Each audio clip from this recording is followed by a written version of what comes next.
برای اگر خواهرها سوال نداشته باشن، بعضی برادرها اگر سوال داشته باشن از فرصت السلام استفاده کرده سوال. عليكم ورحمة الله وبركاته شيخ عزيز ومحمد مدني برادر فبس إن شاء الله. و علیکم السلام و رحمت الله و برکاته. خوب هستیم الحمدلله. صلاة الدولة باشين. لا بأس طهور إن شاء الله. الله سبحانه حیاک وتعالى الله. الشفاء بده. امین امین، جزاک الله خیر برادر اسلام. شنیدیم در شب در سحری آمده بودین در لایف نبودیم متاسفانه. باز فعلا که صدایتان را شنیدیم خیلی خوشحال شدیم. چه رقم هستین ان شاء الله؟ فعلا خوب هستین ان شاء الله؟ همه مریض هستیم والله اعلم. همون از صدای من معلوم است آه. آب بینی و گلو و نفسگیری و بعضی همین چیزها. خیر است انشاءالله.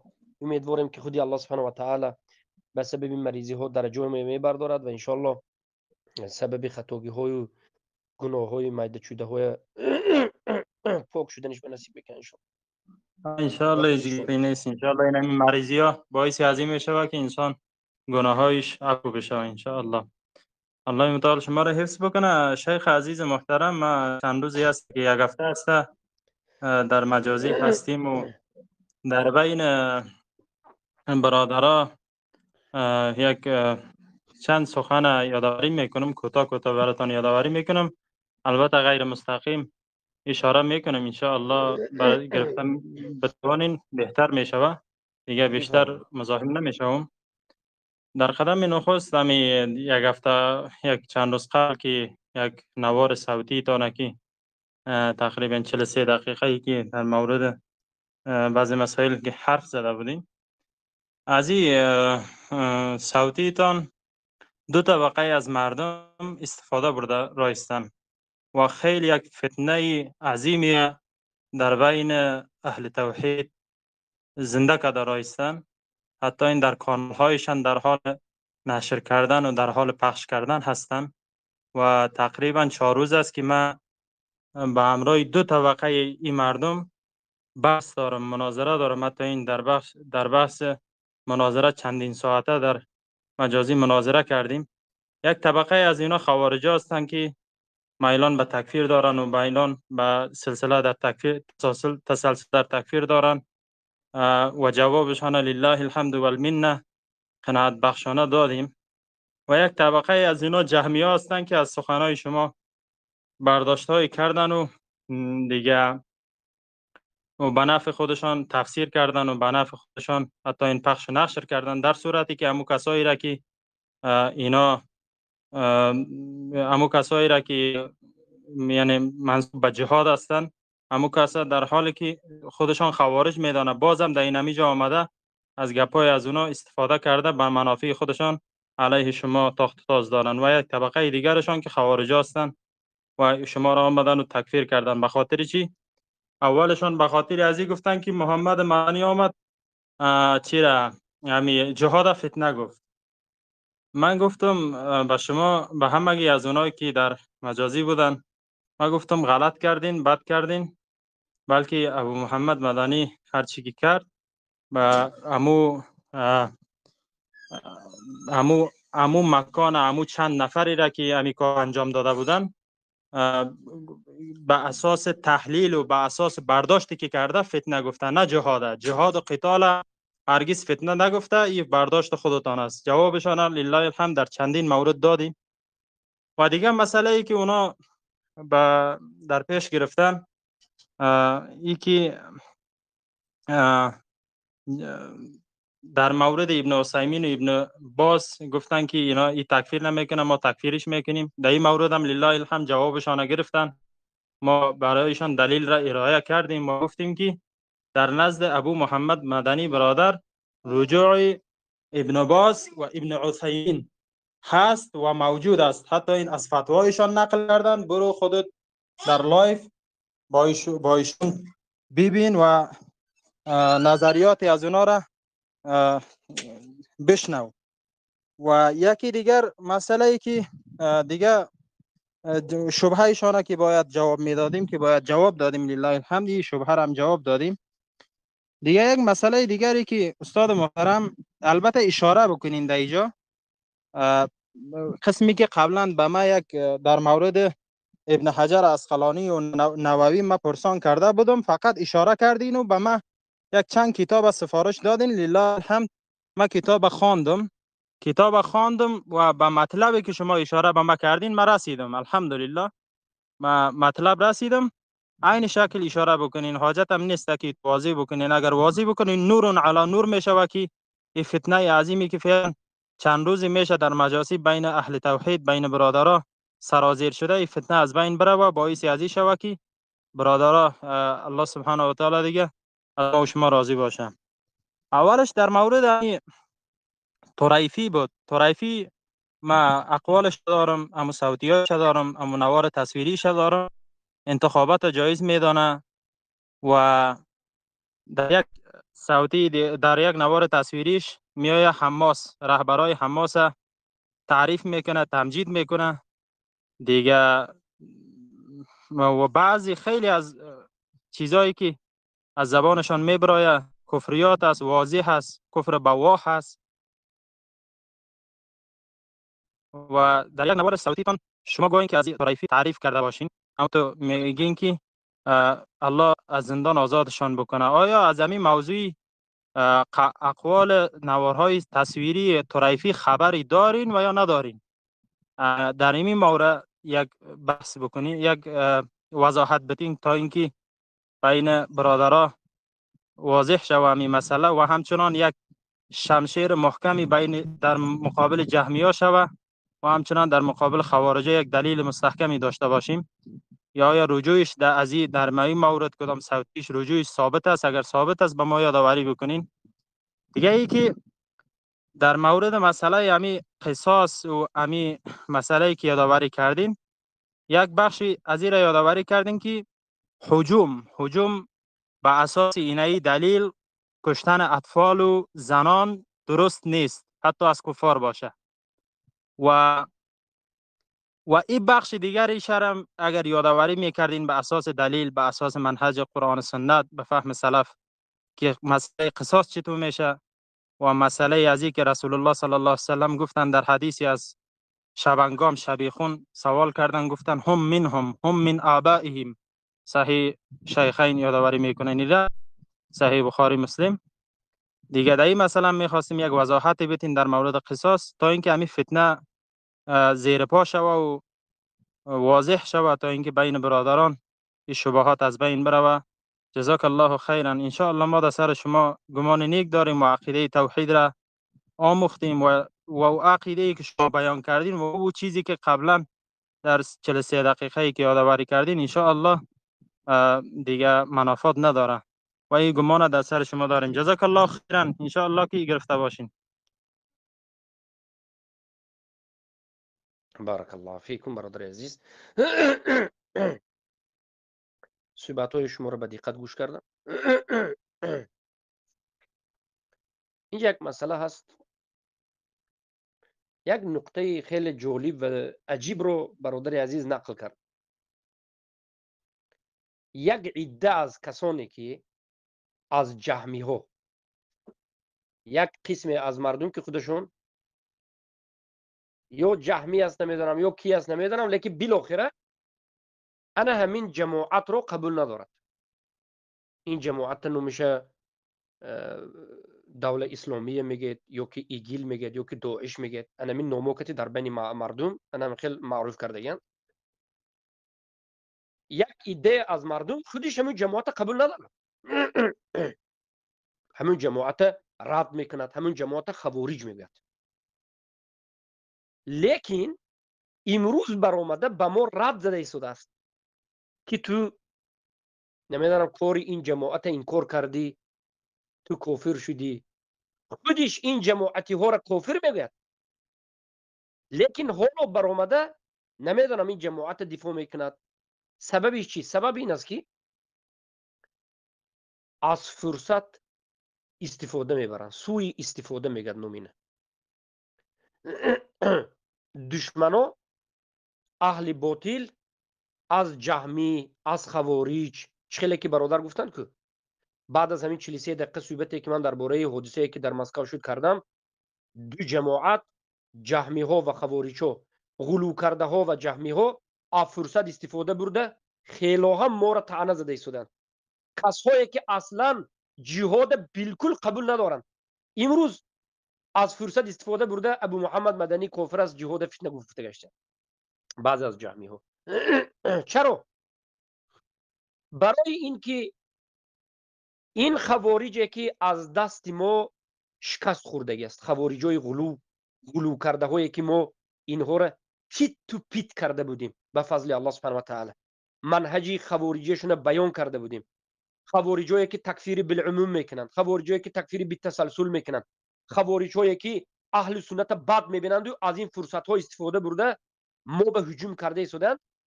ما اینها را که پیشتر خیلی رسوا کرده نابود کرده بودیم، از همین فرصت استفاده برده ما را اومده چهره ما را میخوان که سیاه بکنند، میخوان که ما را هر خیل طعنه ها به بالایمان جاری بکنند. یکم مسئله دوم، جهمی ها، آذری ها، این خوبسایی که قبوری ها را مسلمان میگوید، اینها امروز برآمده مرا کافر تکفیر این اون کرده است. خودش آذری است، خودش مشرک مسلمان میگه، اما برآمده ما را میگه که جهاد فتنه گفت، این آدم این است اون است گفته به ما هجوم کرده است. برای چی؟ سوال خیلی مهم برای برادران و خواهران، برای چی؟ برای اینکه جهمی ها خوارج ها را ما رسوا کرده، حقیقت اینها را بیان کرده، چهره سیاه اینها را بیان کرده، اینها را نقشه های شومشونه، عقیده باطلشونه شکست دادیم، از فرصت استفاده برده امروز ما را زده ایستاده. و سیومین گروه بعضی از جاهل هایی که از همین گروه مثلا ایگیل هست، بعضی از جاهل هایی که به یگان سبب برآمده ما را تکفیر کرده است. این جوهلا هر کسی که اینها به یک خطاگیش گفت، یک کاری اینها به راضی نشد، همون تکفیر میشد است. این نامعقلتون میره دیگه کسو میکنید. شما یگون دلیل دارید ای جماعت، شما یگون دلیل دارید که یک جماعت یگون بار خطاگی نمیکنه، 100% همین کارش درست است. کنی دلیل شما این کارو چون وقتی که علما شما را نصیحت کردن این علما را کافر میبرارید، طالبی نصیحت کرد یک بار کافر میبرارید، مگر شما خطاگی ندارید؟ نصیحت کسی شما را کرد، شما برای جاسوس میبرارید، میرید سریش میبرید، عالم طالبی ما حکم کشتن و قتل میتید. شما به هیچ کس نصیحت کردن به حق ندارد. شما خودتون حقی مطلق فکر کردید، نامعقول کردید، نامعقول کردید، نامعقول کردید. تمامی امیرت یک جا شود، 1000 بار مرا تکفیر کند، من میگم که شما خطاگی دارید، برای اینکه شما رئیس شما پیامبر نیست، پیامبر شما را اداره نمیکنه. شما بله دعوای قرآن و سنت فهمی سلف میکنید، لیکن خطاگی کردنتون ممکن است. یک عالم یک طالب خطاگی شما گوید شما باید تو جاسوسی، تو منافقی، تو زندیقی، تو پوتینی، تو امریکایی، تو بریتانی، تو تاجیکستانی، تو منافقی، تو کافری، تو سرت میبره. این چی احمقی است؟ ای کودک، ای جاهل، چی احمقی است؟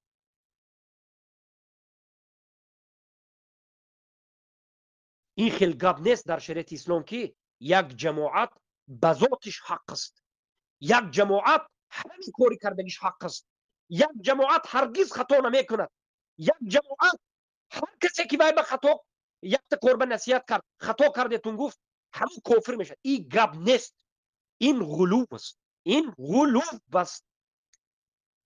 برادرو ما را طعنه میکنید، ما را لعنت میگید، ما را تکفیر میکنید، هر کاری میخواید بکنید، این کار شما گمراهی است، این ضلالت است. من دیشب پیش از اینکه من کتابی که اینا نوشته است 4 جاهل احمق کتابی نوشته که خوندم، باور کنید به این احمقو به این کتاب نویسا توف میکنم. من این جاهل احمقو نمیفهمد که چی نوشته شده است. 100 بار من جاسوسی کافر گفته است، جاسوس کافر امریکایی روسیه فروخته شده منصب میخواد. چی احمقی داری تو؟ یک خطاگی تا یک از گفت تو خیلی معامله میکنی. برای همین است که علما و طالب علم هزارها بار میگن که مردم، جماعت، شما را این کودکچه های داره. اگر شما در حقیقت اسلام به خدمت میکردگی باشید، شما علمای طالب علم کشی را بس کنید. این کشتن طالب علم است. در همین کتابش حتی قتل، حکم قتل من برآورده است. همین جماعت اكون نمیدونم این کتاب کی نوشته است، نوم کتاب معلوم نه، حکم قتل من برآورده است. چرا؟ ما گفتیم که فلان مسئله به خطا کرد و این مسئله اصول دین نیست، این مسئله فروعات است. این مسئله به علما ده ها قول دارد. من اگر از سلف صالح با دیگر خیل اگر اثبات کنم، سلف صالح اختلاف کردن، دارالکفر بگفتن. وقتی که تو به امن در آمدی، تو وقتی که به امنیت در آمدی، یگان این خیل کارا را کردن ممکنه علما اختلاف کردن این مسئله. خیلی میشه که تو یک کس در مسئله اختلافی فروعاتی گشته و برگشته 100 بار تکفیر کنی. چرا تکفیر؟ برای که جماعت ما را خطا گفت، برای که جماعت ما را قبول نکرد. تو باید سخنی ما میگفتی، این نامعقولیت دیگر جواب میکنی، جاهل. نامعقولیت دیگر جواب میکنی. ما سخنی حق به هر کس میگیم، بار دیگر میگیم. من یک طالب علم آزادم، جماعت شما خطا کرد، خطاگی شما رو من میگم. هر بار این گفتنش ممکن است. من حالی خطاگی های بزرگ به نرفتم، حالی نیش میستادیم. شما خیلی جاهلی کردن گرید مو قتی شما قتی امیرهاتون قتی سرداراتون کتاباتون آورده قتی گپ میزنید. کتابای اعظم کلماتون مثلا عذر بالجهل آورده گپ میزنید. کنی ببینیم چیکار میکنین شما.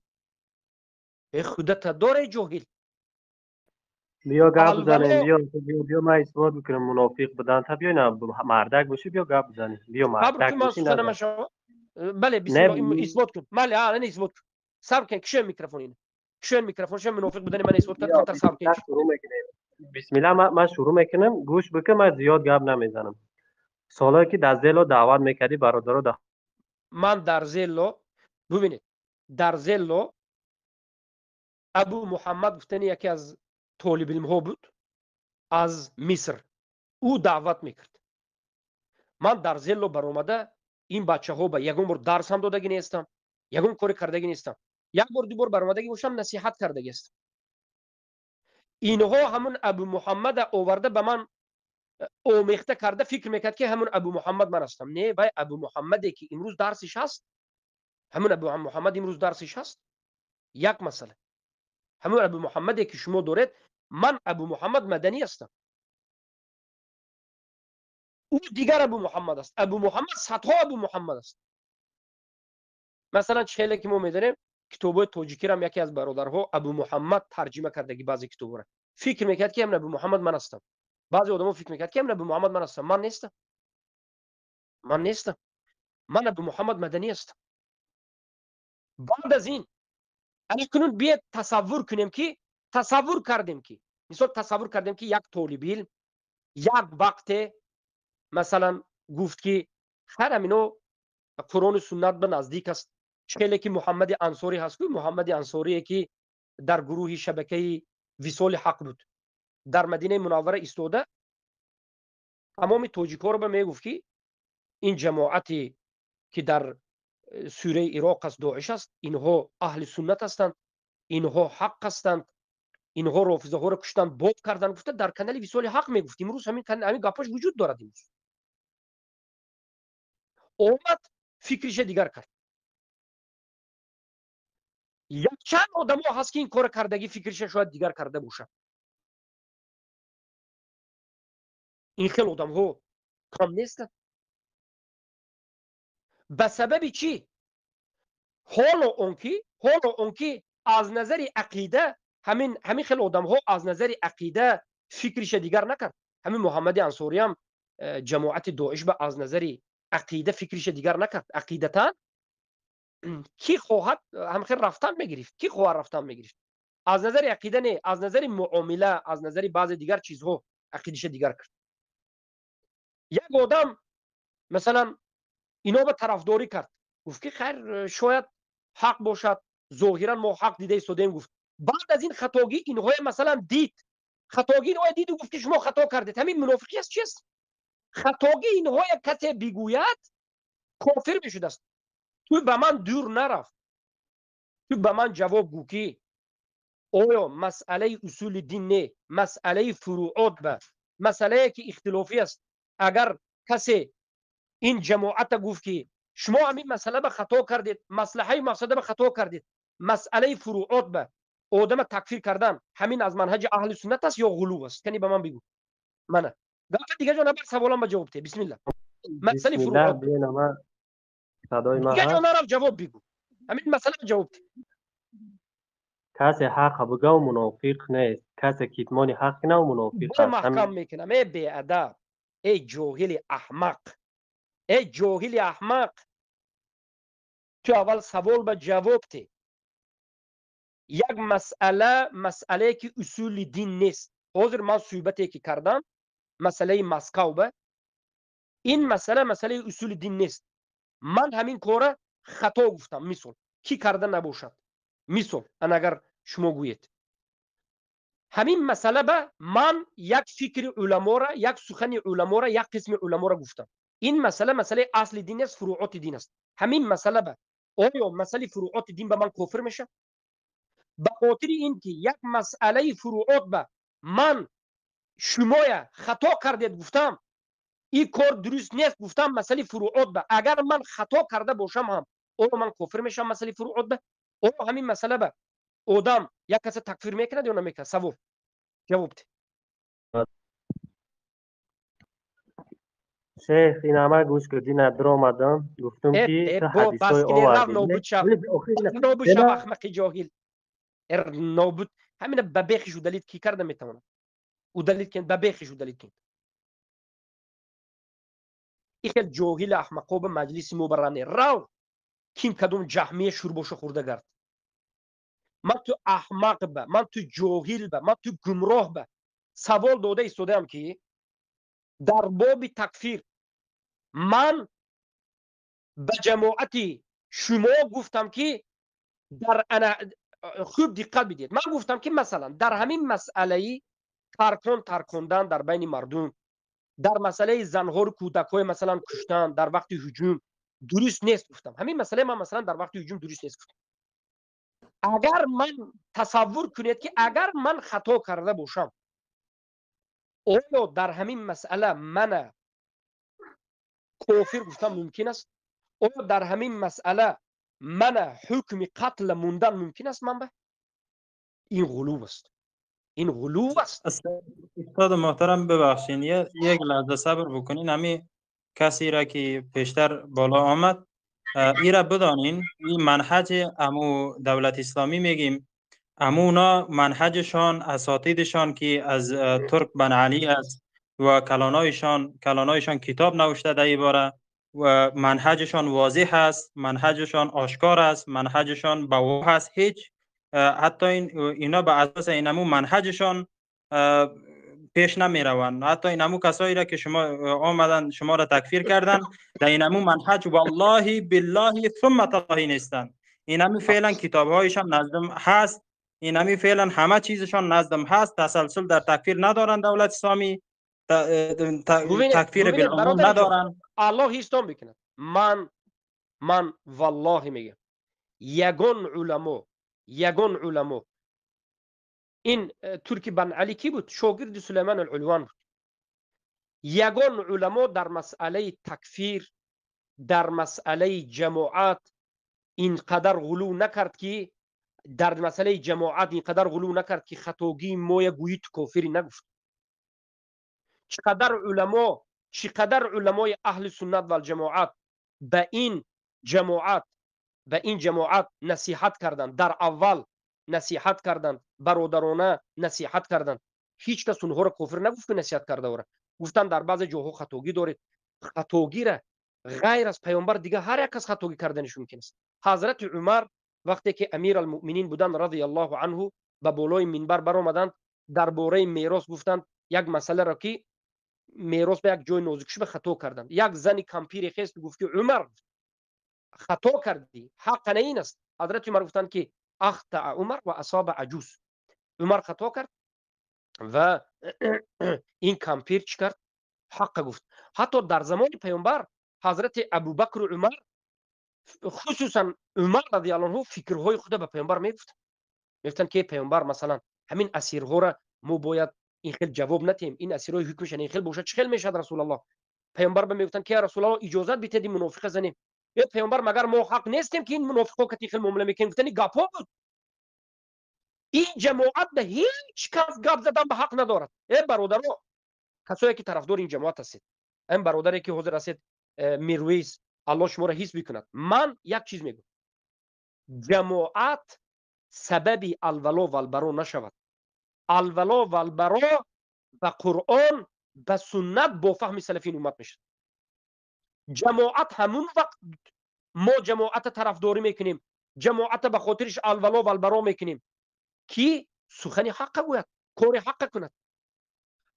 جماعت کتی یک چیز، یک منهج آموزین، بله شما که خواهین تکفیر کرده حکم قتل داده پرتوفتن میگیرین، لیکن یک چیز فهمین که نصرت شما با انمین مؤمنین و صادقین میشد.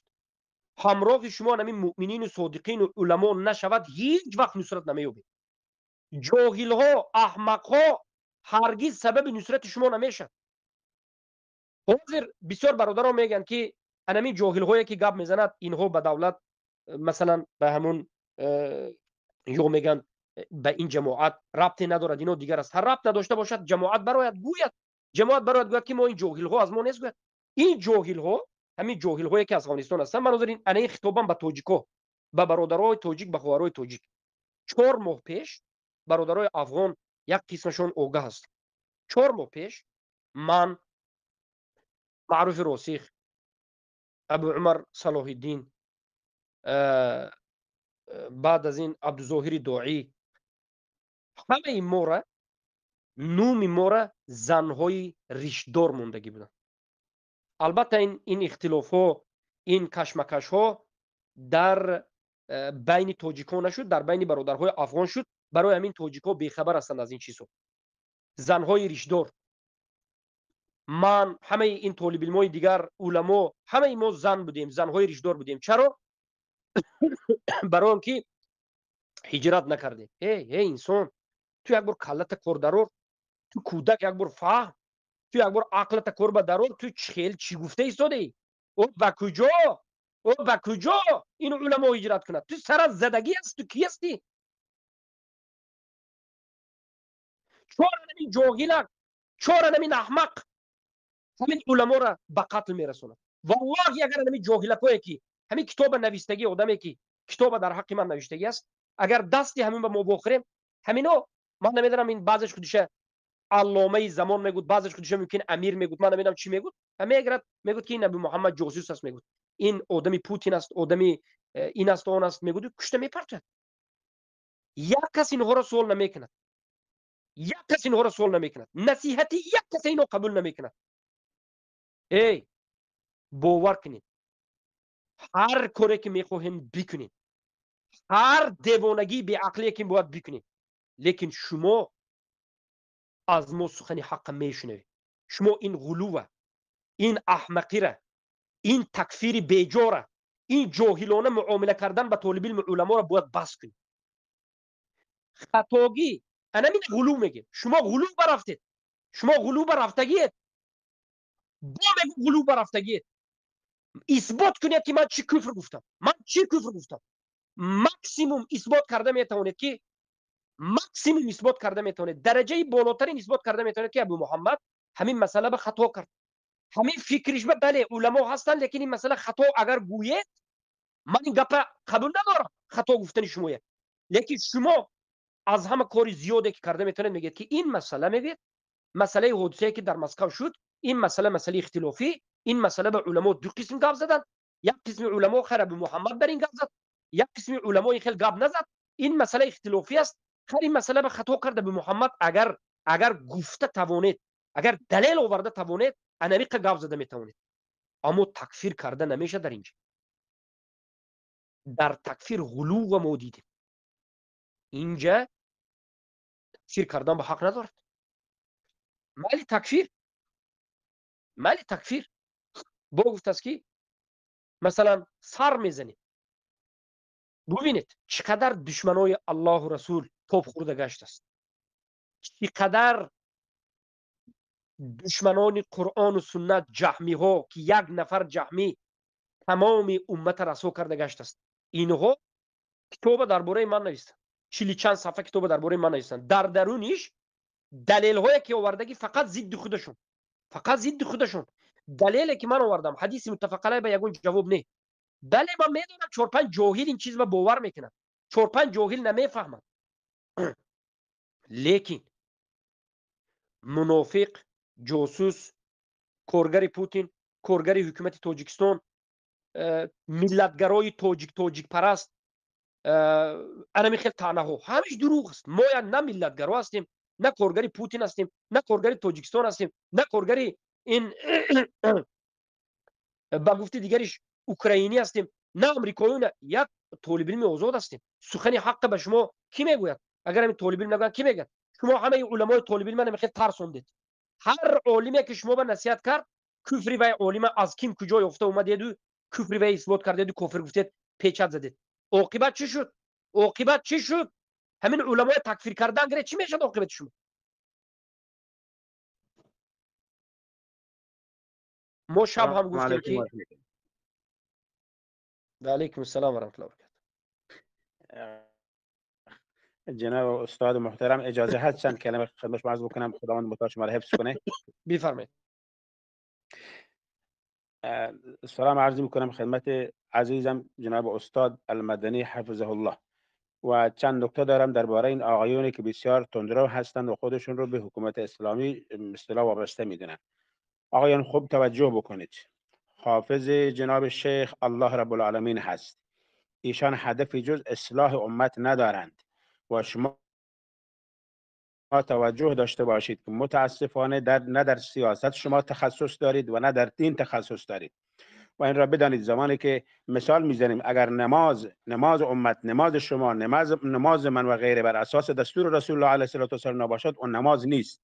زکات اگر چنانچه بر اساس دستور رسول الله علیه السلام نباشد اون زکات نیست. حج اگر بر اساس دستور رسول الله صلی الله علیه و نباشد اون حج نیست. جهاد شما که به اصطلاح میگید بر اساس دستور رسول الله نباشد اون جهاد نیست. این هست این تندروی شما متاسفانه که فقط میگید و بسیار از جوانان ناآگاه را بدتر مقلد کردید، بدتر از مذاهب اربعه مقلدشون کردید. متاسفانه بدونی که بدونید، شما این را کاملا بدونید که تمام اطلاعات جهان در بین شما نفوذ کرده اند. بدانید و یا ندانید نفوذ کرده اند. اون راه و منهجی رو که باید پیش میگرفتید و در راه اسلام میرفتید اون منهج را گم کردید. منهج را افراد بسیار آگاه و زبده و آموزش دیده تمام اطلاعات غرب و اطلاعات منطقه در بین شما نفوذ کردند و منهج را گم کردند. اینجا هست که زمان جناب شیخ حفظه الله میفرمایند که اون کار شما بر اساس اون حدیث، بر اساس آیه قرآن اشتباه هست. شما به جای اینکه قبول بکنید میایید متاسفانه جبهه گیری میکنید و جناب شیخ رو به اصطلاح اهانت میکنید و تهدید میکنید. این تهدید شما مطمئن باشید که شما را منفورتر در میان امت محمد علیه السلام میکنه. تا زمانی که از امت، تا زمانی که از علمای روشن مثل ایشان پیروی نکنید، جهاد این جهاد شما نیست، این جهالت شما هست. این رو یقین باور بکنید. تا زمانی که اسلام رو تشخیص ندید، تا زمانی که قرآن و سنت صحیح رو تشخیص ندید، تا زمانی که قرآن معیار شما نباشد، رسول الله علیه السلام معیار شما نباشد، بدون معیار شما نمیتوانید دشمنان درونتون رو شناسایی بکنید. در زمان اینو خوب توجه بکنید، زمانی که در حیات رسول الله علیه السلام منافقین نفوذ کردند، منافقین در بین صحابه نفوذ کردند و الله رب العالمین به پیامبر از طریق وحی نشان میداد و میگفت که فلانی منافق است و فلانی منافق هست.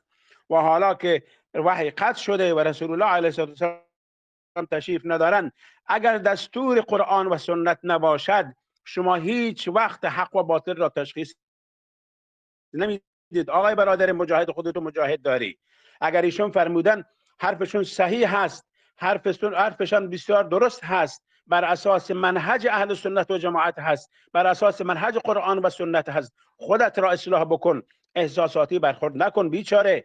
اگر این برخورد بکنید، جناب شیخ در جهان طرفداران زیادی دارند، شما همون اندک طرفدارانی هم که خواهید داشت از دست خواهید داد. اینو توجه بکنید، احساسی برخورد نکنید. بدونید، بازم تاکید میکنم که تمام اطلاعات موساد و اطلاعات آیسا و اطلاعات CIA امریکا و داخل منطقه و داخل کشورهای نزدیک خودتون در بین خودتون هستند، با لباس های بسیار مبدل، با به اصطلاح خودشون رو دوست جا زدن، اما متاسفانه شما چون معیار نداری نمیتونه بشناسی اینها رو. معیار زمانی که قرآن و سنت باشد، معیار را بگذارید که علما مثل جناب شیخ حفظه الله بیان بکنن، شما این معیار رو در دست خود داشته باش، باید بتونه تشخیص بدی حق و باطل را. نه اینکه به محض که به شما نصیحت بکنند که آقا بر اساس دستور قرآن و سنت، بر اساس جهادت رو بر اساس دستور الله و رسول موافق بکن، شما ناراحت میشی و کتاب می‌نویسی فلان جوری هست. کی این اجازه رو به شما داده؟ این اجازه رو به تو که داده؟ تو از کجا منهج صورت میگیره؟ چه کسانی چرا تهدید میکنیم علمای اسلام رو؟ علمای اسلام رو خداوند متعال حفظ میکنه، طرفدار دارن. اینجوری نیست که هر چی تو بگی که اسلام از دهن تو بیاد بیرون، اون نیست. جهاد آن هست که الله و رسول بگوید. انسان کشی نیست در دین ما. تو باید با جهادت انسانها رو زنده بکنی، فکرها رو زنده بکنی، نه که انسانها فکرها رو مقلد بکنی، فکرها رو بکشی. بذار آزاد فکر بکنن، یک کمکی احساسی فکر نکن، بیاد فکرتو آزاد بکن. بیچاره تا که گرفتاری. اندک افرادی هم که در دست داری و مسلمانایی که میخوان برای شما دعا بکنن، اونها را هم به والله بالله تالله با تهدید و علمای مثل علمای ربانی جناب المدینی حفظه الله داری از دست میدی. بیچاره نکن، اطراف خودت را بشناس، بسیار توجه کن. جناب شیخ بسیار ببخشید گفتم این نکات و خدمت این دوستان بگم. خداوند متعال شما را در پناه خودش حفظ بکنه، حفظ خواهد کرد و بدون اجل مرگ نیست. تا الله نخواهد کسی نمیتونه کسی رو بکشه. خداوند همه موحدین را بخصوص جناب شیخ را در پناه خودش حفظ بفرماید. السلام علیکم و رحمت الله و برکاته. بارك الله فيك شیخ عزیز. اینجا یک مسئله هست که الله سبحانه و تعالی به پیامبر صلی الله علیه و سلم گفت که و شاورهم فی الامر. پیامبری که از جانب الله به این پیامبر وحی می آید، پیامبری که بینشان و بین الله واسطه وجود دارد، وحی می آید. لیکن الله همین پیامبر را امر کرد که در کارهایت مشورت به صحابگان کن. چرا؟ پیامبری که به بالش وحی می آید، الله به او جبرائیل می فرستاند، پیامبری که معراج رفت، به نزد الله رفت، پیامبری که می شود که خودی الله هر یک گپ به این پیامبر بگوید. لیکن پیامبر را الله امر کرد که و شاورهم فی الامر، یعنی در کارها، در بسیار مسئله ها که هست مشورت کن. پیامبر صلی الله علیه و سلم در جنگ احد به صحابگان مشورت کردن، نه فقط به همه مسلمین که حتی در درونش منافقین هم بود، ظاهرا دعوای مسلمانی میکردن، منافقین مشورت کردند که جنگ رو که قریشی ها دارد مشرکین به ما هجوم میکند، جنگ احد بعد از بدر دومین جنگ، این رو حتی بدر دوم هم میگن. پیامبر گفتند که در کجا این جنگ میکنیم، یعنی مشرکا به ما هجوم کند در کجا به اینها مقابله ضدیت نشان بدیم، آیا در درون شهر مدینه یا در بیرون شهر مدینه. ببینید پیامبر مشورت میکردن، یعنی پیامبر صلی الله علیه و سلم مصلحه و مفسده رو از صحابگان پرسیدن. میشد که الله به پیامبر گفت که پیامبر برو به بیرون، در بیرون جنگ بجنگ. الله سبحانه و تعالی به ما تعلیم داد، به این حیات رسول الله، به این سیره رسول الله به ما تعلیم داد که ما باید در این مسائل مشورت امت داشته باشیم، مشورت صادقین داشته باشیم، مشورت علما را داشته باشیم، مشورت کسان داشته باشیم، مشورت کسانی رو در کارهای بزرگ داشته باشیم که اونها مصلحه و مفسده رو میفهمن. بار دیگر میگم قاعده اصولی منهج عقیده اهل سنت رو که مصلحه و مفسده در مسئله اصول دین گفته نمیشه. خیلی که امروز دموکرات خواهان و علمانی ها میگن که مصلحه و مفسده، امروز مصلحه همین است، گفته شرک میکنن، نه این کفر است. اما مصلحه و مفسده در این مسائل اجتهادی، در مسائل یک عملیه و غیره در این مسئله حتی پیامبر رو الله امر کرد که مشورت کن از صحابگان، یک فکر و اندیشه اونها را بگیر که کدام چیز مصلحه برای مسلمان است. پیامبر نگفتند که نه همین من چیزی که گویم همون میشود، رفتیم بیرون یا میشینیم. نگفتن. پیامبر جمع کردن مسلمان ها را، گفتن که شما چی فکر دارید، چی میگویید. قریشی ها به ما هجوم میکنند. آیا در مدینه درون شهر بیستیم، در درون خانه ها بیستیم و جنگ در درون شهر بکنیم دفاع را، یا که بیرون از شهر برویم؟ پیامبر مشورت گرفت. صحابگان صادقین گفتند که رسول الله، در این شهر زنان و کودکان ما هستند. وقتی که اونها در آمدند اگرچه ما دفاع کنیم هم ضرر اونها به زن و کودکان میرسد. این دلالت به چی میکند؟ این دلالت به این میکند که منهج اسلام در جنگ دفاع کردن زنهای مسلمه، کودکای مسلمه و به جنگ آمیخته نکردن زنهای مسلمه، کودکای مسلمه است. هر باره که جنگ میشد، هر جنگ رسول الله را ببینید، زنها و کودکها از این جنگ در اطراف در یک طرف جدا می ایستادند، در حالت حمایت می ایستادند. به درون جنگ زنها را نمی برد. یکم چیز از این چیز می آموزیم. دوما صحابگان گفتند که ضرر اینها حتما به فرزندان ما و به زنهای ما میرسد. می برایم به بیرون از مدینه، می بریم به بیرون از مدینه. اما بعضی از کسانی که مشکلی داشتند گفتند که نه، بیاید در همینجا بیست، بیاید در درون شهر بیست. حتی بعضی از علما اینها را گفتن، اینها بعضی از منافقین بودند که بلند بلند میگفتند بیاید در درون شهر بیست. اما پیامبر وقتی که این دو فکر، دو نظریه این مردم را گرفتند، سخن صحابگان به مانند ابوبکر و عمر و صادقین گرفتند، بر آمدند به بیرون. به بیرون از مدینه تقریبا 5-6 کیلومتر بیرون به زیر کوه احد، امروز به مدینه داخل شده است، داخل مدینه است. او وقت از مسجد پیامبر تقریبا 6-7 کیلومتر بیرون تر بود. رفتن جنگ در اونجا کرد. شکست خورده باشند هم، لیکن ضرری این شکست به زنها نرسید، به کودکان نرسید. الله مشرکین چیکار کرد؟ قلبشون دور زنان. مسلمان ها را اگرچه 70 نفر اینها را قتل کرده، لشکرشون پراکنده باشد هم، مشرکا تا این درجه بی عقلی کردند، الله اونها را خور کرد که مدینه به ندر آمده گشته برفت. این بود مشورت. بعد از این جنگ احد، ما در سیره رسول الله در آینده ما فایده جنگ احد باید بگوییم. من 10 سال است که میخوام در همین مسئله صحبت کنم. والله سال 2014 در وقتی که در مدینه منوره بودم، میخواستم در همین مسئله صحبت کنم از کتاب ابن القیم الجوزی. برادرانی که طالب علم هستید، برادرانی که کتاب عربی را خونده میفهمید. ابن القیم الجوزی کتابشون در باب من جنگ‌های رسول الله، غزوات رسول الله بگیرید، جنگ‌های امهات 27 تقسیم کردن امهات و غیر امهات بخونید و بعد از این درباره جنگ احد ابن القیم الجوزی چی سخن‌ها، چی دلیل‌ها ورده خونید. والله این سخن‌ها را باید به آب طلا نوشته شود که چقدر زیبا قرآن و سنت سیره رسول الله ابن القیم الجوزی شرح میکنه. میگن که امت باید از این جنگ احد عبرت بگیرد. الله شکستی که در اینجا ظاهرا شکست است، این را شکست حقیقی به رسول الله نکرد، بلکه این یک تعلیم به امت رسول الله بود که اگر در جنگتون، اگر در جهادتون یک مخالفت به رسول الله کردید، شما نصرت نمییابید، شکست میخورید. دلیل انا همون 50 نفره که تیرپران ها بودند، رمات، در نام این کوه رو هم جبل الرمی میگویند. یک کوهچه که بین امروز در بین این کوهچه، یعنی بین این کوهچه و کوه احد قبرستان وجود دارد، یک کوهچه میده. پیامبر صلی الله علیه و 50 نفر از صحابگان را به نمین یک طرف کوه ماندند و گفتند که در همینجا میایستید. اینها به تیر کمان، به کمان، اینها تیر پران ها بودند. گفتند که همینجا نگاه کرده میایستید، هرگز به پایان نفروید. اگر دیدید که ما شکست خوردیم، اگر دیدید که غلبه کردیم، در یگان حالت از این جایتون نجنبید، همینجا ثابت بایستید.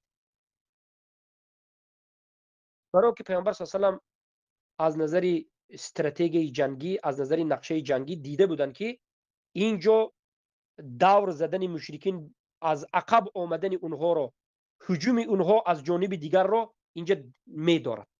اما در جنگ احد اولا پیامبر و صحابگان رضی الله عنهم، پیامبر صلی الله علیه و سلم وقتی که هجوم به کفار کردن در جنگ احد، پیامبر صلی الله علیه و سلم و صحابگان به پیش رفتند. حتی کفار و مشرکین یراقهای خود مونده نصفش گریخت، فرار کرد رفت. این 50 نفره که در بالای کوه مونده بودند و پیامبر تاکید کرده بودند که نجنب، اگر پرنده ها آمده ما را گرفته برود و ما را بخورد نجنب. اینها فکر کردند که تمام مسلمان ها غلبه کرد. الله اکبر، الله اکبر. گویان خرسندانه به گمان نیک و خیر سخن پیامبر صلی الله علیه و سلم فراموش کردند، شتافتند به پیش، غلبه کردیم. گفتند که در یک طرف مشرکین لشکرشون به دو قسم بود. مشرکین یک قسم لشکرش پیاده به شمشیر جنگ میکند، یک قسم دیگریش سواره اسب سوار بود. لشکر پیادهگرد مشرکین اگرچه فرار کرده بود، اما لشکر سواره مشرکین در یک جانب آرام ایستاده بود به سرداری خالد ابن الولید که رضی الله عنه حالا مسلمان نشده بود. اگر لشکر پیادهگرد مشرکین فرار کرد، اما این لشکر قسم دوم مشرکین که سواره هست در اسب است از عقب آمد، مسلمان ها را از عقب هجوم کرد. به سبب چی؟ به سبب اینکه همین 50 نفر در جان ایستادند. این 50 نفر اگر می ایستادند میزدند، نمی رفتند.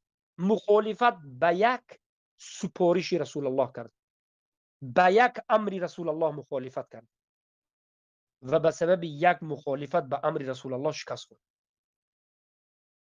هر کسی که دعوا از جهاد میزند مجاهد است. یک بار نظر بکند که به رسول الله صلی الله علیه و سلم به قرآن و سنت مخالفت کرده ایستاده است یا نیست؟ اگر کرده ایستاده باشد داند که نصرت نمیشه. بعد از این همه کسانی که دعوای جهاد میکنند باید دانند که جهاد به مانند نماز عبادت است، جهاد به مانند روزداری عبادت است. جهاد آداب، اخلاق، احکام، شرایط و مصلحه و مفسده های خود دارد. شما فکر نکنید که این مردمی که به صف جهاد رفتید دیگه همه جاهل است و همه احمق است. نه، علمای طالب علم میخونند، میبینند، میفهمند از این مسائل. شما فکر نکنید که جهاد یک دروازه باز است، هر کس در آمده چی کار خواهد در جهاد کردن میرد، چی کار خواهی کردن میگیری. نه، خیلی نیست. ما وقتی که اشهد ان محمد رسول الله گفتیم چی گفتیم؟ اشهد ان محمد رسول الله گفتیم شروط دارد. بعد از 7 شرط با شرط های اضافگی طاعته فيما امر و اجتنابه فيما زجر و تصديقه فيما اخبر و الا يعبد الله الا بما شرع. ما الله عبادت نکنیم مگرم به نشان داد و به همون شریعتی که محمد صلی الله علیه و سلم آورده است. یعنی ما در عبادتمون خواه نماز باشد، خواه روزه باشد، خواه زکات باشد، خواه حج باشد و این چنین خواه جهاد باشد، جهاد هم باشد، ما باید متابعت به رسول الله کنیم. در غیر این صورت جهاد این جهاد گفته نمیشه. اگر 100 سال تو خودت مجاهد گو، 100 سال خودت در راه جهاد گو، اگر منهجت منهجی حق نباشد، عقیده حق نباشد، جهادت رو، روش کارت رو در اساس منهج پیامبر صلی الله علیه و سلم نکنی، غلو کنی، خطا است. این کارت خطا است.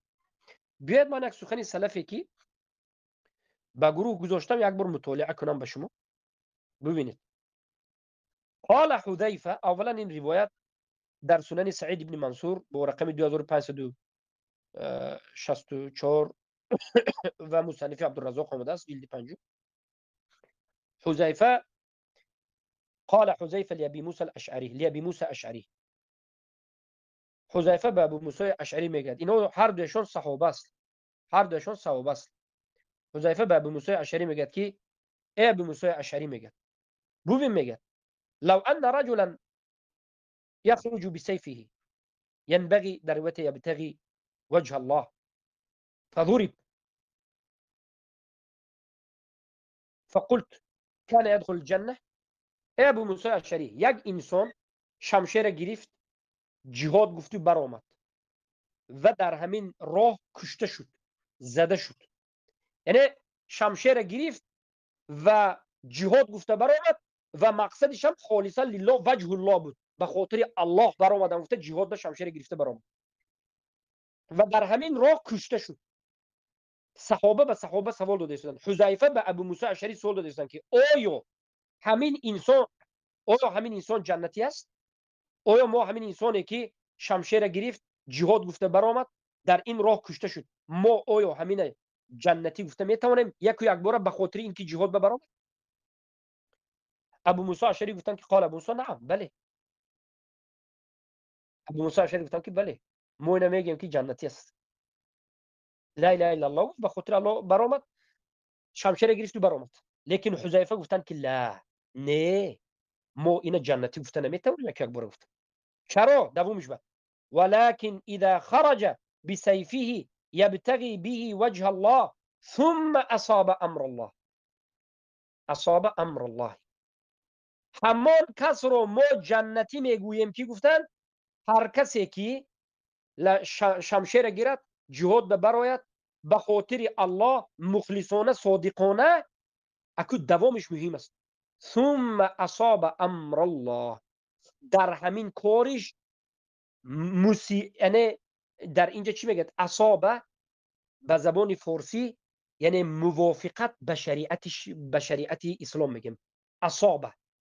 اصاب این کسی که مصیب، یعنی کسی که در همین راه درست میبراید، در اساس منهج، در اساس عقیده، در اساس قرآن و سنت، در اساس منهج پیامبر این کار میکنه، در اساس عقیده درست و منهج پیامبر این کار میکند، ما اینه در اساس جهاد مردیش میگیم که جنتی است.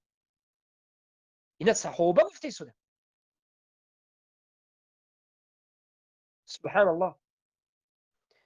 اگر در اساس عقیده نباشد، یک مشرک براید، یک قبوری براید اعلان جهاد کند، همین آدم کشی را صرف کند، آیا همین قبوری جهادی کردش قبول است؟ سوال به شما.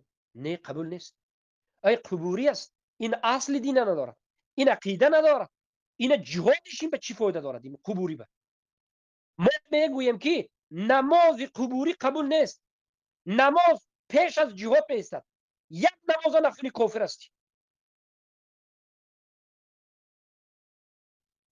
کسی که یک نماز نفلت کافر است، نماز پیش از جهاد میستد. انکو سوال است که آدمی که قبر پرست است، نمازش قبول نیست، روزش قبول نیست، در دوام این باید گفته شود که آدمی که به عقیده قبوری هست جهادش هم قبول نیست.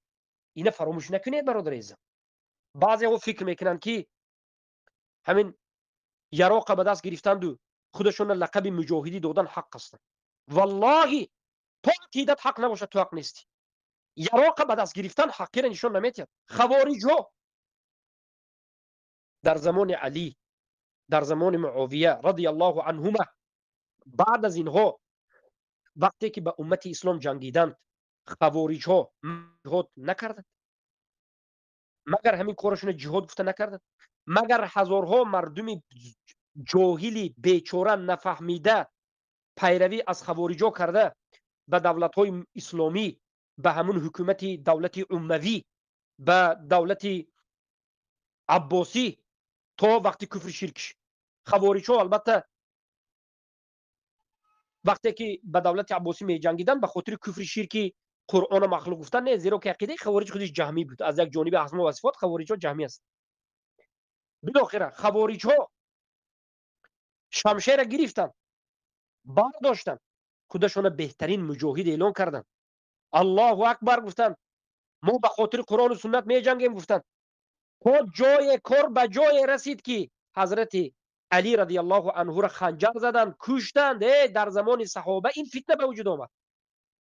حضرت علی را کشت خوارج و گفت که اتقرب الى الله بقتل علی، من به کشتن علی خودم به الله نزدیک میکنم. گفت اینقدر گمراه شده بود، اینقدر به همون گمراهیش باوری داشت، اینقدر یقین داشت. و ما اینه چی میگیم؟ اینقدر شیطان گمراهی را به خوارج ها زینت داده بود که حضرت علی، این یکی از 4 یاری رسول الله اشره مبشره از 6 ساله ایمان آورده همیشه در همراهی پیامبر بوده را قتل میکنه. بعد از این میگوید که الله این عبادت بزرگ من قبول کن، من این علی را کشته به واسطه علی تو به خود من نزدیک کردم.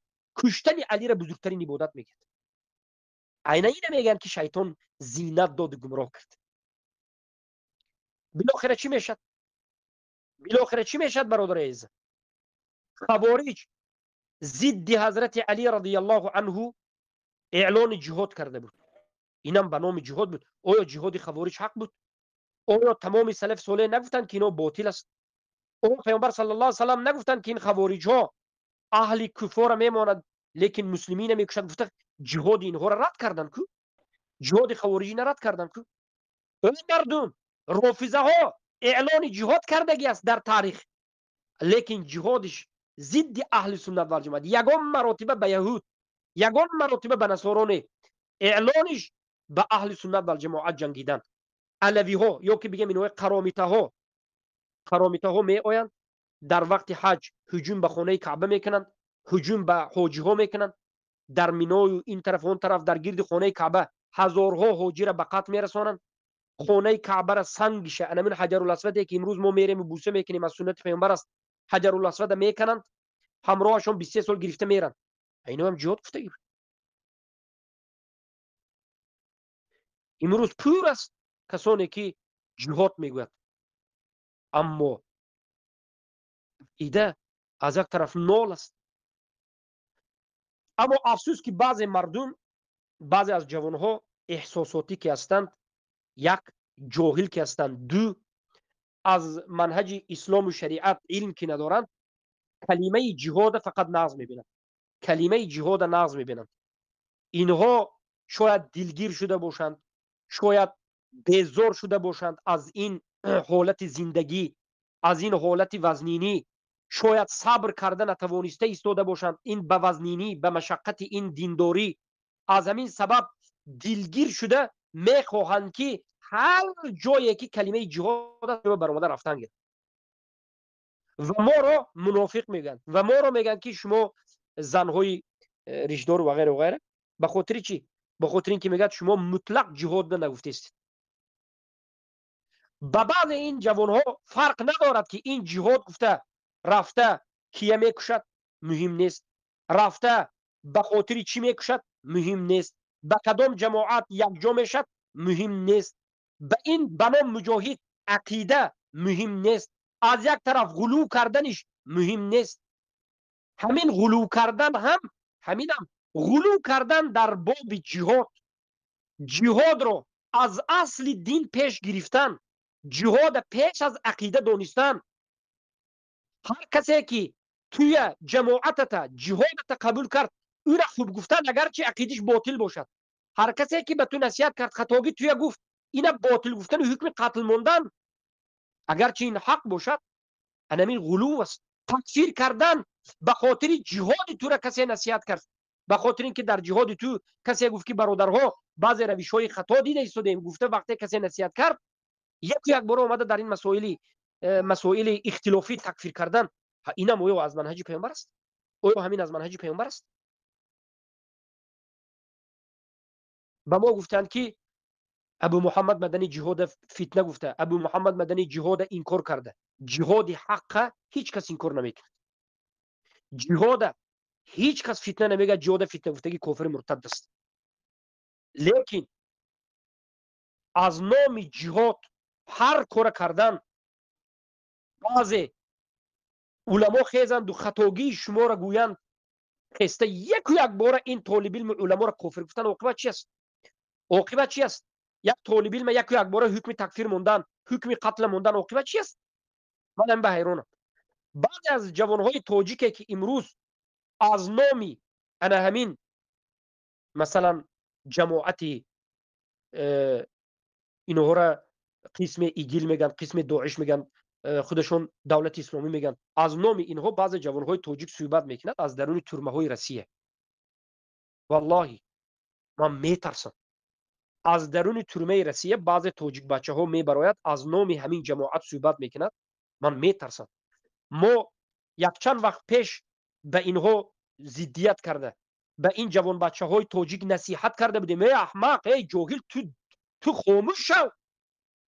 امروز با برآمدن آیا درست از درون ترمه روسیه برای ابو محمد مدنی را تکفیر کنی؟ از درون زندان، از درون حبسخانه ترمه روسیه، خودش اسیر در دست روس است، در درون حبسخانه روس است، برایت میگد که ابو محمد مدنی کافر است، خائن است، جهاد انکار کرد، ایگل انکار کرد میگد.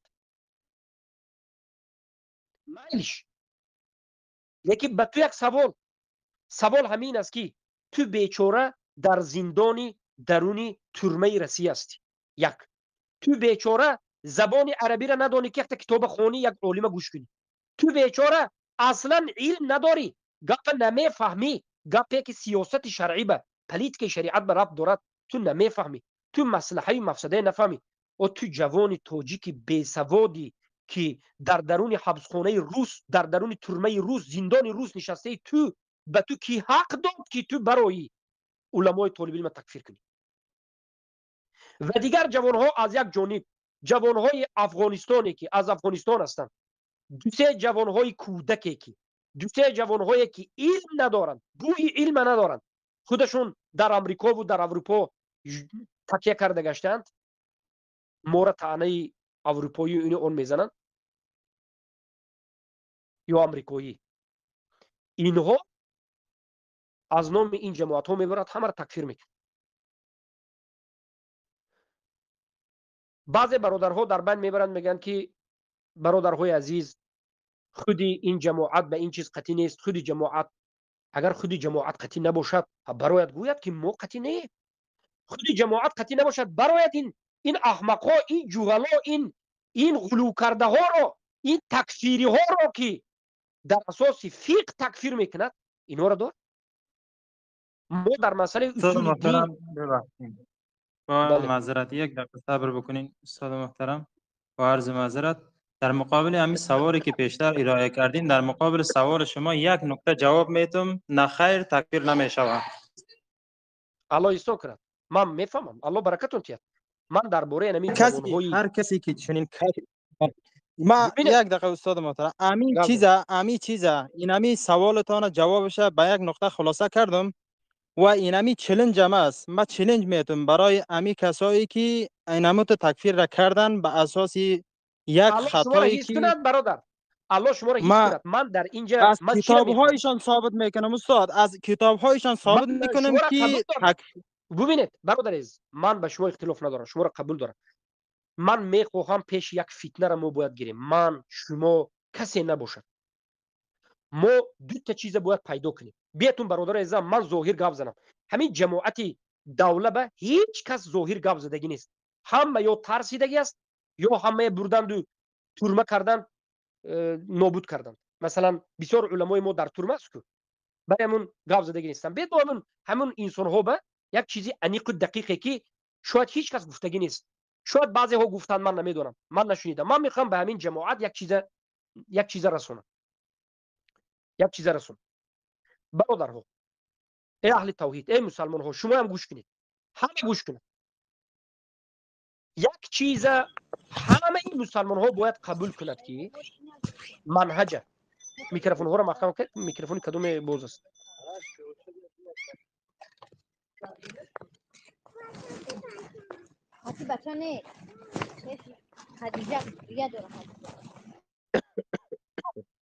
ببینید ما یک چیز قبول کنیم که برادر عزیز، یک چیز ما باید قبول کنیم، هر یک جماعت قبول کند. ببینید یک چیزی که این منهج است.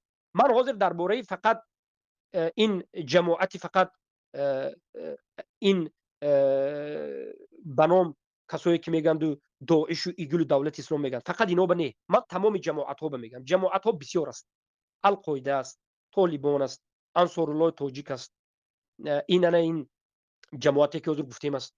در سوریه چندین جماعت ها است، خطشه است، نمیدونم این است اون است. جماعت پور است، بله خیلی زیاد است. و بسیار جماعت ها است که من نمیدونم، جماعت ها بسیار است که من خودم نمیدونم. من این مسئله علمی زیاد ندارم در جماعت شناسی. من والله در جماعت شناسی قدر علمی زیاد ندارم، لیکن من یک چیز میگم، همین جماعت ها ما برادرای مسلمانم، ای اهل توحید، ما باید یک عقیده داشته باشیم. یگان جماعت 100% حق است، یگان مراتبه خطا نمیکند. هر کاری کرده او حق، هر کسی که برآمده و جماعت به یگان کارش خطا میگوید یا وی به نصیحت میکند وی کافر میشد، گفتن گپ این غلو است.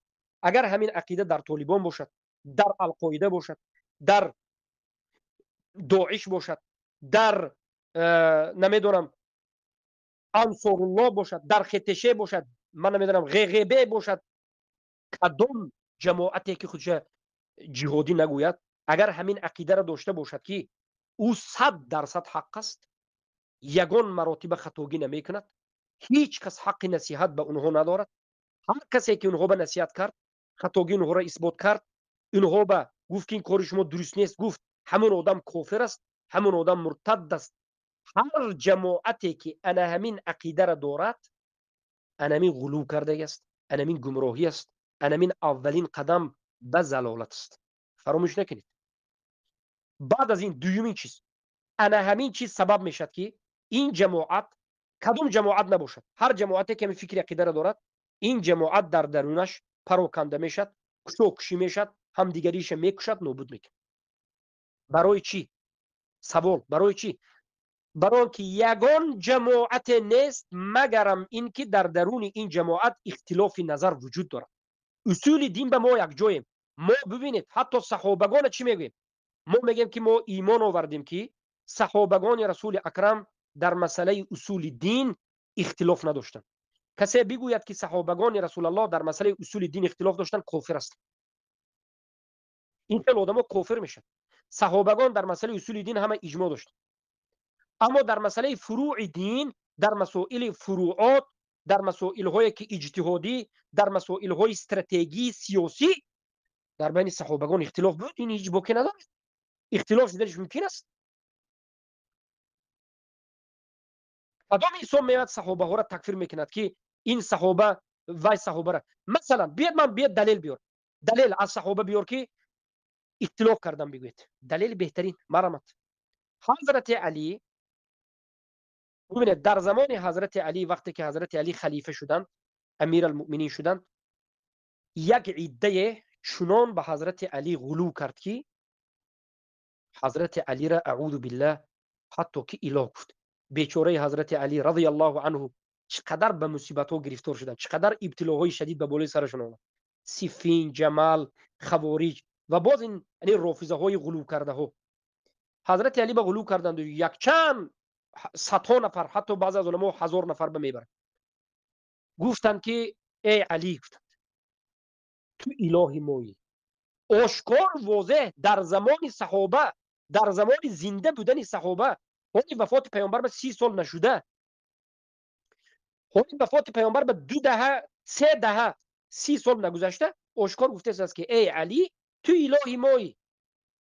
علی را اله گفت. حضرت علی گفتند که شما کافرت، مشرکت، جهلم هیچ چیز عذر نیست، شما به 3 روز وقت توبه کنید.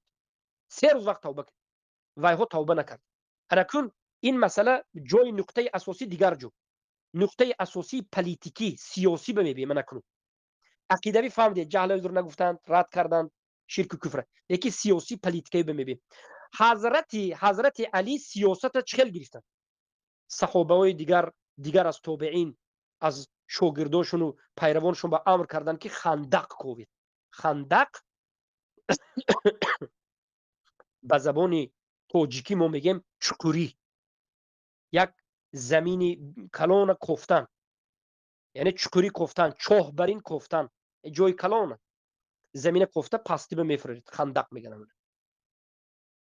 خندق کوفت گفتن، خندق کوفتن. بعد از این گفتن که آتش در گرونید. گفتن حضرت علی را ببینید، سیاست حضرت علی را میبینیم، بعد از این صحابه رو نظر میکنیم که حضرت علی به چه خیلی معامله کرد. آتش در گرونید گفتن حضرت علی. خندق کوفتن، چکوری را کوفتن، درونش کلان چکوری را کوفتن، هیزم جمع کردند، آتش در گروندن، علاب سخت کرد. همین مشرک شده ها را، همین کسانی که حضرت علی به غلو کرده بود، توبه نکردین خوب است. اینا را آوردند و درون آتش به پرت افتند و اینها را سوزانده کشتند. البته یک قول از قسم علما است که آتش کتی نسوزاندند بلکه دو خندق گفتند. دو خندق گفتند میگن. یک خندق به آتش کردن، خندق دوم به دود آتش در آوردند به دود کشتند. لیکن مشهور و معروف همین که به آتش کشتند.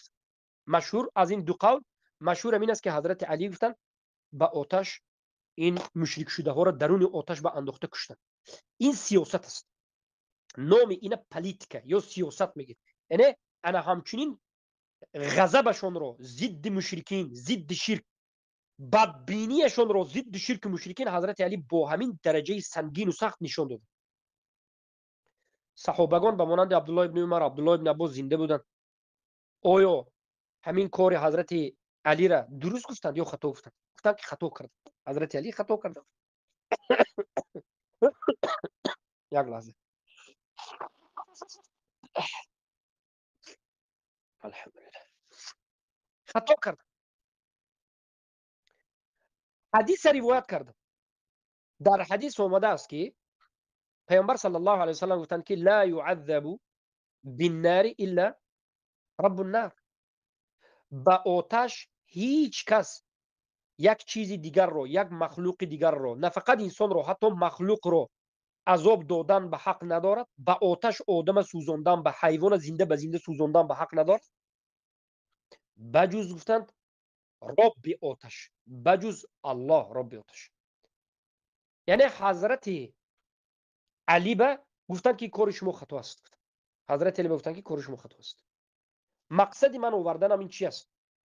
مقصد این دلیل آوردنم چی است؟ مقصد من این است که در زمان حضرت علی در یک کار خطا کردند. صحابگان گفتند که خطا کرد. حضرت علی نگفتند که شما هم کافرت، من خطا کردی گفت. نه، حضرت علی به خودشان یک اجتهاد شخصی خود داشتند. یک علما میگن که این حدیث به حضرت علی نرسیده بود. این حدیث به حضرت علی نرسیده بود. حضرت علی یک اجتهاد شخصی خود کردند. حضرت علی نشان دادن که چقدر غضب به کفر شرک دارند. حضرت علی به این اجتهادی کردهشان یک ثواب گرفتند، لیکن خطا بود. انا این خیلی شد حادثه. یعنی حضرت علی را دیگه ثواب گفتن خطا کرد.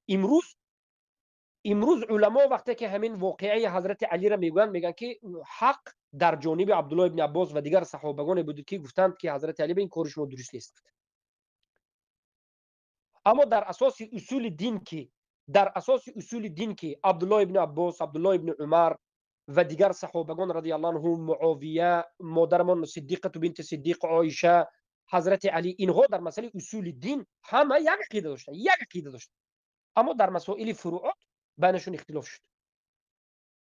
در مسائل فروعات هیچ کس تکفیر نکرد. حضرت علی نگفتند که با وجود این که حدیث صحیح حضرت علی میدونستند، با وجود این که حدیث صحیح حضرت علی میدونستند، در روایت امام مسلم اومده است که پیامبر صلی الله علیه و سلم میگن که یک جماعت بیرون میشود حین فرقتی بین المسلمین. یک جماعت بیرون میشود، اینها خوارج ها، غلو کرده ها از بین مسلمان ها بیرون شده، یک جماعت نو بیرون میشود.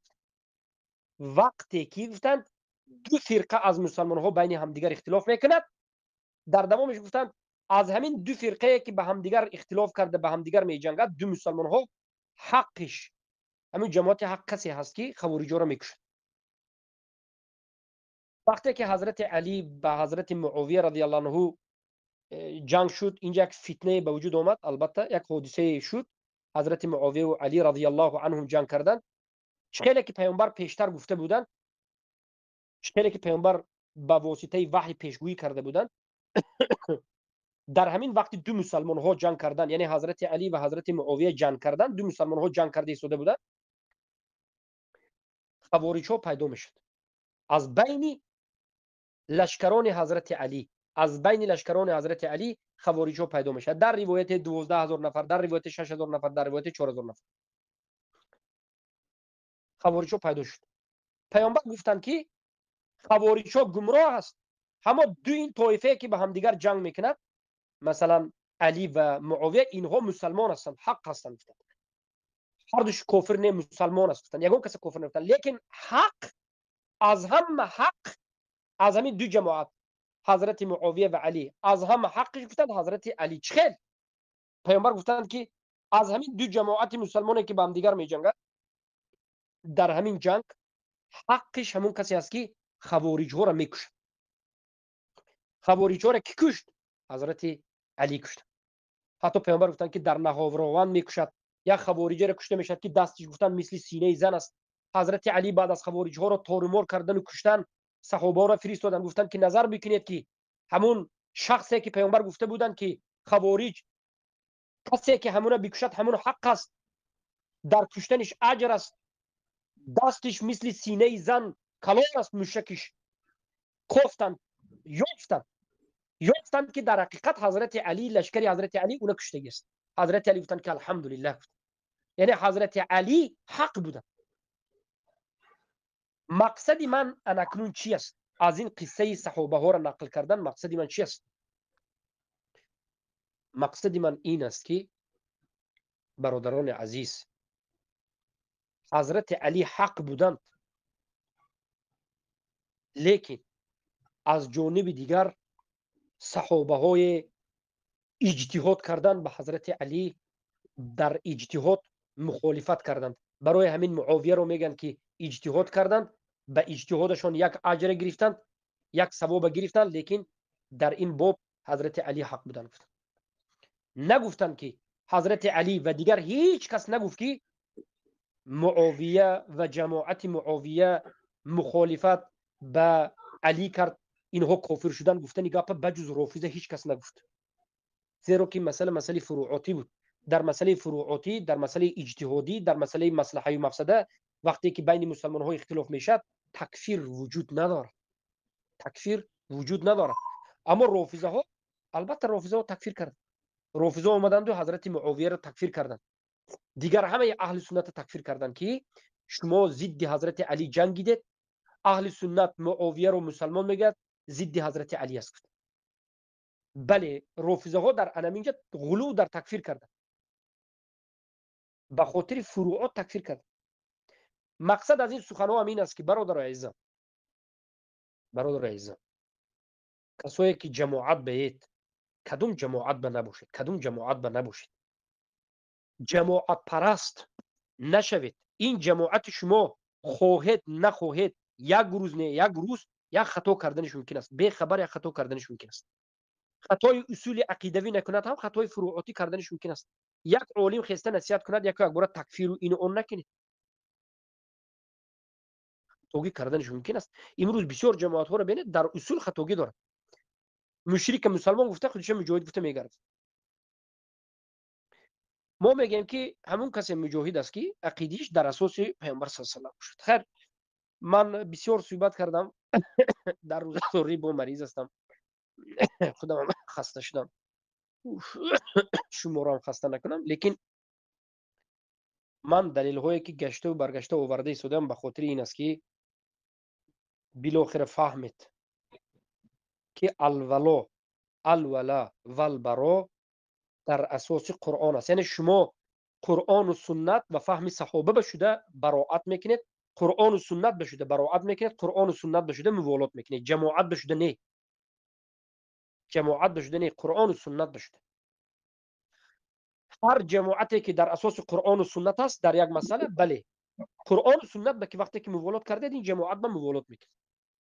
اما وقتی که خطا است، فقط قرآن و سنت که براعت به خاطر قرآن و سنت موالات و براعت میکنه. اما امروز کسانی میبرایند در مسئله یک اختلافی، در یک مسئله فروعاتی موالات به جماعتشون میکنند، موالات به جماعتشون کرده از ما براعت کرده، ما را تکفیر میکنند در اساس قرآن و سنت نه، در اساس جماعت. برای که سخنی که من گفتگی هستم همه علما گفتگی هستم. اگر شما گفت که نه همه علما گفتگی نیستن، خیر مالش، بسیاری از علما گفتگی هستن. ما اینجا با مصلحه و مفسده دویم مسئله داریم که این کاری کرده غیر از مفسده، غیر از ضرر دیگر چیز نیست. ما دیده السلام شدیم. علیکم و رحمت الله. برای همین برادرهای من به برادرهای مسلمان میگم، هم به افغانستان، هم به تاجیکستان، هم به نمیدونم بعضی ها من فقط افغانستان تاجیکستان فارسی زبان گفتم مرا ملیگرا گفتند، هم به هندستان هم مکن میگیم، هم به هندستان هم من مراجعت میکنم که ای اهل هندستان، ای پاکستانی ها غلو نکنید. من مجبور کردید که من میخوام صحبت کنم. میگه که تو تاجیک نگو، تو تاجیک گوی ملیگرایی، تو ملتگرا هستی. آخر مخاطب من فارس باشد، مخاطب من تاجیک باشد، من هندستانی گفته گپ زنم؟ عقل دارید شما؟ نام من ملیگرا موندند و تکفیر کرده. بالاخره ای برادرهایی که فارسی زبان است، ای برادرهایی که هندستانی است، ای برادرهایی که من نمیدونم مسلمانی قرقیزی و منگولی است، یا که نمیدونم پاکستانی و هندستانی هستید، نصیحت ما همین است که هر کاری که میکنید در اساس قرآن و سنت کنید. چنگ به قرآن و سنت زنید. غلو نکنید. غلو نکنید. انا میگم غلو محترم نکنید. جزاک الله خیرا. صدایتان رو شنیدیم. امی دو مسئله که بیشتر اشاره کرده بودم در این موردم بیشتر خسته ایتان نمی سازیم. در این موردم یک اشاره داشته باشین ان بله شاء من یادم الله بحث. بله برادر، دیگه. مسئله که در همین موضوع ده ها بار گفتم که ما مسئله هجوم گفتیم، در گرد اطراف این دیگر مسئله ها هست. همین قش کافی است. انسانی که عقل دارد، انسانی که سیاست شرعی دارد، انسانی که کودک نیست، انسانی که چوجه نیست میفهمد. هی برادر، ما سیاست شرعی داریم، ما مصلحه مفسده داریم. انسان خودشه آهسته برده دست گرگ به نمیتید. شما از من چی میخواید؟ از من چی میخواید؟ من چیزی که آدم عقل دار به هست گفتگی است. ما گفتیم که مثلا در این باب نمی گپ است. این خیلی نیست که چهار پنج جاهل احمق پای باشد، بی عقل باشد، عقلش کار نکند، من نوکتی گپ زده 100 ساعت 200 ساعت 50 خیلی تکرار به تکرار کنم. نه این خیلی نیست اسلام. باید فهمت میفهمدگی آدم. علما و طالب علم به اشاره میفهمند، به اشاره میفهمند. یکی از سوال ها. دویمش مسئله عبدالعزیز طرایفی بود. بله من عبدالعزیز طرایفی رو حفظه الله گفتم، فوک اسره گفتم، تو به حضور میگویم. سبب چیست؟ آیا کفر این آدم دیدیم؟ ما گفتیم که نه، این کفرش هیچ گپ نه، کفر این به عذر میتیم. ما یا مسخره گفتیم؟ نه نگفتیم. ما بسیار چیزی که از این انسان نقل شدگی است گفتگو کردیم، دیدیم که برعکس دیگر سخنهای این انسان وجود دارد. مثلا یکی از مردم، یک جماعت که خیتشه بود، نمیدونم کدومی بود، برآمد از نام شیخ عبدالعزیز طرایفی در دفاع اردوغان یک مقاله را منتشر کرد که گویا که عبدالعزیز طرایفی اردوغان مسلمان گفته نباشند و بهترین گفته باشند، این باشند و اون باشند. ما کتاب‌های این انسان دیدیم. ما عبدالعزیز طرایفی یک درس دارد، درسش نام درسش لیبرالیه. همین درس بشده عبدالعزیز طرایفی را برده محکم کردن. بر خاطر چی عبدالعزیز طرایفی را برده ترمه کردن؟ به خاطر همین اساسی همین درس. در همین درس بسیار شبهه هایی که تهمت هایی که به بالای شیخ است همیش به جواب هست. عبدالعزیز طرایفی در همینجا بیان میکند که همه حکومت هایی که به حکم غیر الله حکم میکند حاکمش کافر است. میگه آشکار و واضح. انتخابات یک چیزی فساد زده، یک چیزی که باطل است و یک چیزی که هیچ به امت فایده ندارد میگه. و این مخالفت به شریعت دارد میگه. در درون دست لیبرالیش این انتخابات این کار میکند که آشکار واضح میگه که مسلمان و فاجر در انتخابات برابر نیستن میگه. ها این سخن شیخ ما چیکار کنیم؟ این هوا بپرتیم؟ هم میگن که ما ندیدیم. ها شما ندیده باشه کووید یا بد، من وظیفه دار نیستم که من گفته هر یک شیخ من یافته دادن گرفتم، من موافق ندارم. شما کووید یا بد. بعضی آدم به تکفیر کردن آسان است، تکفیر کردن میگن. نه ما دیدیم. من درس شیخ عبدالعزیز طرایفی درساشو گوش کردم، کتاباشو خوندگیم. بعضی ها میگن که عبدالعزیز طرایفی عذری است. احمق نامعقول کرده است. عبدالعزیز طرایفی هم در یوتیوب صداش است، هم در کتاب نواقض الاسلام است. من کتاب نواقض الاسلام ترجمه کرده هستم با کریلی، فارسی، تاجیکی. جهل عذر نیست میگه، لیکن خیلی یک به منطق صحبت میکرد. یعنی عبدالعزیز طرافی یه دو تا از دو سبب عبدالعزیز طرافی رو بسیاری ها نمیفهمند. جاهل ها، بسیار جاهل ها عبدالعزیز طرافی رو از دو سبب نمیفهمند. عبدالعزیز طرافی خیلی زود گپ میزند. بعد از این عبدالعزیز طرافی خیلی هم علمانه گپ میزند که این سخن علمی عبدالعزیز طرافی جاهل ها نمیفهمند.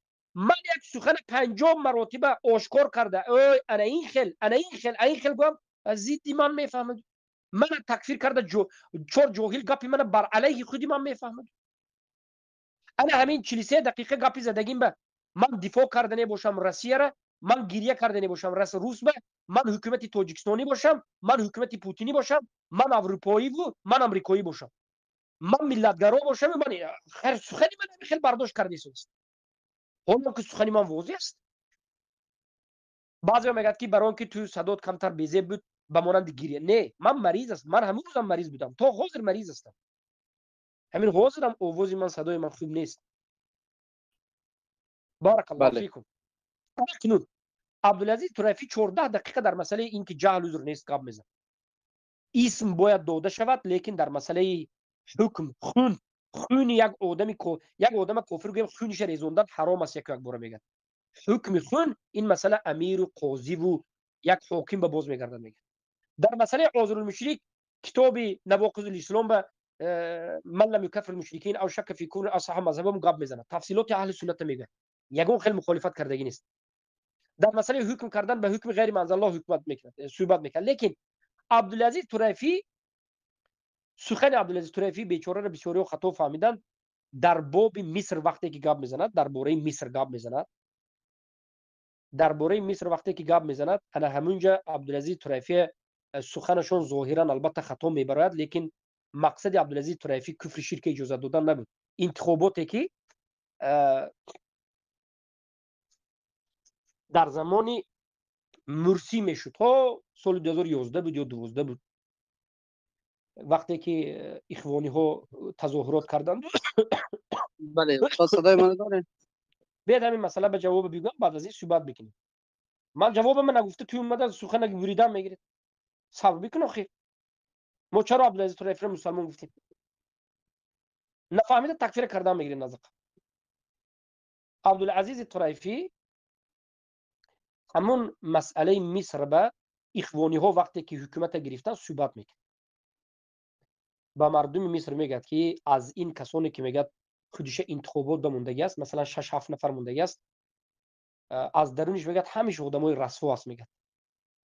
لیکن همین یک تا آدم خوبتر است میگه. او نمیگه که همین یک آدم شما گیرید حکم من راضی شوید، قانونی من برآورده بر راضی شوید. میگه که نه، از همین 5-6 نفر همیش بد است میگه، همیش دشمنی الله و رسول است میگه.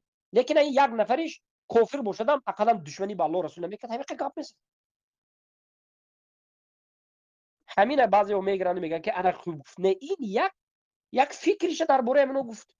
چله که درباره کفار هم میگه که اما کفار اینو کفار است، لیکن یک قسمی از کفار مثلا دشمنی به مسلمانان ندارد. گفتم ممکن است یا نیست؟ ممکن است.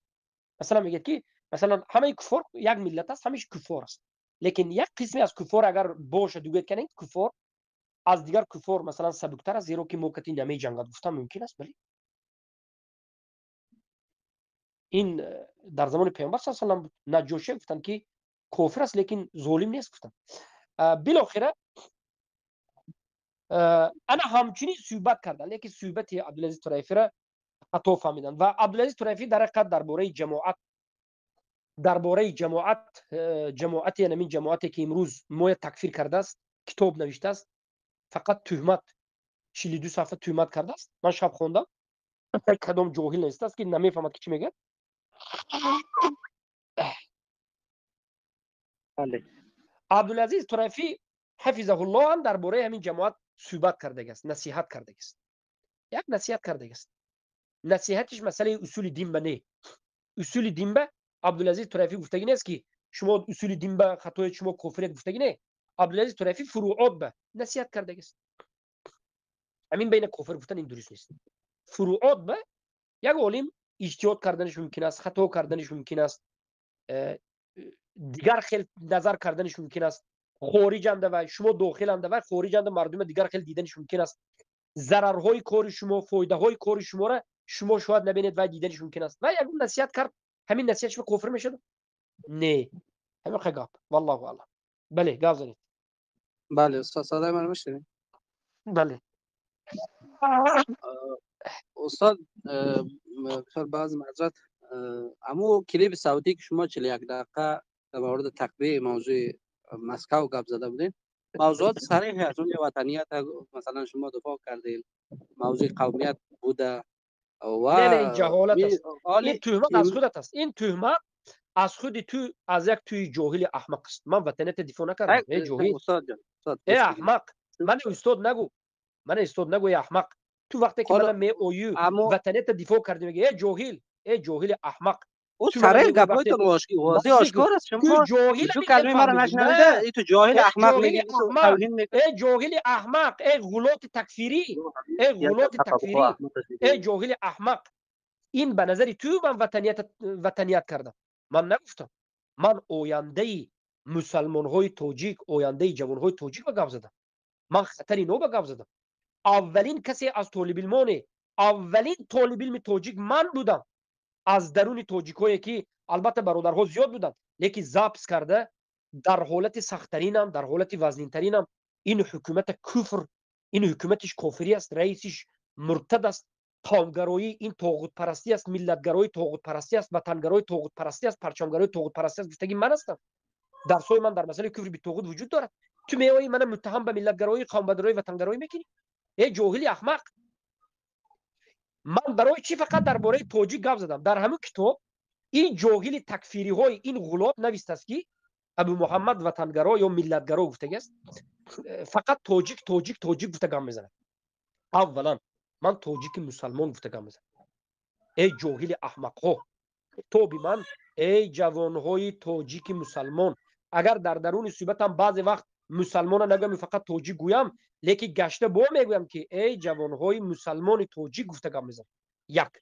ثانیا این حادثه شدگی به سر تاجیکا شد. این حادثه که شد به سر تاجیکا شد. من چی گفته گپ زنم؟ ای مردم هندوستان گفته گپ زنم. حادثه به بالای سر تاجیک است. پرابلم به بالای سر جوانهای مسلمان تاجیکستان است. من این جنده هندوستانی ها به گپ زنم؟ ای احمق جاهل، ای تکفیری غلط، من کی گفته گپ زنم؟ من جوانهای تاجیک اند که پرابلم شد. جوانهای تاجیک که در حالت پرابلم هست، نفهمیده جاهلانه هر کس استفاده برده ایستاده است. من این جوان ها خطاب کردم. من بار دیگر این جوان ها به خطاب میکنم، هر روز میکنم. تو بغیزی کن، بغیزتون ببینید. شما کی هستید که من میکنید؟ اینها این چهار جاهل، چهار منقه، چهار پای آمده است من میگوید که تو حق نداری که میگه تو درباره جوانای تاجیک گپ زنی. در همین کتابش هم نوشته است که تو گفتی که جوانهای مسلمان تاجیک خار هستند، زار هستند، جوانهای مسلمان تاجیک در مشکلی گرفتار هستند، سرشون پست است. اکی در همین کتاب گفته است سخنی منه. بعد از این گفته است که این سخنی تو باطل است. گفته است همون کسی که از نام داعش من برات زده است گفته است که این سخنی تو باطل است. جوانهای تاجیک سربلندند، عزتمندند، جوانهای تاجیک بهترینند، لیکن تو مدنی تو خودت یک دشنام و حقارت و منافق زندیق تو سرپست میگه. ای مردم تاجیک، ای مسلمان های تاجیک، بیاد من مسلمان تاجیک گم. اویا ای موحدین تاجیک، ای موحدین تاجیکستان، اویا همین سخن درست است که شما سربلند و عزیز هستید.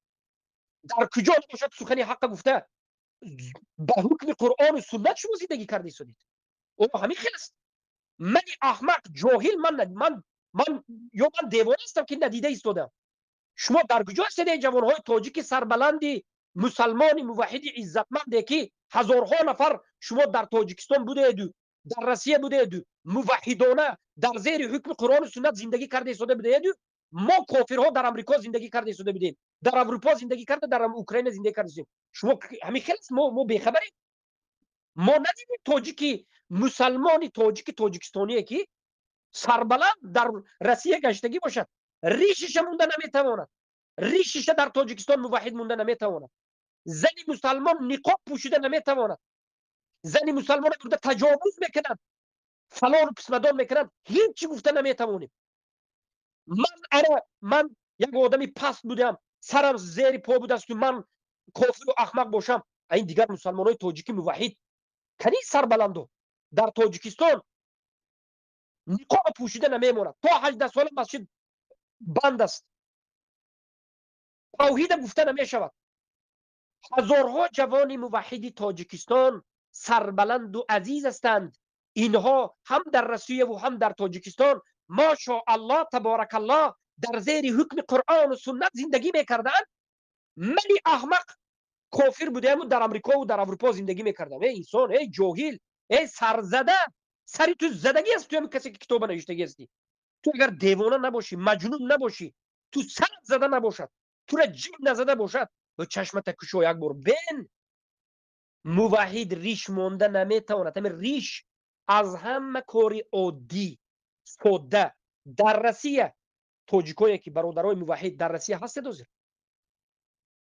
چند طالب علم تاجیک داشتیم در همون روسیه که اگرچه برآمده خودشون ظاهر نمیکردند، لیکن کم کمی طرفداری کرده می ایستادند. انمی روز ترسیده ایستادند که به خاطر همین حادثه ها گپ کپ است که اینو برده محکم میکند.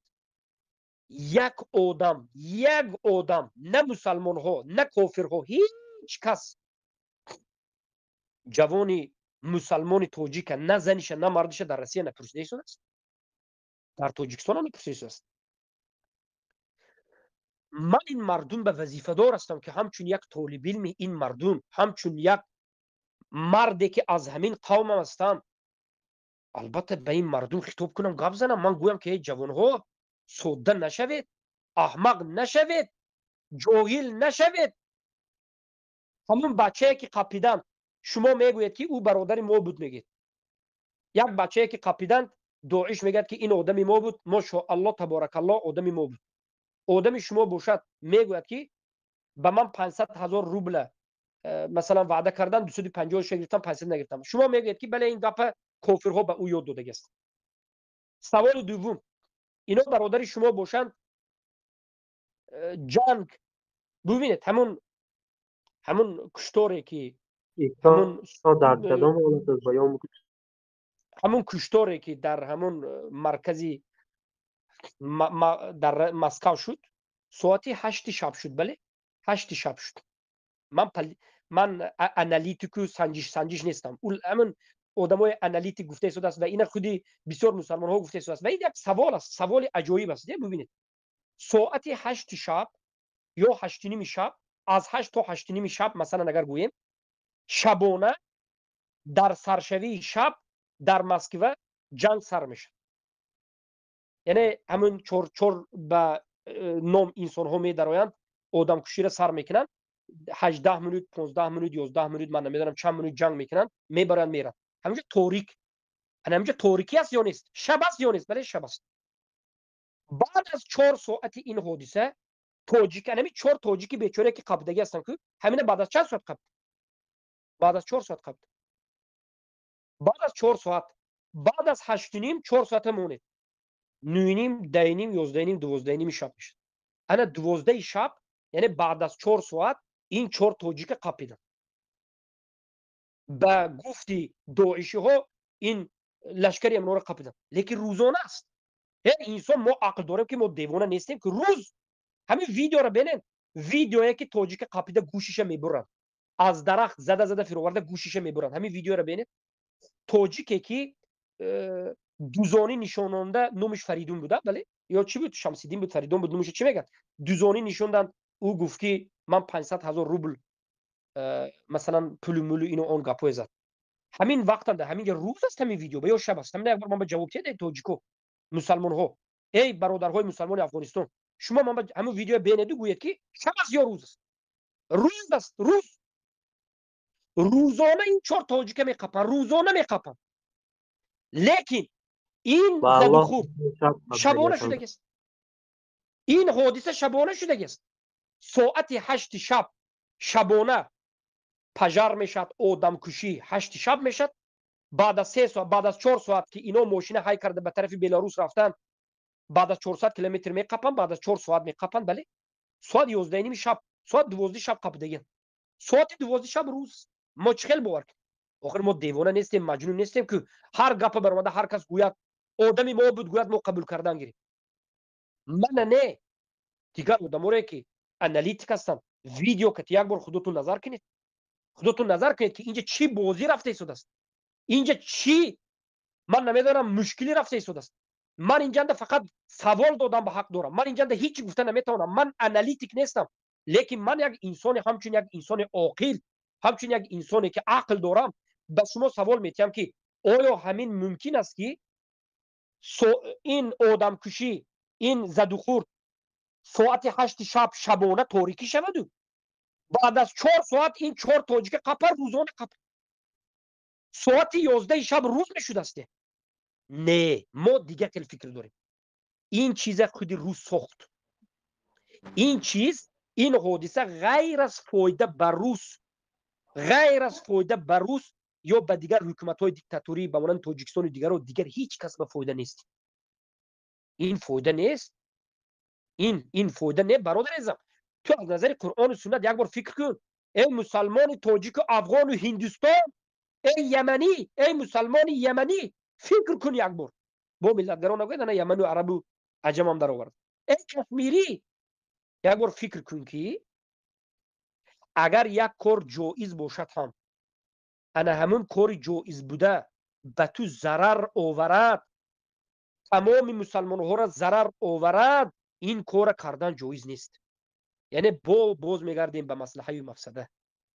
علما یک دسته به اجماع گفتن که یک کاری که شما میکنید از نظر شریعت جایز باشد، لیکن شما همین کار کنید و بعد از این کاری کرده شما مسلمان ها به ضرر بیاید، این کاری کرده شما درست نیست، از نظر شریعت حرام میشه.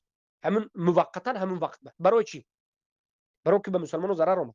یا که شما ای افغان هایی که امروز منو تکفیر کرده ایستادید به نام داعش، یا که شما دیگر آدم ها را مسلمان حساب نمیکنید، یا که شما مسلمان های تاجیکستان که در روسیه هستند، ازبکستان ازبک هایی که در روسیه هستند، قرغیز مسلمان هایی که، ازبک مسلمان هایی که، قزاق مسلمانی که، پاکستان مسلمان و هندوستان مسلمانی که در روسیه هست، یا که غم اونها شما اصلا نمیخرید برای اون که اونها کافر هستند.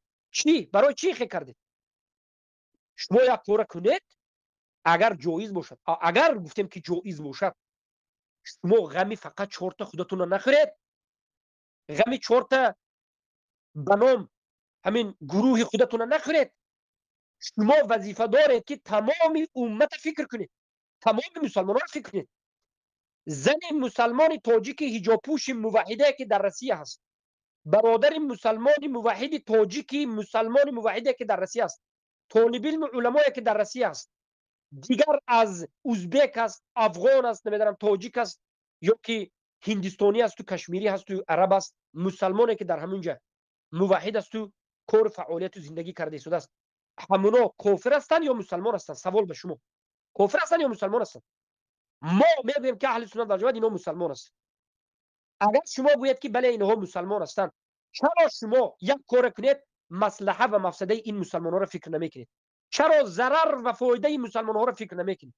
چرا فکر نمیکنید که بعد از این چند خواهر مسلمانی تو را برده، قپیده، تجاوز میکند، تورمه میکند، بدنش به دست میزند، حجابش میکشد، کارت میزند؟ چرا فکر نمیکنید که دیگر برادرای مسلمان شما را خورزور میکند؟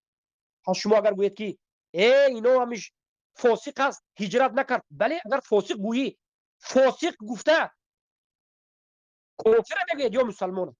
با مسلمان است. اگر تو فاسق گویی این مسلمان است، حق ندارد، یگان جماعت حق ندارد که اگر این مردم مسلمان گوید مسلمانی که در امریکا است، مسلمانی که در اروپا است، مسلمانی که در نمیدونم در افغانستان است، مسلمانی که در پاکستان و هندوستان و یمن است، مسلمان موحدی که در روسیه است، وقتی که یک کار میکند اگر مسلمان یگان بار فکر نکند، اگر فایده و ضرر فکر نکرده کنه، خطا کرد. تو باید همیشه مسلمان در یادت داشته باشی. یا استاد محترم به طور مثال استاد محترم ببخشین با عرض معذرت، به طور مثال اگر مسئلات مفسده را در نظر بگیریم، اصلا به معنای از این است که اصلا به این کشورهایی که بر علیه ما تجاوز میکنه یعنی اصلا حمله نکنیم، این معنا را میته؟ نه این معنا رو نمیتد. این ببینید من در حیرت میمونم که برادرهای ما از افغانستان، فقط از افغانستان و بعضی از برادرهای تاجیک ما به درجه به احساسات داخل شدگی هستند که همه سخن به برزید میفهمند. برزید میفهمند. نه، حملات قاعده خودش دارد، روش خودش دارد، مصلحه و مفسده خودش دارد. تو وقتی که از دستت هیچی نمی آید، تو وقتی که مسلمان دفاع کرده نمی توانی، فقط میری و یک ترکشه میکنی، بعد از این می درایی تکیه کرده در درونی جای امن خودت زندگی میکنی، هزار مسلمان نابود میکند، هزار مسلمان از درس توحید دور میکند، 10 سال و 5 سال با مسلمانی را برای نابود کردن سبب میشد. ما میگیم که انا این کاری تو احمقانه و انا این کاری تو در اساس مصلحه نیست. انا اینو گفتید. فهمیدید؟ پیامبر صلی الله علیه و سلم به خودشون منهج داشتن، به خودشون روش داشتن. پیامبر به خیبر دیگر معامله کردن، به فتح مکه دیگر معامله کردن. پیامبر در جنگ بدر دعا دیگر معامله کردن، در احد دیگر معامله کردن. دفاع، هجوم، قصاص حالت خود دارد. بعضی ها میگن که این قصاص بود، بعضی ها میگن که ابو محمد خطا کرد این قصاص بود. ای انسان، ای عقل دار، قصاص رو در حالت قدرت و قوت میگیری. هر تو رفتی گفتی که زنای بچه کودکای ما را روسا کشته بود، ما هم کشتیم، گفتی و کشتی. اوای ها خستند 10 برابر دیگر زیادتر کشتند. چی میشد؟ از نظر شریعت چی میشد؟ قدرت. چرا سلف صالح در همه مسئله قدرت توانایی یک مسئله، دوم مسئله مصلحه مفسده گفت. یک جماعت حق که در منهج پیامبر صلی الله علیه و سلم باشد، این جماعت حق همیشه باید مسلمان های تمام دنیا فکر کنند. لیکن افسوس که بعضی ها، ما تا جایی که دیدیم، بعض این چوجه ها، بعض این جوان های کودکی که ما را تکفیر میکنند، اینها مصلحه مفسده مسلمان ها را بالوش به توف کرده است. اینها علما را هم توف کرده است. به من یک چند این جوان هایی که از افغانستان است گفت که همین 2-3 روزه میگوید که پیشتر هم گفته بود، همین جوان های افغانی که خودشون به داعش نسبت میدن، به من نوشتن و گفتن که ما این منافقینی که در روسیه زندگی میکنن، در امریکا زندگی میکنن، این علمایی که در پاکستان و در هندستان و در تاجیکستان و در اروپا و در روسیه زندگی میکنند و خودشون اهل سنت میگن، ما اینها را منافق میشماریم، اینها خائن هستند. همین کافر نگفتو، لیکن ظاهر کافر نگفت دیگه، همین گپ گفته شده است. همین گپ گفته شده است. پیش راهی اینا کی میگیرد؟ پیش راهی اینا کی میگیرد؟ پیش راهی جاهل. اگر داعش همین کار نکند برای اینا پیش گیرد. نه اگر این باشد این باطل است. ما اهل سنت و الجماعت عقیده داریم که هر کسی که نماز میخواند، خود در روسیه باشد، خود در امریکا باشد، خود در سعودی باشد، خود در هندستان باشد، خود در افغانستان باشد، خود در تاجیکستان و ازبکستان باشد، در تمام عالم، ما از او کفر اکبر، شرک اکبر ندیدیم. ظاهرا و مسلمان بگیم. یک، ما و ظاهرا مسلمان بگیم. چی رسد اونی موحدین در اروپا هم، در امریکا هم، در روسیه هم، در تاجیکستان و در سعودی و در مصر و نمیدونم در افغانستان و در پاکستان، در همه جای روی دنیا، در ایران هم موحدین هست. حالی فقط مسلمان ظاهری موحدین است. انا کنون مدنی تاجیکی تو گوش بگی گپ ما هم گوش نمیگیری و عقبه با بیجا گپ هم میزنی. اگر ما چند سخن داریم، امیر یک اجازه شنیدنش خوب بده. جاهل و توهین و فلان گفته رفتی. ببین جاهل، من اجازه سخن میتیم به تحقیر، به طعنه. حاضر تاجیکی ازبکی گفتی، من توهین نمیکنم. گوش بگیر، توهین کردی تو ملتگرا حاضر کردی گفتی تاجیکی ازبکی، همین تحقیر نیست. من تاجیکی ازبکی گفتم چی معنی داره؟ ما تاجیک ازبک گفتن مشکل نداره. برادر وقت بده شیخ عزیز خط میگه انشاءالله. ببین صبر به ادبی نکنید. به ادب ها به ادبی نکنید. وقت بده وقت شیخ عزیز وقت ببین وقت نمیدیم. چرا؟ برای که ما برادرانه مسلمانانه وقتی که معامله کردیم شما نمیفهمید.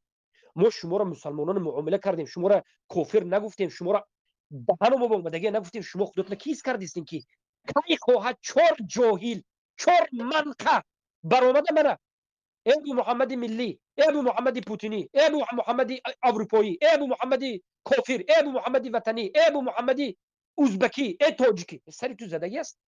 این تاخیر نباشه. چی تاخیر است؟ خود که میگه که ابو محمد تاجیکی ازبکی گفتن این پرابلم نیست. من خطاب به تاجیکا کرده پرابلم مسلمانای تاجیکا به گپ زنم این پرابلم بود است. من ملیگرا بودم. من اینها ابو محمد تاجیکی ازبکی گفتن این پرابلم نبود. این دیوانگی نیست. من باوری دارم که یک قسمی از جوانهایی که از در افغانستان هستن سرشون زدگی است. من همون کسانی که یک وقت نمیدیم، همون کسانی که جوانهایی که امروز در افغانستان من بسیار دیده شدم که ما رو بیادبانه گپ میزنید، بیادبانه گپ میزنید، بیادبانه گپ میزنید. بیادب خودت هستی، بیادب خودت هستی که اثر جال جال گفته رئیسی. جاهل هستین، جاهل هستین. مصلحه امت نظر نمیگیرید. یا تکفیری هستین یا جاهل هستین. توهین نکنی خیره یا تکفیری هستین یا جاهل هستین. آلی تکفیری بودن ما را سوچ ما را بشنو باز ای موحدین عزیز از الله بترسین. نه سوال میتونم صبر میکنم. با انامین ذهین کریمی عدد ما در گروه تا آمدیم. بس کن بی ادبی نکن. احمقی تا میری دیگر جواب میکنی. من به تو سوال میتونم جواب تی. اگر راضی باشی گپ میزنیم، راضی نباشی رو نوبچو. من به تو سوال میتونم جواب تی. مرحمت. این مسئله دین است، این شریعت است. من در پیش قرآن و سنت و فهم سلف جماعت این کار میکنم. فراموش نکن. من تو به سوال میتونم، تو به من جواب تی، تو هم سوال تی جواب میتونم. آرامانه گپ میزنیم. بسم الله. سوال یکمی من به تو، انا میکروفونت باز کردم. گجا رفتی این جاهل، این احمق، گجا رفتی انا گریخت فرار کردی. سوالی من هر کسی که گپ زدن میخواهد، انا سوال ببین، سوال میتونم سوالم جواب تی. بیهوده گپ زدی پاکت میکنم، بیهوده گپ زدی نابودت میکنم. از اینجا میری. من سوال میتونم جواب تی. سوال میتونم با تو سوال میتونم. کسانی که خودشون مسلمان میگن در روسیه زندگی میکنن، اینها کافر هستن یا مسلمان هستن؟ مردم عامه مسلمان گفته زندگی میکرده یادم توحیدش معلوم باشه، به عقیده توحید باشه، تا که نواقض اسلامش ظاهر نشده باشه ما را مسلمان میدانیم. انا خطا عقیده توحیدش معلوم نباشه فقط نمازخوان باشه. چی عقیده توحیدش نمیدونی در مسجد ظاهر شاعر دین عمل بکنه، کفرش صریح کفر شرکش معلوم نباشه، یک از نواقض اسلام مبتلا نباشه مسلمان میدانیم. نه پیش از این یک لحظه بیا آرومانه صحبت کنیم. پیش از این گفتی که عقیدش توحیدی باشه. ببین ما درباره عقیده توحید مهم است. صبر بکن. عقیده این به قلب ربط دارد. ما در مسکو در روسیه رفتی که یک آدم در همین کوچه در راه نماز خوانده شده است. ریش دارد، توقی دارد، مسلمان خودش میگه مسواک دارد، با نماز میخواند. همین خیلی آدما، هزارها آدم دیدی. اینا مسلمانن یا کافرن؟ در امریکا در روسیه در مسلمانن. بهترین اكو سوال دوم، تو میخواهی در همین منطقه که میلیون مسلمان زندگی میکنند، در همین منطقه دعوت آیسته رفته شده است، توحید منتشر شده است، تو میخواهی که انا همینجا یک ضربه به کفار زنی، به روس، به امریکا، من نمیدونم به اروپا، به کسی میخواهی که ضربه زنی، در حالتی که اینجا مسلمان ها زیاد هستند. از نظر شریعت تو آیا از نظر شریعت تو نظر میکنی به مصلحه مفسده که من همین کاری که میکنم، من همین کفاندنی که میکنم، ترکتی که میشد، آدم کشی که میشد، همین مسلمان‌ها به چی فایده و چی ضرر دارد؟ آیا همین چیزا نظر میکنی یا نمیکنی؟ بله. سوال عالمی ابی سرزمین روس گاز انا از موضوع فرار کردم. ببین محکم میکنم. سه دقیقه صبر زاهین، یک دقیقه صبر بکن. با شما سوال میکنم برادر میرویسی احمد یاسین، با شما سوال میکنم که بله مثلا در امریکا، در اروپا، در افغانستان، در تاجیکستان، در روسیه، در لوبوجو، اگر دارالکفر باشد دارالاسلام باشد من نمیدونم، هر روسیه گیر. بله. در اینجا ما مردم عقیده اهل سنت چی است؟ ما به ظاهر مسلمان میگیم. من بله 100% به ظاهر کسی که نماز میخونه من صلی صلاتنا و اکل ذبیحتنا و اکل ذبیحتنا در ذمه الله رسوله و مسلمان است. بله بهترین. الله بارک فیکم. دلیل تو قوی قبول. سوال دوم برادر عزیزم به این صفونه، یک کس بله میخواهد یک جماعت میده، یک جماعت به مانند داعش است، من نمیدونم، یا تصور کرد که داعش نه، طالبان است، القاعده است، یا که مثلا انصار الله است، خطش است. یک آدم تصور کنید، لبا جماعت، هر جماعتی باشد، میخواهد که در همین دارالکفری که میلیون ها مسلمان ها آرام زندگی کرده شدند، مسجد دارند، مدرسه دارند، توحید خونده شدند، آهسته منتشر شده شده است، همینجا میخواهد که رود یک عملیات انجام بدهد، یک قتل و کشتار انجام بدهد، به نام قصاص است یا به نام هجوم است، به نام من نمیدونم چی بلا کدام نام نباشد کند. از نظر شریعت انا همین آدمی که عملیات انجام میدهد آیا به مصلحه و به مفسده به مسلمان های انا همینجا زندگی کرده چی ضرر و چی فایده می آورد نظر باید کند یا نکند، یا نوکر می زده برفتن بگیرد، کدامش من درست است اینجا از نظر شریعت؟ حقیقتا استاد محترم، حقیقتا باید حقیقت امر را باید درک بکنیم. می است که مصلحت مفسده را در او صورت باید در نظر بگیریم که جهاد در راه الله تعطیل نشود. متوجه هستین؟ اگر امی کارا نمیجا فعلا کفار فکر بکنین که امیجا مصلحت مفسده را در نظر گرفتیم، درست؟ امیجا حمله نکردیم، خی چی کار کنیم؟ در کجا حمله کرده شود؟ مثالش بهترین در کجا چی کار کرده شود؟ این سوال است، اینه چی کار کرده شود؟ من سوال شما جواب میتیم، لیکن پیش از جواب نقطه خطاگی شما همینجا است برادر عزیز. انمین از خطاگی شما که مصلحه مسلمان ها را فکر نمیکنید، برای همین همه این مسلمان های روی عالم از شما ناراضی است. این با نمیگه که به محمد مدنی انا کافر با مورد تنه زد نگوید. شما یک مردم گوین که یک ملت طرفداری داعشی باشد، طرفداری من نمیدونم یگون دیگر جماعت باشد، همه چرا از جماعت های جهادی مردم مسلمان، من مسلمان عادی نمیگم، مردم مسلمانی حتی مسلمانی که توحید آموختگی رنجیدگی است، چرا نمیپیوندد به شما یا به دیگر گروه ها؟ برای که این مردم میبیند که شما دیگر مسلمان ها را فکر نمیکنید، فقط مصلحه جماعت خودتون فکر میکنید. در باب جهاد، در باب همین حرکت و عملیات، شریعت میگه که تو فقط یک جماعت مصلحت نبین، تمام مسلمان ها را مصلحت شبید. همین خطاگی شما است که مصلحت نمیبینید و این خطاگی شما یک بار نه، دو بار نه، سه بار نه، چهار بار نه، ده ها مرتبه شدنش ممکن است. مصلحت نیست کار شما. میرین 100 تا کافر مثلا انا کشتید، باور کنید حکومت روس به این 100 تا کافر پلیوت کرده است، به زبان روسی توف کرده است، پروا ندارد، هزار چک پروا ندارد، از این چیز استفاده میبرد، نابود کرده با دیگر رو میپرته، لیکن بیاد دیگر جو بریم. شما گفتید که هر چیکار کنیم دیگر علاج نداریم. انا دیگر علاج نداشته باشین، از سبب علاج نبودن مخالفت شریعت کار نکنید، از سبب دیگر راه نبودن، دیگر شرایط نبودن اومده دیگر کاری خطای نکنید. خیلی که حزبی در تاجیکستان حزب نهضت است، یک حزب نهضت تاجیکستان است، یا که حزب اخوان المسلمین در مصر است. اینها به وقتی که میگید که مردم خداتون شما مسلمان میگید، بعد شما گریه کرده نماز میخونید، تهجد میخونید، آخر این کاری که شما میکنید دموکراتی های کفر است، شرک است. این حزبی ها به ما میگید که ما دیگر علاج نداریم، میگه ما همین چیزا نمیخوایم لیکن دیگر علاج نداریم، میگه والله اگر این حزبی ها یک لحظه برادر، یک لحظه التماس به من اجازه بدید، که مقصدم بگویم. همین حزبی ها میگه که ما دیگر علاج نداریم، آخر ما به حزبی هم میگیم، به شما هم میگیم، به دیگر جماعت هم میگیم که علاج نداشته باشه، مخالف قرآن و سنت، مخالف منهج اهل سنت کار نکنید. علاج نداشته باشه یک کار نکنید که یک کار شما فایدهش بجاش 100 برابر ضرر هم به خودتون باشه. شاید تاجیکا شما به 500 نفر، 1000 نفر، 10,000 نفر گمانش نیک بود، ولی شاید روز به روز گمانش نیک شده ایستاده بود، بعد از این حادثه شاید صدها، 200، هزارها نفر گمانش بد میشه، از دست.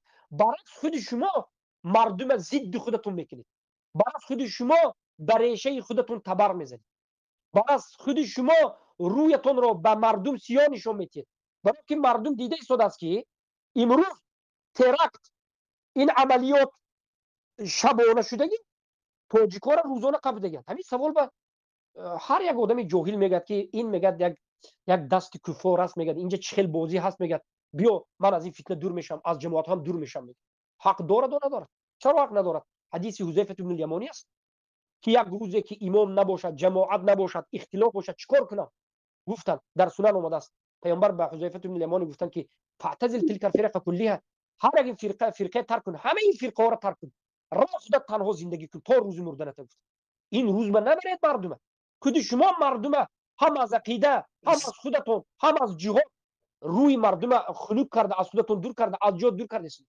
عزیز ببخشید با عرض معذرت شیخ عزیز یک دقیقه برادر عزیزم یک سوال کردید شما گفتید که بله سوال کردم سوال مرا مطلب گرفتین ببینید برادر عزیزم شما گفتید که اگر من دوباره یک بار دیگه تکرار میکنم بس تمام است یک بار دیگه سوال خود را تکرار میکنم درست فکر کردیم که مصلحه مفسده را در نظر گرفتیم آیا به اساس مصلحه مفسده جهاد فی سبیل الله که فرض عین است در این حالت در این شرایطی که ما قرار داریم هیچ از علمای اهل سنت قرآن و سنت را تایید میکنه و فرض عین میگه و واضح است آشکار است و هیچ کس انکار نمیکنه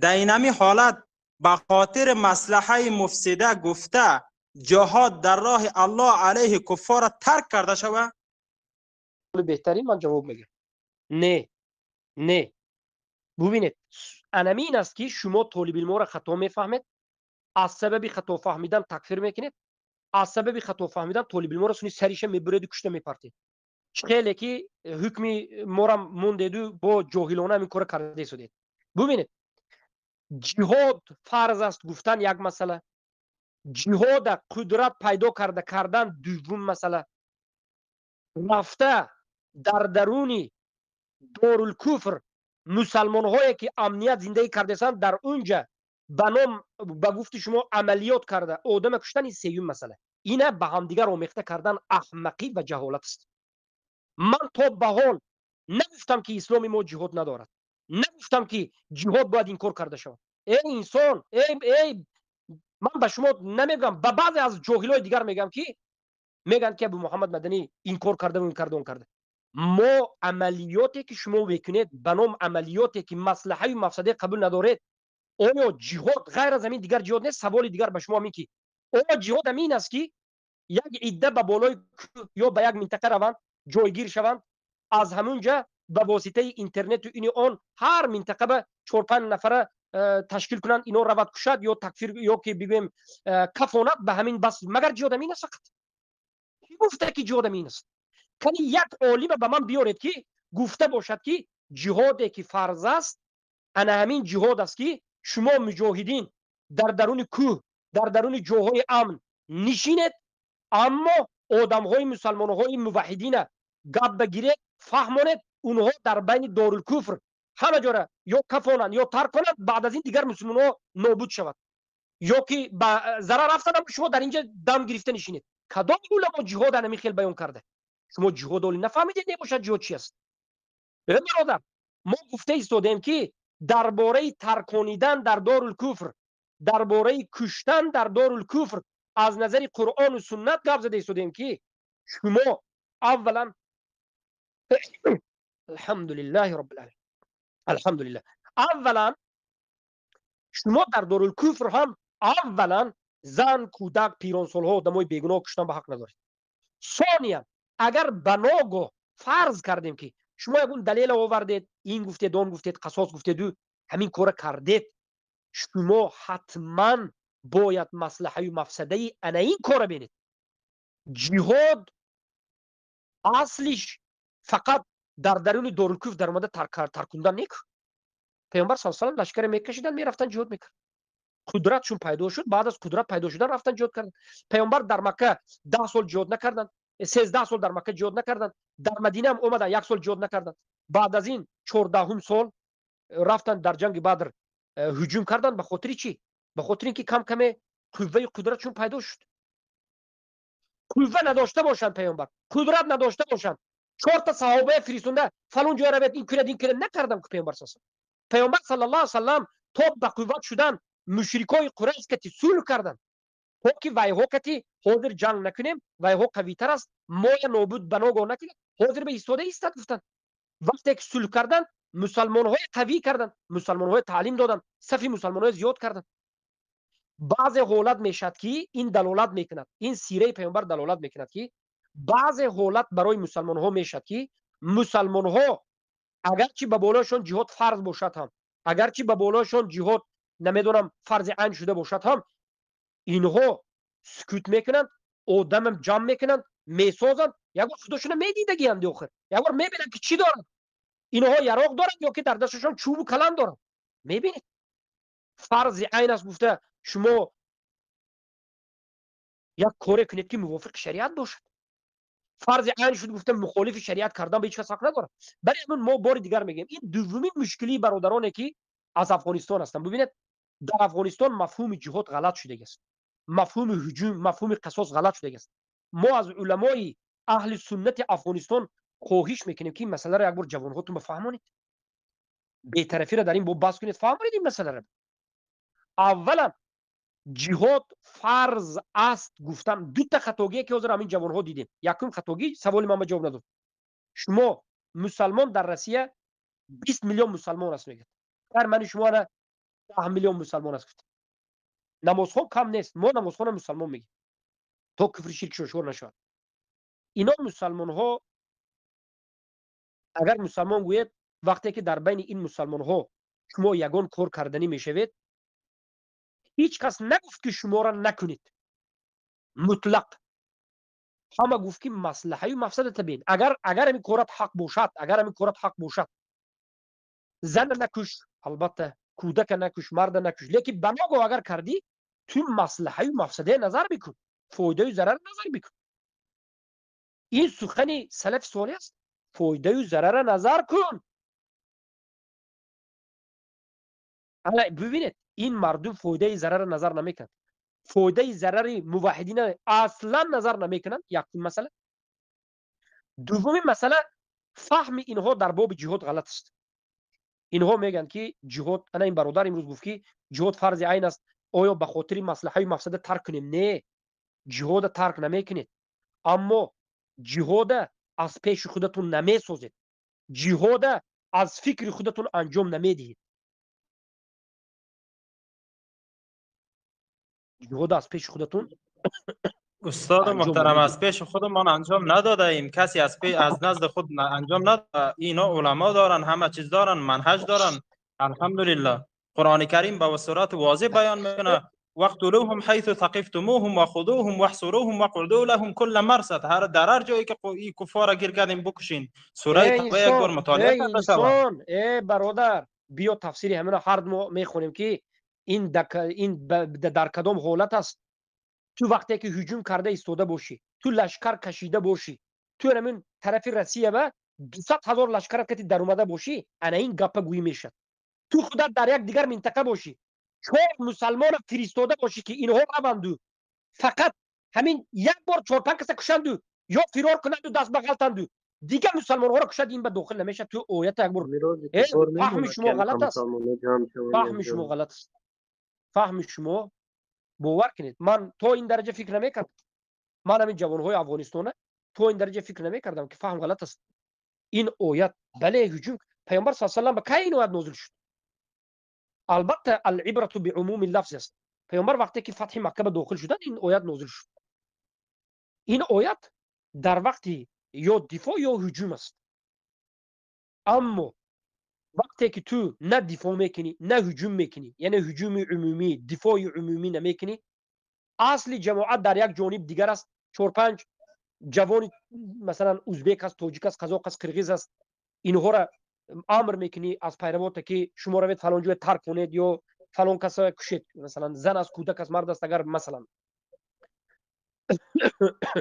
در این حالت شما باید مصلحه و مفسده نظر بکنید ضرر کار شما زیاد باشد ضرر کار شما زیاد باشد به صورت عموم هست استاد محترم به صورت عموم هست در هر جا هست مثلا افریقا هست موزامبیق هست ساحل هست فعلا در حالت هجوم قرار دارن اینا در حالت دفاع هم قرار دارن و در حالت جنگ های چریکی هم قرار دارن برادر عزیزم به من افریقا را نقل نکن من خبر ندارم از افریقا من به انمین حادثه که امروز در تاجیکستان معذرت خواهی میکنم در تاجیکستان گفتم در روسیه شد، من سوال دادم، سوالی من به جواب نشد.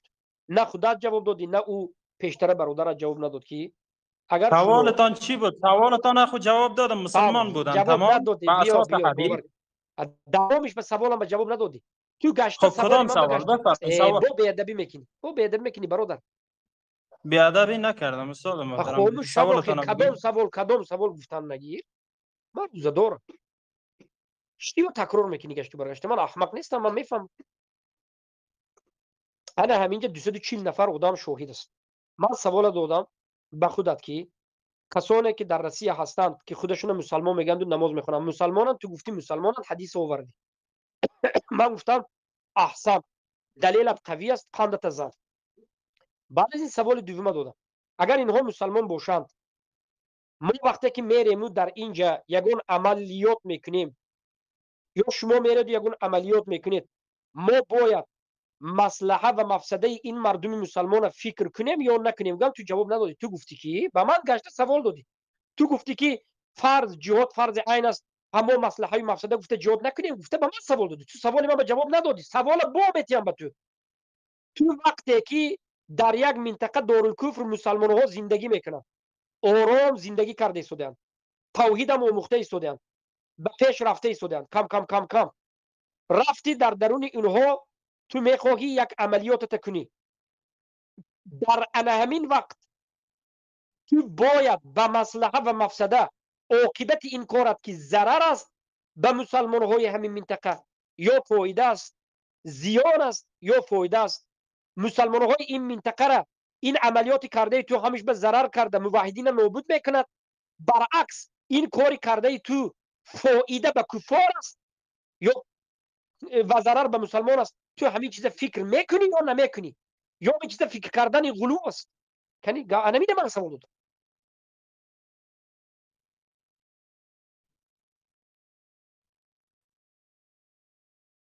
استاد محترم، مسئله مفسده و مصلحه یک بار تشریح کرده شود که مسئله مفسده و مصلحه تمام واضح رو شود. کورت تکن برادر. الله و رسول نگفتی، الله و رسول الله و رسول جانبیش نگرفتی، حق جانبیش نگرفتی. اینجا اومدی با جماعت به جانبش برفته استی، یک کار کرده استی که جماعت همین کار کرد، از این میبرد که ما ضدیت نباید ما کنیم. گفته دنبال دلیل هستیم، دلیل ارائه بکنین جناب. در مورد مصلحه و دلیل مفسده همین ایتان است. دلیل ارائه بکنین. دلیل مسئله اصول دین به ما دلیل من قرآن و سنت و اجماع صحابه است. باقی مانده مسئله به عقل ها دلیل فقط قرآن و سنت است. توهین نکنین جناب شیخ، توهین نکنین. چرا خودت توهین نگفته استم. میکنین؟ برای آن توهین میکنیم که شما میخواهید که در همه مسائل اجتهادی دلیل از قرآن و سنت آورده شود. شما هم خیلی دین ساختین که یک دین ساختین که در مسئله اجتهادی هم دلیل از قرآن و سنت بیار میگویید.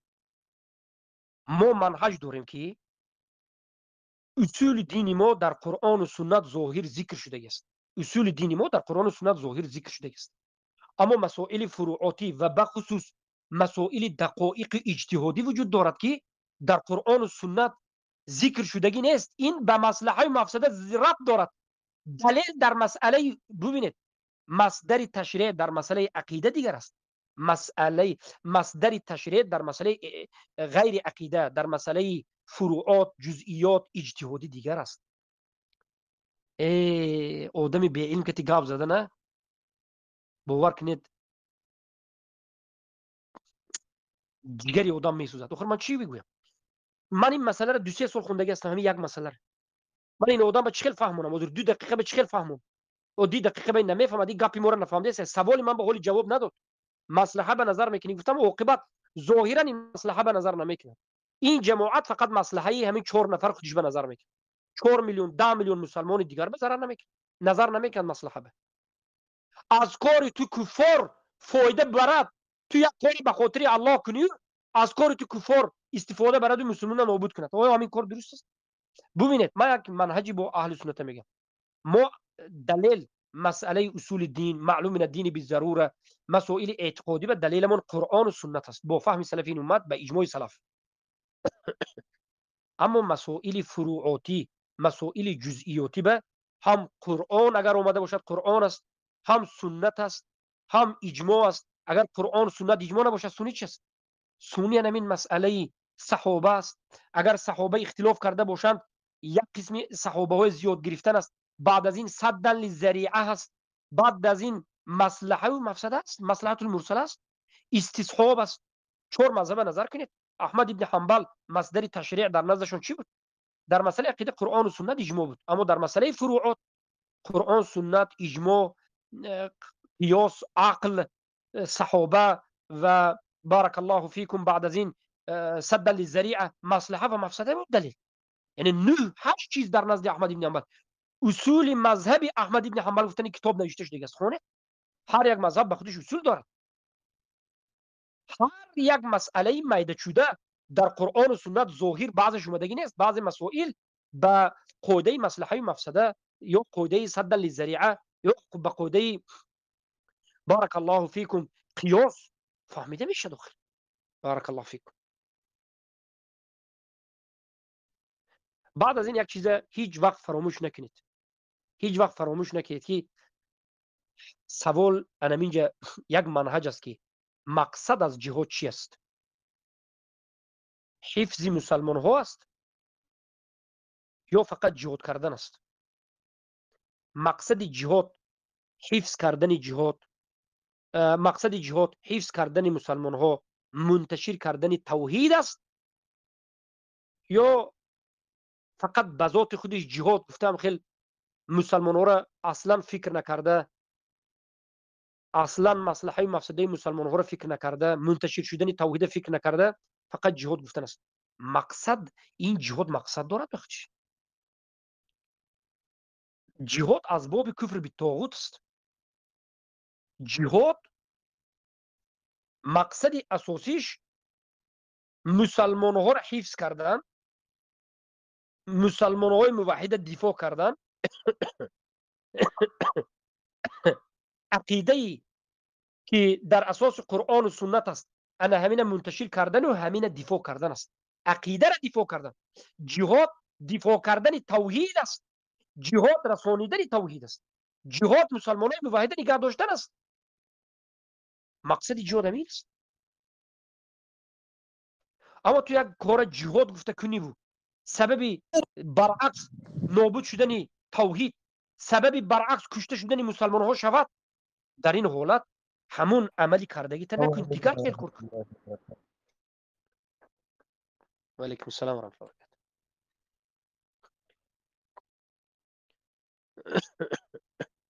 خیر بالاخره جناب شیخ عزیز گوش کنین. شیخ عزیز به نام علیکم مصلحه و مفسده رحمت وقتی الله مسئله اجتهادی هست. برکاته. صبر بکنید. من سخن خودت میبندم. برادری که با آدابانه صحبت کردی لیکن در آخر اومده با دیده و دانسته جماعت رو از قرآن و سنت پیش گرفته ایستاده ای. دیده و دانسته شکست خوردی لیکن جماعت از قرآن و سنت پیش گرفته ایستاده ای. من دیگر تو به وقت صحبت نمیتیم. من تو به 2 بار سوال دادم که کسانی که در روسیه هستند خودشون مسلمان میگن و نماز میخونن، مسلمان هستن یا نیستن؟ تو گفتی مسلمان هستن. وقتی که در درون همین دارالکفر اگر شما یگان کار کنید، السلام شما علیکم و مصلحه رحمت مفسده به الله نظر میکنید؟ برکاته. مصلحه مفسده به نظر میکنید یا نمیکنید؟ تو شیخ جواب عزیز ندادی. تو برعکس من تعانه زده ایستادی. من به درس داده ایستادی. من به درس هم نتی. من تعانه هم نزن. گپ دیگه جو به نبر. سوال هم نتی. جواب تی به من. باید من جواب میتیم. من جواب میتیم به تو. تو هم یک جاهلی دیگر هستی. باید مسلمانی که در درونی یک دارالکفر عملیات میکند، خواه آدم کشی میکند، خواه ترکانیدن میکند، در همینجا میبیند که 1 میلیون 2 میلیون مسلمان ها زندگی کرده ایستادند. در اینجا مسلمان ها در امن و امان، در توحید، آموزش توحید، پیشروی توحید رفته ایستاده است. تو وقتی که در اینجا یک کار میکنی تو باید فکر کنی، مصلحه و مفسده را فکر کنی که تو همین کار میکنی چی فایده و چی ضرر میشه.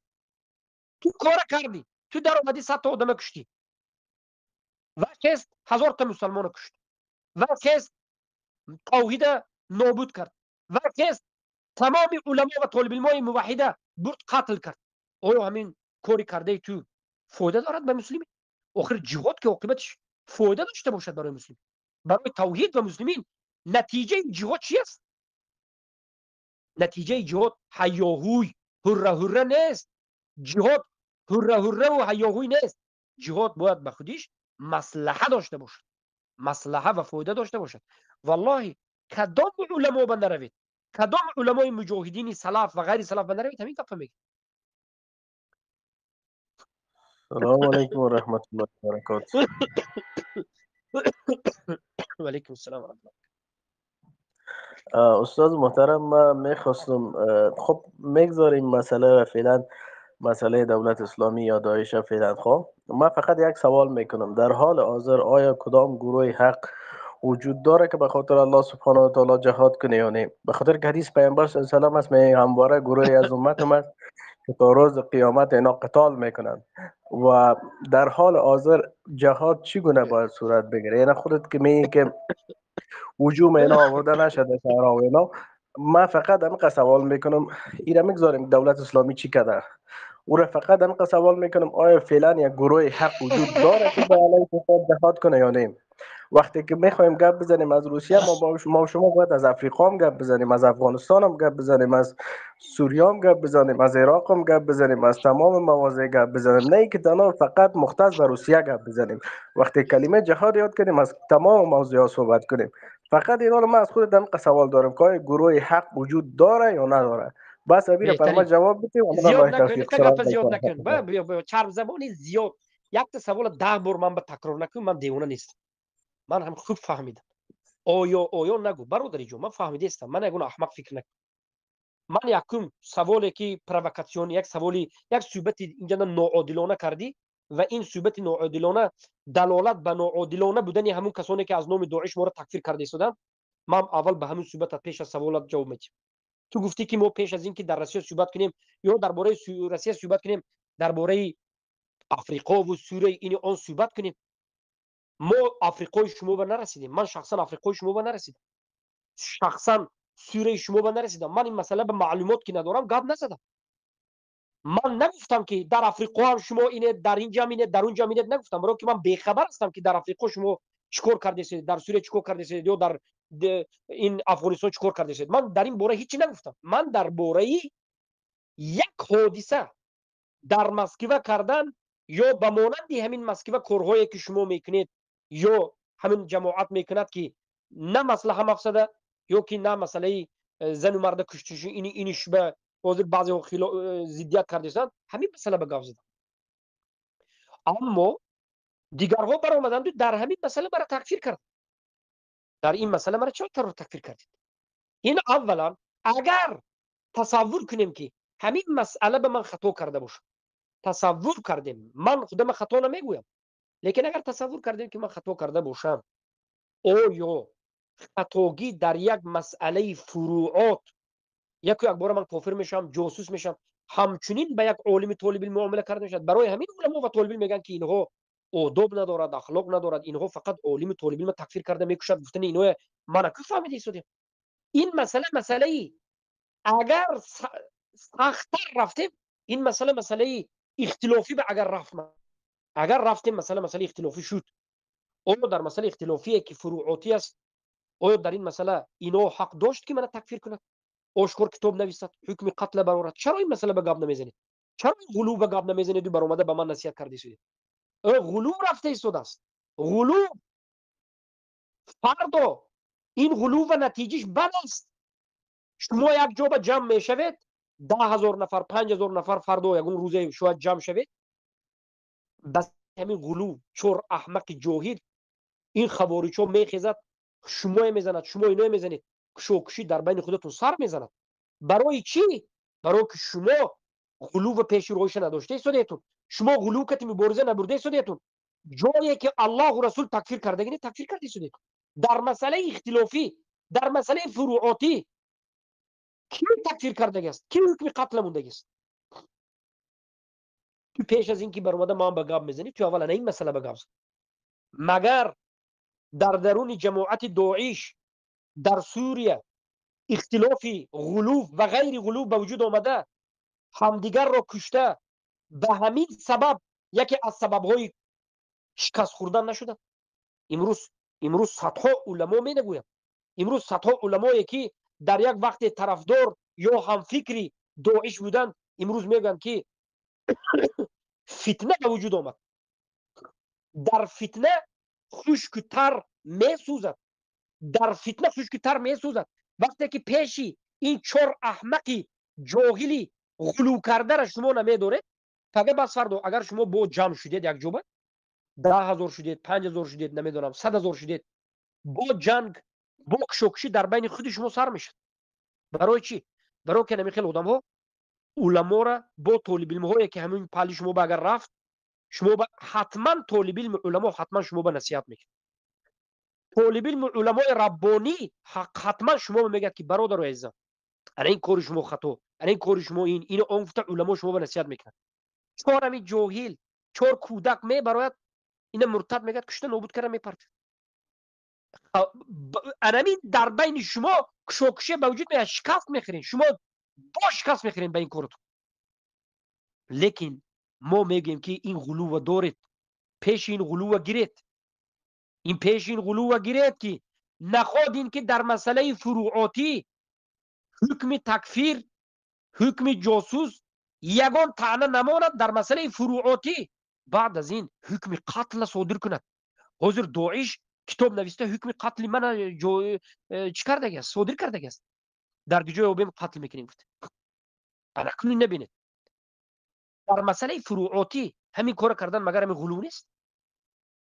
من مگر سوریه شما به گاو زدم، افریقای شما به گاو زدم، افغانستان شما به گاو زدم؟ من والله امروز معلومات ندارم. من درباره افریقا، درباره جماعت شما خراسانه که در بنام افغانستان هستید و امروز در سوریه در کجا هستید، من معلومات ندارم. من نمیدونم که از کجا شما به معلومات گرفته شد.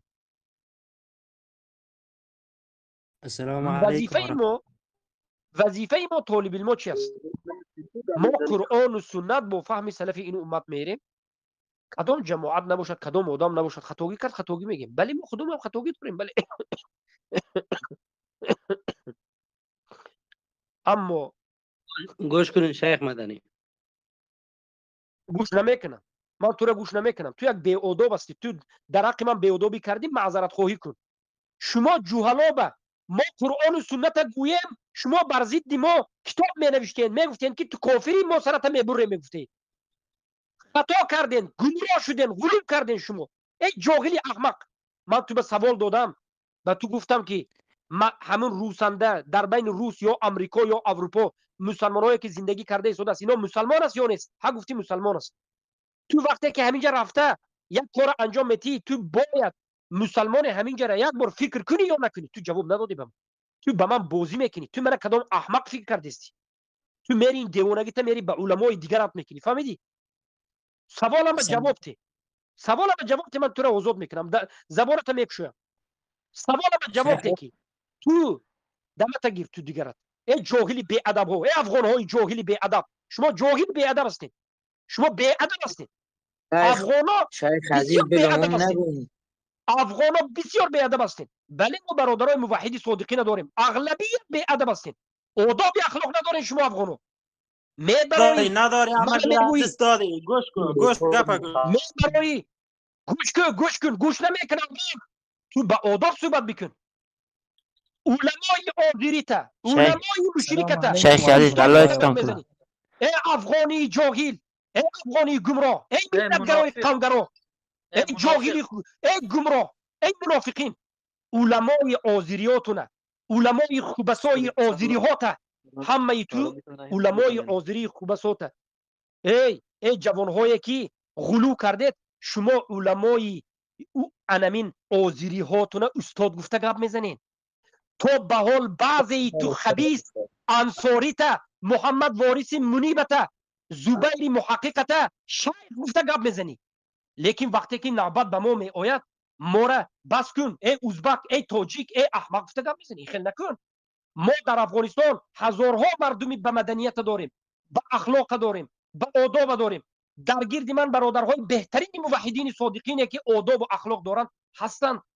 اما انمی چوجه هایی که امروز برآمده به من 2 روز باز گاو زیسته، همین 4-5 جوجه آداب اخلاق ندارین شما به این کارتون، به این شکاکیتون، به این احمقیتون سری مسلمان ها رو شما میخرید. شما همین جماعت است، کنید جماعت داعش، اگر شما به همین جماعت حقانی ربط داشته باشین سری همین جماعت هم میخرین. شما فقط درونی همین جماعت با خودکشی را سر میکنین. انا همین 4-5 جاهل. چرا؟ این احمق آداب نداره. ما دیدیم ملتگرا بودن 4-5 این احمقه. افغان خودش به نرمال نی، با آداب با اخلاق استاد گفته گام میزند. اومده منو تحقیر کرده. سبب تو کی اجازه داد که منو تحقیر کنی؟ من به خودم شخصیت قائل هستم. من طالب علم اهل سنت خودم میگم. من به تو سوال دادم، یا به سوالی من جواب ده یا گردنت بگیر که تو گمراه هستی. سوال بار دیگر میتیم. السلام علیکم و رحمت الله و برکاته. اگر تکفیری نباشه سوال دیگر میتیم. کسایی که در مسلمان هایی که در تاجیکستان و در روسیه و در امریکا و اروپا و افغانستان هستند مردم عادی مسلمان هستند یا نیست؟ قسمی از شما گفتن که مسلمان است، قسمی از شما عقیده هم گفتن، قسمی از شما عقیده خارجی هم در آوردن. اگر مسلمان باشد سوال دوم به همین جا، شما وقتی که میرین در همین بین مسلمان ها کافرها به ضرر میرسونین، مفسده ضررش 10 برابر 20 برابر 100 برابر وزنین است. هم به شما وزنین است، هم به مسلمان ها وزنین است، هم به دیگرها وزنین است. کافرها از این چیز استفاده میبرند. مثلا امروز حکومت روس FSB میگیم ما، FSB یعنی همون مردهای امنیتیش، اینها از این کار استفاده برده ایستادن. هزارها تاجیک مسلمان قاپیده جنگ و این آن و کشتن و توحید و تلگرام ها را داشتگی را برده ترمه کردن. انا کنون شما مصلحه و مفسده را فکر میکنین در همین مسئله یا نه؟ یا شما به ما بگوین که رفته در همین درون دولت کفار جنگ کردن و خودکشی کردن و ترکاندن و عملیات کردن اصل دین است گوید. اگر شما ما میگیم که دلیل بیار اصل دین بودنش، برای اصل دین اگر باشد این کار، اصل دین اساس دین ریشه دین اگر همین کار باشد، مصلحه و مفسده دیدن اینجا این کفر است. اما این کار اصل دین نباشد، این کار از فروعات دین باشد، این کار مصلحه و مفسده به نظر کرده میشه. شما گمراه ها، ای 4-5 جاهل ها، چرا مسائل فروعاتی را همچون اصل دین معامله میکنید؟ چرا؟ برای چی تکفیر کرده شد؟ والله من بعضی از همین جاهل های دیدم که این افغان های جاهل بعضیشه دیدم که تاجیک جاهل هم دیدم، باور که فقط از افغانستان نه، از تاجیکستان جاهل دیدم که یک دو آذری را استاد میگوید، آذری را برادر میگد، آذری را طرفدار ما میگد و این آن میگد. برای چی؟ برای که این آذری جماعت اینها را قبول میکنه. این آذری جاهل جماعت اینها را قبول میکنه. جماعت اینها را قبول کرد، آذری هیچ گپ نه و مسلمان شده برفته میگیره. اما یک موحد وقتی که در جماعت اینها نیست و اینها به یک مسئله به نصیحت کرد، این کافر میشه. همین غلو نیست مگر؟ همین به طرف غلو رفتن نیست؟ اگر این گپ ما نگیم کی میگه؟ ما نگیم کی میگه؟ غلو است. این غلو است. چیکار میکنین بکنین. و به ادبی بعد از این ما دویم نصیحتی که به همون کسانی که جماعت داعش طرفداری میکنن، به ادب شما به کی اجازه داد؟ شما به کی حق داد که کی را خواهید برآمده ای جاهل، ای احمق، ای کافر، ای زندیق، ای ازبق، ای وطنی، ای ملتگرا گفته گفتن؟ شما کی خودت؟ چور جاهل تو کی خودت؟ مرحمت تکفیر کردی، کتاب نوشتی ضد ابو محمد مدنی را، ابو محمد اروپایی، ابو محمد مسکوی، ابو محمد ازبکی، تاجیکی گفتم مسخره کرده و تکفیر کرده و اینو آن کرده برآوردی. اکنون جواب تکی آیا تکفیر کردن در مسئله فروعات این غلو نیست؟ شما غلو کردگی. یکم گپ شما غلو کردگی، دویم گپ شما آداب نداره، سیوم گپ شما مصلحه و مفسده دیگر مسلمان های روی عالم فکر نمیکنه. انا همین سبب است که در بین شما اختلاف میشد. اگر شما 5000 10000 نفر شوین، در بین شما خوارج به وجود میاد، در بین شما کشوکشی خودتون به وجود میاد. همین سبب است که دیگر مسلمان ها شما کاری حقتون هم بعد از این بعد میبینن. همین قگاب برادر عزیز. حاضر همین کسایی که همین از افغانستان 4-5 جوانی که اومده به من حقارت و دشنام کرده، من کتی بحث مناظره کرده است، همین بچهای 18 19 20 ساله، همین بچه‌ها در خودش در همین همراه داعش نیست. وزیر همینو همین خودش وزیر همراه داعش در همین کوه دشت و دله که هست نیست. همین بعضی همینا آمریکا بست، بعضی همینا اروپا بست، بعضی خود همینا ترکیه بست، بعضی همینا درون افغانستان بگیم است. لیکن همینا فکر نکرده گشت است. ای الله المستعان. ما شما به حق میگوییم، شما نصیحت ما را قبول کن. ما شما به حق میگیم، نصیحت ما را قبول کن. شما غلو کردید.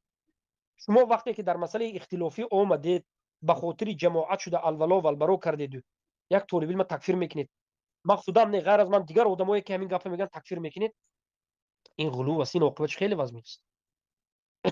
بفرمایید برادر عزیز. السلام عليكم ورحمة الله وبركاته شيخ فضيل. وعليكم السلام ورحمة الله وبركاته. أهلا وسهلا برادر عزيز. كيف الحال شيخ؟ الحمد لله برادر عزیز. بارك الله فيك. در همین مصیبتی همین 4-5 جوانهای بی ادبی که نه آداب دارن، نه اخلاق ندارن، نه منهج دارن، دین به دست اینا غلطیده است برادر عزیز. چخیل خواهند در کدام مسئله خواهند به خاطر جماعت تکفیر میکنن. ما میگیم که آخر یک جماعت به ذاتش کلا 100% حق گفتن و همین جماعت یک کس نصیحت کرد خطاگیش ذکر کرد، اینا کفر گفتن، این غلو نیست. این غلو است. این درست نیست. عاقبتش فتنه است. میگم نه و آخه فتنه نیست است برادر عزیز.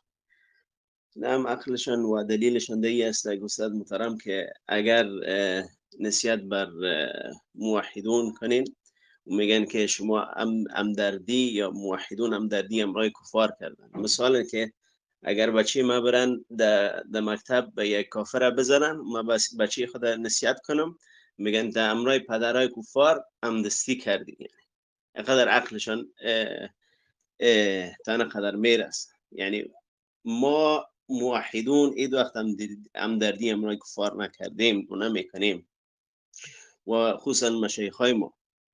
و دوم موضوع است که استاد محترم که امیا قبلا که یاد کردین 1-4 ماه پیش موضوعی که خانه نشین بر شما بر شیخ استاد عبدالظاهر دایی، محمد معروف راسخ، استاد محمد معروف راسخ و استاد صلاح الدین خطاب کردن و نصیحت شدن امی جوان ها و چند وقت بعدش یک از یعنی برادرایشان که برآمد که زبیر محقق برآمد یک آذری یک عذر بالجهل میداد که اونو حتی خبر نداشتن در صفشان کی است و نال که میگن خودشان بیان میکنن نال خودشان که بیان میگن که گوشت و خون علما زار است و میگن که نکنین این کارا را. وقتی که آذریات خوارج میگن علمای ما را مگم خودشان که حال تکفیر میکنن، خودشان حکم قتل که میکنن، خودشان این موضوعات بیان میکنن، یارا به خود نصیحت نمیکنن این موضوعات. الله المستعان. یعنی اخوات الکرام باید شما یعنی در صف علمیت، در صف آداب، یعنی در صف اول می باشین و سبحان الله بر مشایخ شما قسم صحبت میکنین و دلیلای میگیرین و جماعت پرستی میشه.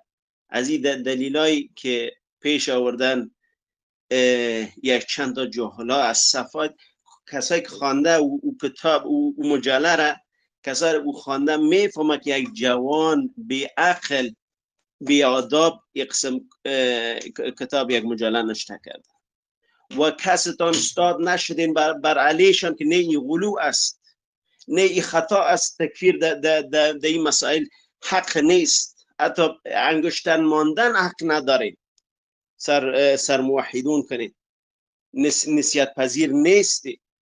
ما تا چقدر خودخواه شویم، تا چقدر ما ذلیل شویم، تا چقدر یعنی 20 سال 30 سال در افغانستان جنگ بوده که حالت افغانستان ببینید نظر است. من نمیفهم چند تا موضوعات شرکیت یا هستک خرافات شرکی هستک تا حال این 30 سال چقدر پیش بردگی جنگ ها، کدام جاهلت از شرکت مردم رفع شد. معذرت میخوام صدای خود بلند کردم و بر برادرها و همشورای محترم و به شما میگم آدم کمک احساساتی میشه. جزاک الله خیر استاد محترم. الله شما را حفظ بکند. برای چی برادر سخن بلند میشد؟ برای چی احساساتی میشویم؟ جگری ما در میگیرد. اگر مقصد جهاد اصلاح باشد، مرامت افغانستان، حالت افغانستان نظر بکنید که چقدر جهاد زیاد است، انا همو قدر این مسئله اعتقادی نظر بکنید که چقدر فسادی باز زیادتر است. برای همین منهج، در همه چیز منهج لازم است. دویم سخنی بهترینه که برادر گفتند که ما گفتیم یا نگفتیم فراموش کردیم. ما وقتی که 43 دقیقه صحبت کردیم و همین مسئله به صحبت کردیم، انا همین صحبت ما را همدردی فهمیدند. یعنی ابو محمد مدنی همدردی به روس کرد، کافر شد. من در کجا اینجا همدردی من خودم بیان میکنم؟ من توف کردم به همون روس، به همون حکومت خبیثی، به همون مسلمان کشش، به همون فیسبوکی که مسلمان زنده به زنده میکشد، هم در روسیه، هم در تاجیکستان، هم در افغانستان، هم در سوریه، هم در تمام عالم مسلمان کشی که اینها معلوم است. من چگونه همدردی بیان بکنم به این خوبسای بازی کرده ها که خودشان این چیز ساختند و مسلمان کشی میکنند؟ من چگونه به این خوبسا همدردی کنم که مردم ما را 70 سال پیش رفتند و یا 100 سال پیش بگیم مستملکه کردند، علمای ما را، باباهای ما را، اجداد ما را کولک کردند، به گردنهایشان ریسمان زدند، بردند به سیبیر، به یک بسته شمالی هزارها عالم ما را قتل کرد. من چگونه به این خوبسای کفار مشرکین لعنهم الله همدردی بیان بکنم که این خوبسا چقدر فرزندهای مسلمان در تاجیکستان و ازبکستان و افغانستان و این ترکمنستان و قرقیز، این منطقه‌ای که در زیر دست روسا بود، ملحد کردند، مسلمان ها را کشتند. خودی بابای من ملا عثمان است، همین بابای من را برده محکم کردند. سمرقند خونده بود، بخارا را خونده، حافظ قرآن بود، محکمش کردند، نگذاشتند که به عقل فرزنداش به یک کلمه گپ زند. بیچاره به گریه و ناله وفات کرد و رفت. من چگونه به این خوبسا همدردی کنم که اجداد مرا قیر رو نابود کرده، آزادخواهان مردم ما را باسمچی گفته؟ چگونه به این خوبسا همدردی کنم که رود به بالای مردم بیچاره سوریه بمبی زهرآلود تمام نمودی بدی ها را انجام بدهد، زن، مرد، کودک همین کار کند؟ من به اینها هرگز هم دردی نمیکنم. من این خوبسا را بد میبینم، این مرضا را بد میبینم. بخصوصا همین امروزه نقشه که کرده ایستاده است از مسلمان کشیش و از خونریزیش، این خوبسا را خیلی بد میبینم. لیکن گپ در دیگر جاست. من بد میبینم یا نمیبینم این یک مسئله است. ما باید بد بینیم یا نبینیم. البته بد دیدن اینها اصل دین است. کسی که اینها را بد نمیبیند کافر است، الولا و البرا است. یهود و نصارا از تو راضی نمیشود. گپ در این نیست. ما الحمدلله در این منهج ثابت هستیم. گپ ما همین فرار کرده گشتن ما از دست کی است؟ از دست این روس خبیث است. گپ در این است که من اینها را بد میبینم، گفته مخالف شریعت نباید کار کنیم. من روس بد میبینم، گفته کودک کشتنش، زن کشتنش پیامبر حرام کردن، من جایز نمیگم. من روس بد میبینم، مرمت نمیگم، بیان که پیامبر گفتن که ممکن نه. مگر پیامبر کافر از من تو زیادتر بد نمیدیدن؟ یا من تو از رسول الله زیادتر کافر بد میبینیم؟ مگر صحابگان کافرها را زیادتر از من تو بد نمیدیدن؟ الولا و البراشون از من تو سختتر نبود؟ بله بود. لیکن همونها عمل کرد. همون پیامبر امام الموحدین، کسی که از همه زیادتر پایبند الولا و البرا بودند، از همه زیادتر کفار مشرکین بعد می‌بینید، انا همون رسول الله صلی الله علیه و سلم گفتند که کودک ها را زنها را نکشید. بعد درباره دهقانا من گپ زدگی هستم در همین سخنم، به خاطر اینکه در همون حدیث دهقان اومدگی است. یعنی پیامبر میگن که وقتی که یک جا به هجوم کرده، دهقانی که به کشت کار مشغول است و به جنگ کار ندارد، اونها را نکشید. میگن همین مسخره کرده است در همین کتاب. مگر در درون وای دهقان بود، این بود، اون بود. گفته ای احمقا، ما نگفتیم که در درون او رقص خانه دهقانا بود. ما منهجه بیان کردیم که پیامبر کی را نکشید. گفت پیامبر زن نگفتن، زنهایی که جنگ به اشتراک نمیکنند، کودک گفتن که اشتراک نمیکنند، پیران سالایی که گفتن که اشتراک نمیکنند، و دهقانایی گفتن، یعنی کسایی که از جنگ بیرون است. عموم گفتیم، عموم تا که مردم فهمند. عموم اینجا جاش استهزاء است. همین کسی که همین کتاب نوشتگی اگر نظر کنید، از باب استهزاء خودش به کفر میره، از باب استهزاء پیامبر سخنشون، که مگر اینجا دهقان بود، دهقانی میکرد اون میکرد. من نگفتم که اینجا دهقان بود، من گفتم که منهج پیامبر همین است که کشتن دهقان ها رو من کردم. خیر بالاخره این یک مصیبت است که جوهلا میخواهد که طالب علم ها را کنترل کند. جوهلا برایش حق گفتی، قرآن گفتی، سنت گفتی، تو رو میبره تکفیر میکرد. من چرا این 4-5 افغانی که اومدن اینها را جاهل گفتم؟ برای که در بین تاجیک هم، یعنی تاجیکستانی 4-5 نفر همچنین جوان ها هستند، صحبت فهمیدن نمیخواهند، فقط فتنه میکنند و تکفیر میکنند. ما میبینیم که جاهل است، در درون زندان روسیه است، از درون زندان روسیه ایستاده طرفداری ایگیل میکنن و ما را تکفیر میکنن. من در حیرتم که چگونه این در درون این زندان روسیه زندگی میکنه. من فروخته شده پوتین هستم یا این آدمی که در درون زندان هستن؟ من حیران میشم در حقیقت. برای همین این شریعت باید طالب علم علما صحبت کنن، باید در اساس قرآن و سنت شود، و بعد از این باید یک منهج یاد بگیرید که دلیل در مسئله اصول دین معلوم من الدین بذره قرآن و سنت اجماع است، اما در غیر این دلیل هم قیاس است، هم عقل است، هم مصلحه و مفسده است، صدا للذریعه است. این چیزها وجود دارد. قیاس است، عقل است، قول صحابه، اختلاف صحابه، این وجود دارد. کسی که میگه که نه ما غیر از قرآن و سنت دیگر هیچ دلیل قبول نمیکنیم، یا غیر از قرآن و سنت و اجماع دیگر هیچ دلیل قبول نمیکنیم، در مسئله احکام نامعقول کرده، گمراه است. این عاقبتش مذهب خوارجی است. انا من ابو محمد کردی خوارج است، کو ابیسی کردی خوارج همین سخن میکنه، میگه که نه، میگه غیر از قرآن و سنت میگه دیگه دلیل نیست. میگه هی به عقل قرآن و سنت با فهم سلف این امت، با اجماع سلف، بله این فقط در مسئله اصول و معلوم من الدین بالضروره همین، فقط همین دلیل است. اما در دیگر مسائل احکام، در دیگر مسائل فروعات، جزئیات، دیگر مسائل با دیگر دلیل است. قیاس است، عقل است، قول صحابه، اختلاف صحابه است و صد للذریعه است، و از همه بزرگترینش مصلحه و مفسده است. خیر، صحبت با آخر میرسانیم. السلام علیکم ورحمة و علیکم السلام و رحمت الله. اهلا و سهلا برادر عزیزم، بفرمایید. الله فیک شیخ، الله احسان کند. یک دو سخن منم در این باره یک سخن میکردیم شما. بهترین میشه برادر. الله سبحانه و تعالی احسان کند شیخ. البته که خیلی همجا گوش کردیم، از اون اول است که گوش کرده ایستادیم. واقعا یک چیز من گفتنی هستم که اگر همون برادرهایی که از افغانستان هستید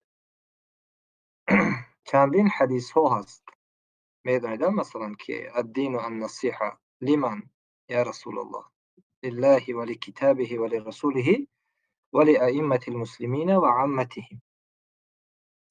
و در دیگر جو مثلا بایعت النبی صلی الله علیه و سلم که به رسول الله صلی الله علیه و سلم بیعت کردیم به قائم کردن نماز و به دادن زکات و النصح لكل مسلم، یعنی نصیحت کردن به کل مسلمان ها. البته که نگاه کنیم که امروز واقعی که ما درباره واقعیت امروز گپ زنیم که امروزینه واقعیت کفار چگونه هست. مگر همین کار کفار نیست که امروز شب و روز طالب علم علمای اهل سنت و الجماعه را کشته و نیست و نابود میکند. همین فعل کفار نیست. مگر کفار نیست که شب و روز پیش دعوت طالب علمای اهل سنت و الجماعه را میگیرند. مگر کفار نیست که زندان کردن و قتل و نیست و نابود کردن دعوتگران اهل سنت و الجماعه را شب و روز نقشه میکشد. اگر ما قیاساً گیریم که اگر فرق وقتی که ما رو اگر شما منع میکنید از نصیحت کردن، از دعوت کردن به توحید، یعنی دعوت کردن به حق گفتن منع میکنید، پس فرق شما در عیناً در این مسئله کشتار رو که حکم قتل و حکم تکفیر برآورده در اون کتاب، حکم کفر برآورده، حکم قتل برآورده هستید، از همین کفار یعنی چی فرقیت دارد؟ یا اینکه مثلا واقعا کسانی که این بچهای یک چند تا که افغانای اینجا اومدن، شما اگر واقعا اگر الله پرست باشید، مگر الله سبحانه و تعالی نگفت که و ما اختلفتم فیه من شیء فحکمه الی الله؟ و اگر شما در یک مسئله اختلاف کردید حکمش به سوی الله است. اطیعوا الله و اطیعوا الرسول و اولی الامر منکم فان تنازعتم فی شیء فردوه الی الله و الرسول. یعنی هر یک چیز به سوی الله و رسولش باز میگردد و برای انسانی که عاقل است یک دو سخن بسنده است، میفهمد. یعنی که چیزی که مثلا منهج وقتی بیان شد، یک انسان برآمد، فرضاً یک طالب علم برآمد در بالای یک مسئله منهج بیان کرد، یک انسان اعتراضگر اومده اعتراض میکند. اگر ما نظر کنیم، ما هم اگر از نظر حکم شرعی نظر کنیم، همین انسانی که اعتراض کرده ایستاده است به منهج اعتراض کرده است، به شخصیت نه، به منهج، یعنی به انمی فعل و رفتار و کردار به منهج. برای چی؟ وقتی که منهج قرآن و سنت بیان کرده شد، انسان بجز به منهج ضدیت کردن به دیگر چیز ضدیت نمیکنه. مگرم شب و روز عذری ها ضدیت دارند به شخصیت یا که به منهج. کسانی که با شیخ الاسلام ابن تیمیه رحمه الله ضدیت میکردن، مگر به شخصیتش ضدیت میکردن؟ البته به منهجش. کسانی که به محمد ابن عبدالوهاب رحمه الله و علمای نجد ضدیت میکردن، حتی انمین دولت عثمانی که صوفی های قبر پرست مشرکین که از علمای نجد یعنی حکم قتل اونها رو برآورده کشتن. فرق بین اینها بین شما در چی است من نمیبینم. در عیناً در مسئله قتل یعنی فرق همینجا چی است؟ یا اینکه مثلا واقعا یک جماعت وقتی یک جماعت کلان یعنی که چی است؟ کلان مثلا از خطا و از کمبودی، یا اینکه جماعت نعوذ بالله مگر اله است، پس ما الله پرستی و یکتا پرستی ما در کجا میموند؟ در حالی که اگر شما فهم جهاد اگر فقط به همین معناها فهمیده باشید، البته که غلط کردید. در حالی که رسول الله صلی الله علیه و سلم در حدیث های صحیح میفرماید افضل الجهاد کلمت حق عند سلطان الجائر، این که سلطان ظالم، افضل ترین جهاد اونه که در دیگر حدیث میگن افضل الشهداء رجل قام الى سلطان جائر فامره و نهاه و قتله. و افضل ترین شهدا کسی هست که در پیش سلطان جائر یعنی سلطان ظالم ایستاده سخن حق میگوید و قتل میشد. افضل ترین شهید گفتند رسول الله صلی الله علیه و سلم. یعنی شما گفتنی هستید که دعوت کردن یعنی این سخن یک سخن بیهوده است. اگر همین سخن گفتنه که دعوت شما هم یک چیزی نوچیز دونید، این هم یعنی که شما انکار حدیث های رسول الله صلی الله علیه و سلم کردید. این ما بسیار میشنویم میگن چی است، میگن این سخنان شما چی است، میگن اعوذ بالله. به همین خاطر کمی اگر عدالت اگر به شما لازم است، کمی عدالت میخواهید، پس از حد انسان نباید بگذرد، از حد نگذرد. ما باید همه باید ما یک توپرست باشیم. همه باید ما هر کاری که هر یک سخنی که میگوییم باید طبق قرآن و سنت باشد یا نباشد. و اگر شما امروز آمده، شما امروز کدام جماعتی باشد نباشد فرق ندارد، شما آمده طالب علم اهل سنت و جماعه رو یعنی تهدید به قتل، حکم قتل برورید، شما آمده پیش دعوت گیرید، پس فرق شما از همین کفار کنی یک بیان کنید مردم که همین فرق شما از همین ها در چی است؟ در همین مسئله در چی است؟ یا اینکه اگر شما گویید که نه ما انکار میکنیم کسی که این چیز رو نوشته است، کسی از سبب جهل نوشته است همین چیزها را، پس شما باید اگر یک توپرست باشید، شما اگر طبق قرآن و سنت شریعت یعنی که عمل کردنی باشید، عبادت به طبق قرآن و سنت کردنی باشید، پس شما باید انکار کنید، باید انکار این باطل کنید. اگر نه شما یا انسان پرست هستید یا انمون برادر پرست یا اینکه جماعت پرست. چی گوییم دیگر؟ چی گوییم؟ وقتی که حق بیان شد، حق باید قبول کرده شود. بطر الحق و غمت الناس، یعنی انسان متکبر است که حق یعنی که رد میکند و مردم این گونه آمده یعنی تاجیک و ازبک گفته یعنی تحقیر کردن، یعنی کبر است، متکبری است. یک نمود سخن میکنید که یک نمود آمده میگه سخن بکن. آخر سبحان الله، مگر امروز مسلمان ها در یک حالتی هستند که تو آمده در بالای یک مسلمانی مظلوم، خودش در حالتی مظلومی است و آمده تو دعای کنی در اینجا. یک نمود سبحان الله یک نمود سخن میکنید که میگوید که کل جهان یعنی که در زیر دست شما هست. خیر کمی از الله بترسید، کمی از الله بترسید. پیش از اون که سخن میگوید، پیش از اون علم لازم است.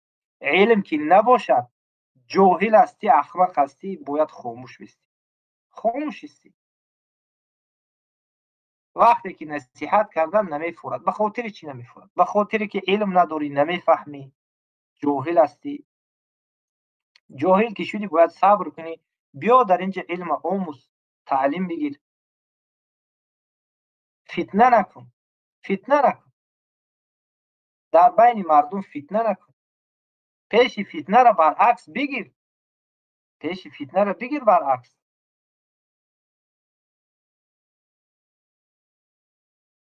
سبحان الله، در زمان ابوبکر صدیق رضی الله عنه و در زمان احمد ابن حنبل یک قدر فتنه ها بود. برادر یک دقیقه اجازه بدید. اینجا ما گپ زدستم در بین گپ داخل میشم. بله آخر یعنی کی تو کی هستی که گپ میزنی؟ اینجا من باید گپ زنم. یعنی خیر مشکل از گپ مزارو آخر من گپ زده ایستادم. ناتکمیل مانده بود خاطر آخه نو تکمیل آخر شما خود نو تکمیل هستید، شما کامل نشدید خودتون. ولی کجا گپ شما کامل شد؟ شما آرام باشید. هیچ میکروفونش عدالت ندارین بود. میکروفونش خاموش کنید. آخر عدالت چی است؟ عدالت وقتی که یک انسان گپ زیست است تو اومده در دهنش یک مشتنی با عدالت گویی. بمیست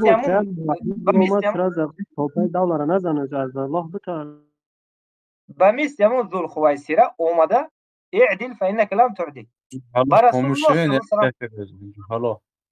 رسول الله صلی الله علیه و سلم ذو الخویسره چی گفت؟ گفت عدالت کن، تو عدالت نکردی. با رسول الله گفت خیر ما کی هستیم؟ ما یک بنده یک مسلمان عادی هستیم، ما خدا هیچی هم نگفتیم و نمیگوییم. به مثل شما جهلو معنی نمیکنیم ما و ترس هم نداریم از شما. شریعت از حق است، حق نمیشه گفته میشود و شما میفورد نمیفورد این کار شما است. شریعت نمیشه گفته میشود ولی نمیفورد، ولی حق تلخ است. قل الحق و ان کان مر، حق رو بگو گرچند تلخ باشد. و ولی ما از ترس الله یک مسئله رو بیان میکنیم. این برای شما میفورد نمیفورد. اوخی شما هستید که فتنه میکنید، شما هستید که ناعادلانه حکم برآورده اول یک کار نه به مصلحه نه به مفسده نه به یعنی که مصلحه مسلمان ها به مفسده به ضرر مسلمان هایی که مثلا چقدر به مسلمان ها ضرر می آید این نظر نکرده وقتی که شما یک کار میکنید باز ما وقت ضرر اون این کار شما خطا گفتن، این کار خطا گفتن یا اینکه در همینجا طبق شریعت حالت بیان کردن، طبق قرآن و سنت بیان کردن، آیا یعنی شما گفتنی هستید که ما شریعت بیان نکنیم همین مقصد دارید، یا اینکه شما یک نعوذ بالله یک با یک جماعت الهیه خود با مقصد در روی جهان مقصد به مثل فرعون پهن کردنی هستی؟ اگر صح گویم اگر ما هم اگر مثلا به این طریق اگر گویم به همین خاطر ما لیکن وقتی عادلانه آرامانه وقتی صحبت میکنیم شما فکر میکنید که اینها چی نیستن، اینها میترسن یا اینها این است. ما ترس فقط از الله داریم، ترس ما از الله هست و ما به این گفته خود معنی هم نمیکنیم لیکن حق میگوییم.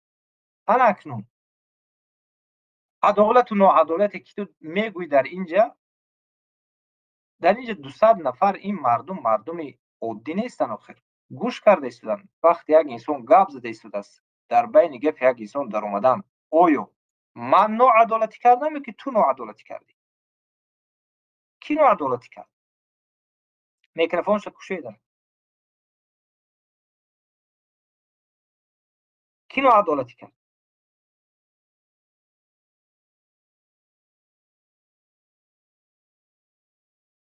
کنی همون گجو است. همون میکروفونی مرا باز کنینم نه. السلام علیکم و رحمت الله و برکاته شیخنا. و علیکم السلام و رحمت الله و برکاته. خیلی سلامت است. حالا اجازه است گپ بزنیم؟ انا به برادر صحبت بکنم. من مریضی هم خیلی سخت شد من دیگه زاخری یک سوال دارم. زاخری هم جهاد چی معنا دارد؟ یا لغوی شرعا بیان بکن که معناش ما گوش داریم کلمه جهاد.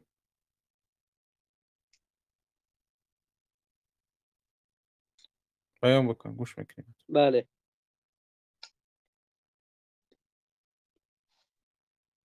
بذل الجهد والوصف في قتال اهل الكفر میگه جهاد تعریف اصطلاحا. بله کی میگه؟ یک کلمه تموم شد.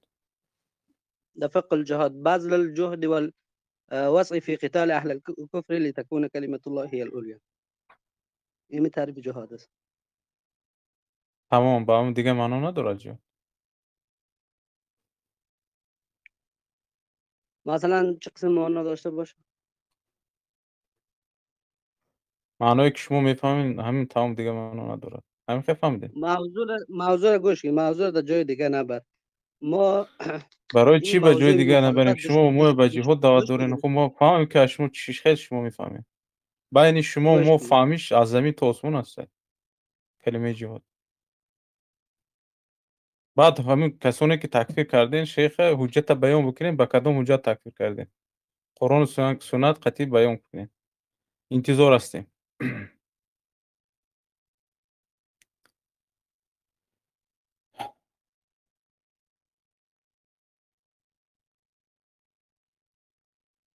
بسم الله.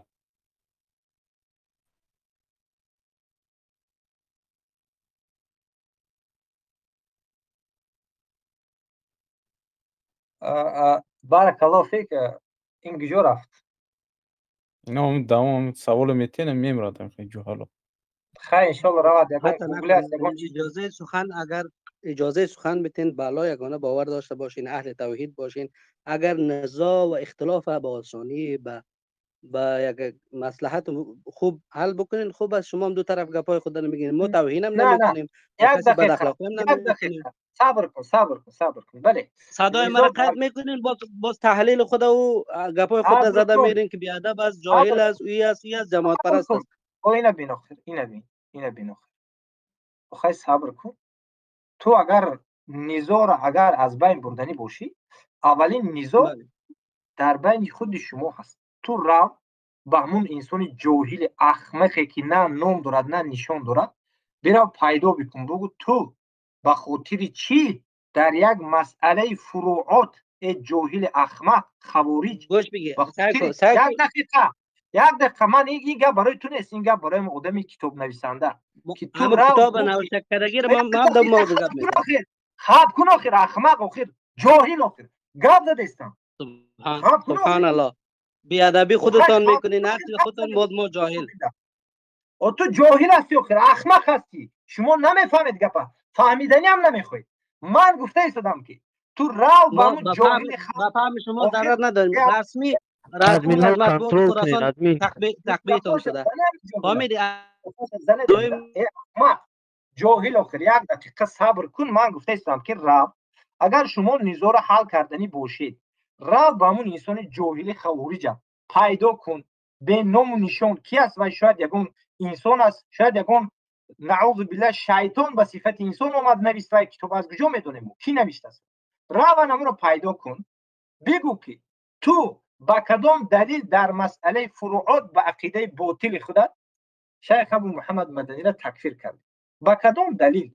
کنی شما اگر این قدر شما بهترین، شما به نهایت نزاع را از بین بردنی بودید، فتنه را از بین بردنی بودید، او یک انسان در یک جا می نویست است، به تمام جا پهن میکرد است فلانی کافر است، فلانی مشرک است، فلانی زندیق و این اون است، این نزاع نبوده است. لیکن اومده یک چیزی که به منهج بیان شده است، این نزاع، یعنی که شما منهج اگر نزاع فهمیده باشید شما یک احمق جاهل هستید. واقعا شما جاهل هستید. تو یکی بذل الجهد میگوید وای بذل الجهد تو لغتا گفته ایستاده معنای جهاد، ولی معنای جهاد شما هم خیلی و مثل عوزری و مثل هم جهمی ها و مرجعه ها شما همه چیز به جهت لغت میفهمید.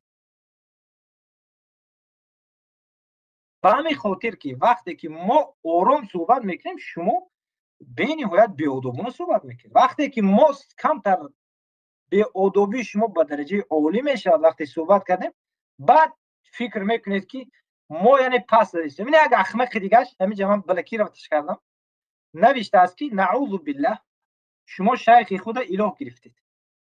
شما یعنی که شیخ خود اله گرفتید، شما با اینجا یک چند چیز دیگر نوشته نعوذ بالله، یعنی که اینها وقتی حق بیان کنی یگانه بهانه همین است، شما مقلد هستید، شما این هستید، اون هستید، شما این اله گرفتید و اله گرفتید. آخر اعوذ بالله یک انسان شریعت بیان کند طبق قرآن و سنت، یک جاهل دیگه نه نامش معلوم است نه نشانش، هیچ از پیش خودش تکفیر کرده رفتن میگیرد با گمانش، عقیدش عقیده گمانی است.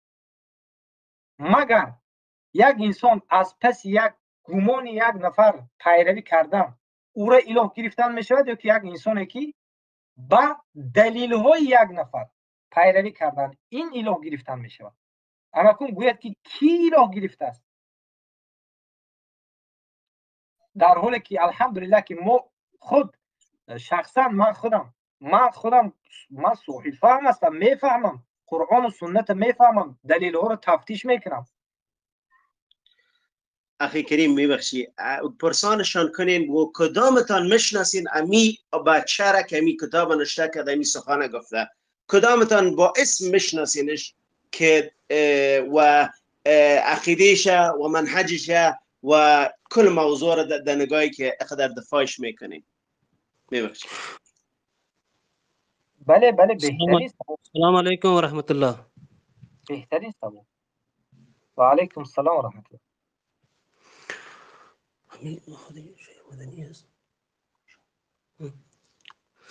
خوب هستین انشاءالله؟ الحمدلله خوب هستم. شما از شاگردای شیخ هستین؟ بله صحبت کنید. گپی بسیار خوب. در مورد حمله 11 سپتامبر که شیخ اسامه رحمه الله انجام داد بالای امریکانی، شیخ در همی باره چی نظر داشت؟ این چی ربط دارد به اینجا؟ حالی او یهود قتل کرده، این نصرانی را قتل کرده، این چی تفاوت است بینش؟ این چی ربط دارد؟ چرا ربط نداره؟ چرا؟ گوش بکه ببین. وقتی اطفال معصوم با سیاسرا، با زنای معصوم و بیگناهی که در عراق و شام در زیر بمای فسفورسی ساختن، این شیخ گنگی تو کجا بود که یک بار زبانش باز نکرد؟ قطع نکنی مایک قطع نکنی، مایک قطع نکنی، گوش کن مایک قطع نکنی، بومن که گپ بزنم، بومن گپ بزنم، مایک قطع نکنی، گوش کن، مایک قطع نمیکنی، گوش کن. کسانی که بعد از همون واقعه مایکش قطع نکنید، بعد از همون واقعه میلیون ها افغانو را قتل کردن. تو احمق در این چی میگی؟ احمق تو در کجا بودی در این وقت؟ میلیون ها افغانو قتل کردن. گوش بکن در این چی میگی؟ نظر بگیرین. گوش بکن. نه در این چی میگی؟ بغیر از توهین چیزی یاد ندارین، فهمیدی؟ کل عقل و فراست و علم و دانش کنانی از صبر بکن. توهین نه. شما همین قدر هستید که من اون چیکاره که شیخ گفتن واقعا نمیخه که شما فقط همون سه چور احمق تو خودت در گجو هستی، یعنی خودت در گجو هستی. تو گوش بکن. خودت در گجو هستی، یعنی خودت شاید در یک کدوم در دولت کفار هستی و والله اعلم اینجا اومده دودوی کرده سودی. گپی مرا تو گوش بکن. میکنین که در کجا هست مسئله را علمی حل بکنین. همین مسئله مفسده مسئله را به اساس شریعت باید جواب داد. گوش کن یک دقیقه انا میگم بله مسئله انا گوش بکن. گپ بزن برات وقت میتم یک دقیقه بیادبی نکنید آخر. انا این وقت بدین شما گپ بزنین، وقت بدین اونا گپ بزنن. آخر خاب کن، آخر دفع کنید همین جاهلو را. بیزار شدیم قطعا. میگه که مسئله را علمی صحبت کنید. همینجا قریب 2-3 ساعت است مسئله را علمی بیان کردن. اینها با از کدام علم اینها چی را میخواهند؟ من یک چیز میگم که عاقبتی همین قدر صحبت کنید. آخه یک دقیقه آرام بایستید، بیادب جاهل. آخر در بین صحبت 20 دقیقه نیم ساعت صحبت میکنید. بذار 5 دقیقه شما صحبت کنید. نداره آخر دیده است تو گپ زدید. اینا من ساعت میگیرم، من دقیقه میگیرم، 5 دقیقه صحبت کنید. دیگرم ساعت میری در خونت میگیری. خب کن آروم باش، آخر گپ زنید. و وقت داده است دادیم همینجا برآمده سلام داد و علیکم السلام. بله آرام صحبت میکنیم، لیکن شما بیادبی نکنید، در موبایل گپ ندارید. آخر بازار کردید. اینجا صوفی خانه نیست، اینجا افغانستان نیست که اینجا اومده شما هم بجا رسوا کنید و برباد کنید. اعوذ بالله. خلاصه از این قدر صحبت ها همین فهمیده شد که اینها حق خواه نیستند. فتنه‌گران اساسی انمی یک 4-5 جاهل که همینجا اومده و اون کسانش که در ایمو هست یک استشهاد است. برادرای عزیز، من خودم زندان شدگی هستم. من یک چیز برای شما بگویم. در زندان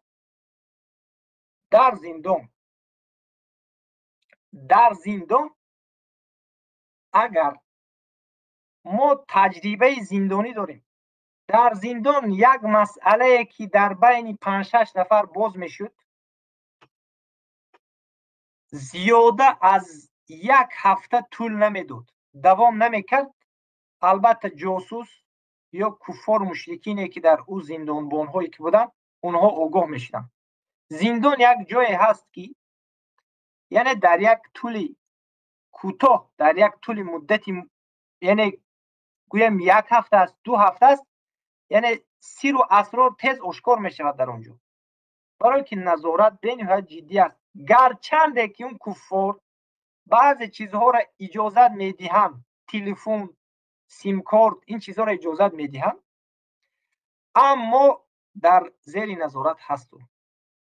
با واسطه اون دیگر انسان ها رو که با اونها علاقه میکنند، صحبت میکنند، با واسطه شخصی که در زندان با واسطه تلفن صحبت میکند، دیگرها رو هم دستگیر کرده آورده به زندان کردگی. در این چیزم من بنده خود شاهد هستم، شاهد زنده که در نزد الله من شهادت میدهم. و ما به این سخن خود چی گفتنی هستیم که واقعیتی که هست، این واقعیت انکار کردن نمی شود. که امروز که به نام استشهاد یک جاهل احمق خوارج برآمده از اونجا، از داخل زندان سالهای سال دعوت میکند به سوی داعش، سالهای سال دعوت میکند،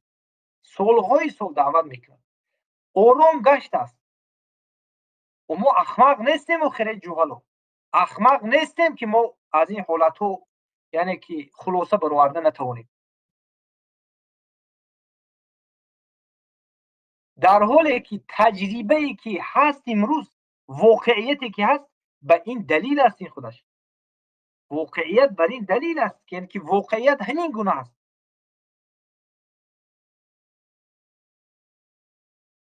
اما اینهایی که میبرند یعنی که شما عدالت کنید، این اون کنید، آخر تمام توهین کردید. آقا چی میگه؟ با همین لهجه افغانیش آقا میگوید یا دیگر چیز میگوید. خیر برادرهای جاهل، برادرهای جهلا، احمقهای بیادابا، شما تمام تهمت کنید، تمام تکفیری با یعنی که به یک مسئله فروعات طالب علم اهل سنت و الجماعه رو تکفیر کنید، اومده تمام سخنها را در بروش گوید. با شما فکر کنید که ما به عدالت هستیم و ما یعنی عدل نمی کنیم. این یعنی جاهلی شما رو در همینجا نشون میده. جاهلی شما در همینجا است. خیر کن احمقا بسیار است، ما دیگر هر یک احمق قطعی صحبت نمی کنیم. مسئله واضح آشکار است، معلوم است. و اون فکت هایی که بنده خودم دیدم، بسیاری فکت هایی که هست اون موافقت نمی کند. حتی اون چیزهایی که واقعیت هایی که بود، چی در مسئله ماشین بود، چی در مسئله وقت بود، اینها یگانتش یعنی موافقت نمی کند در حالتی که در اونجا اون واقع شده است.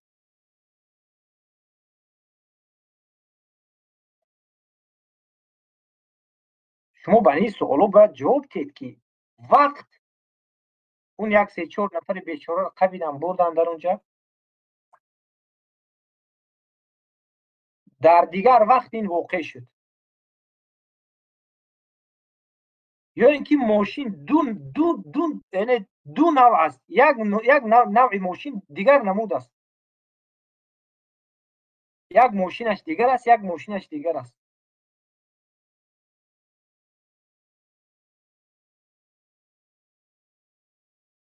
یعنی من نمیدونم شما مقصدتون شما فقط این طالب علم کشی و علما کشی است. شما از همین معلوم میشد که اینقدر برآمده دودوی میکنید، اگر در پیشتون باشد یک طالب علم میکشید شما خیلی راست از پیشونیش تیر میزنید. نه اون حدیث هایی که رسول الله صلی الله علیه و سلم گفتند اونها به دردی طالب علم میخورد، نه اون واقعه هایی که خیلی که علمای سلف به عمرا و خلفا و به دیگر جماعت هایی که وقتی که نصیحت میکردن عاقبت دازید عاقبت همین قریب که به همون یعنی که غلو برای به مانند همون خوارجی شده شده است. خوارجی زمان علی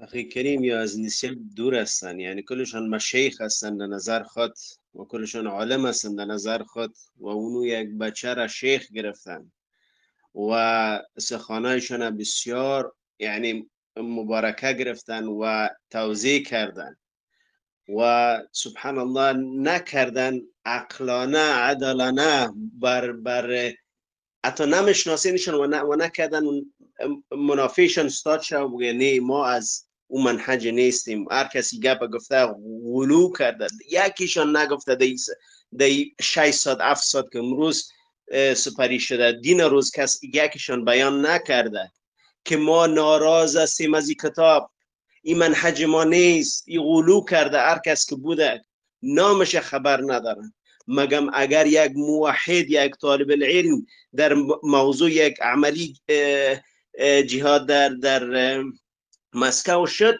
یعنی کلشان پاچای خود بر انداختن، گفتن نه شما یعنی اندرگان کفار هستین و شما از یعنی کلا جهاد ترک میکنین و خانه نشین و جاسوس و چقدر عقابای دیگه و حکم قتل، این چیزها را باز یعنی میتونن آتش بزنن. اگر این فتنه کردن نیست چی است؟ آیا شما بچهای افغان جوان شما آین بریک دارین؟ در کدام سرد هستین؟ در هر جای تکر کنین برباد هستین. آیا شیخ گفته که کلا یعنی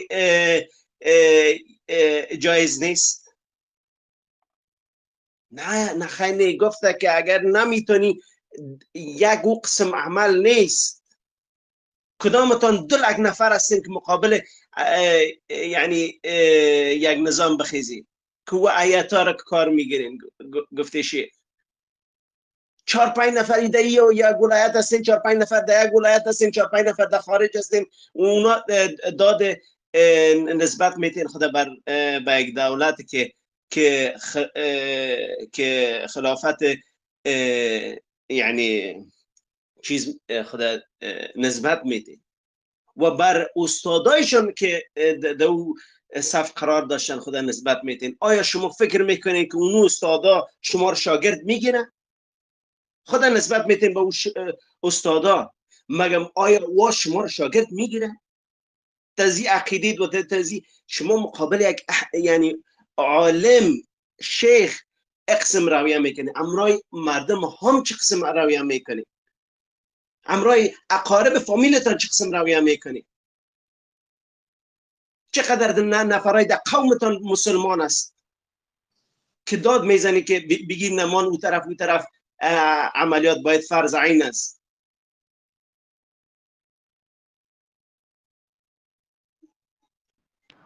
السلام علیکم و رحمت الله و برکاته.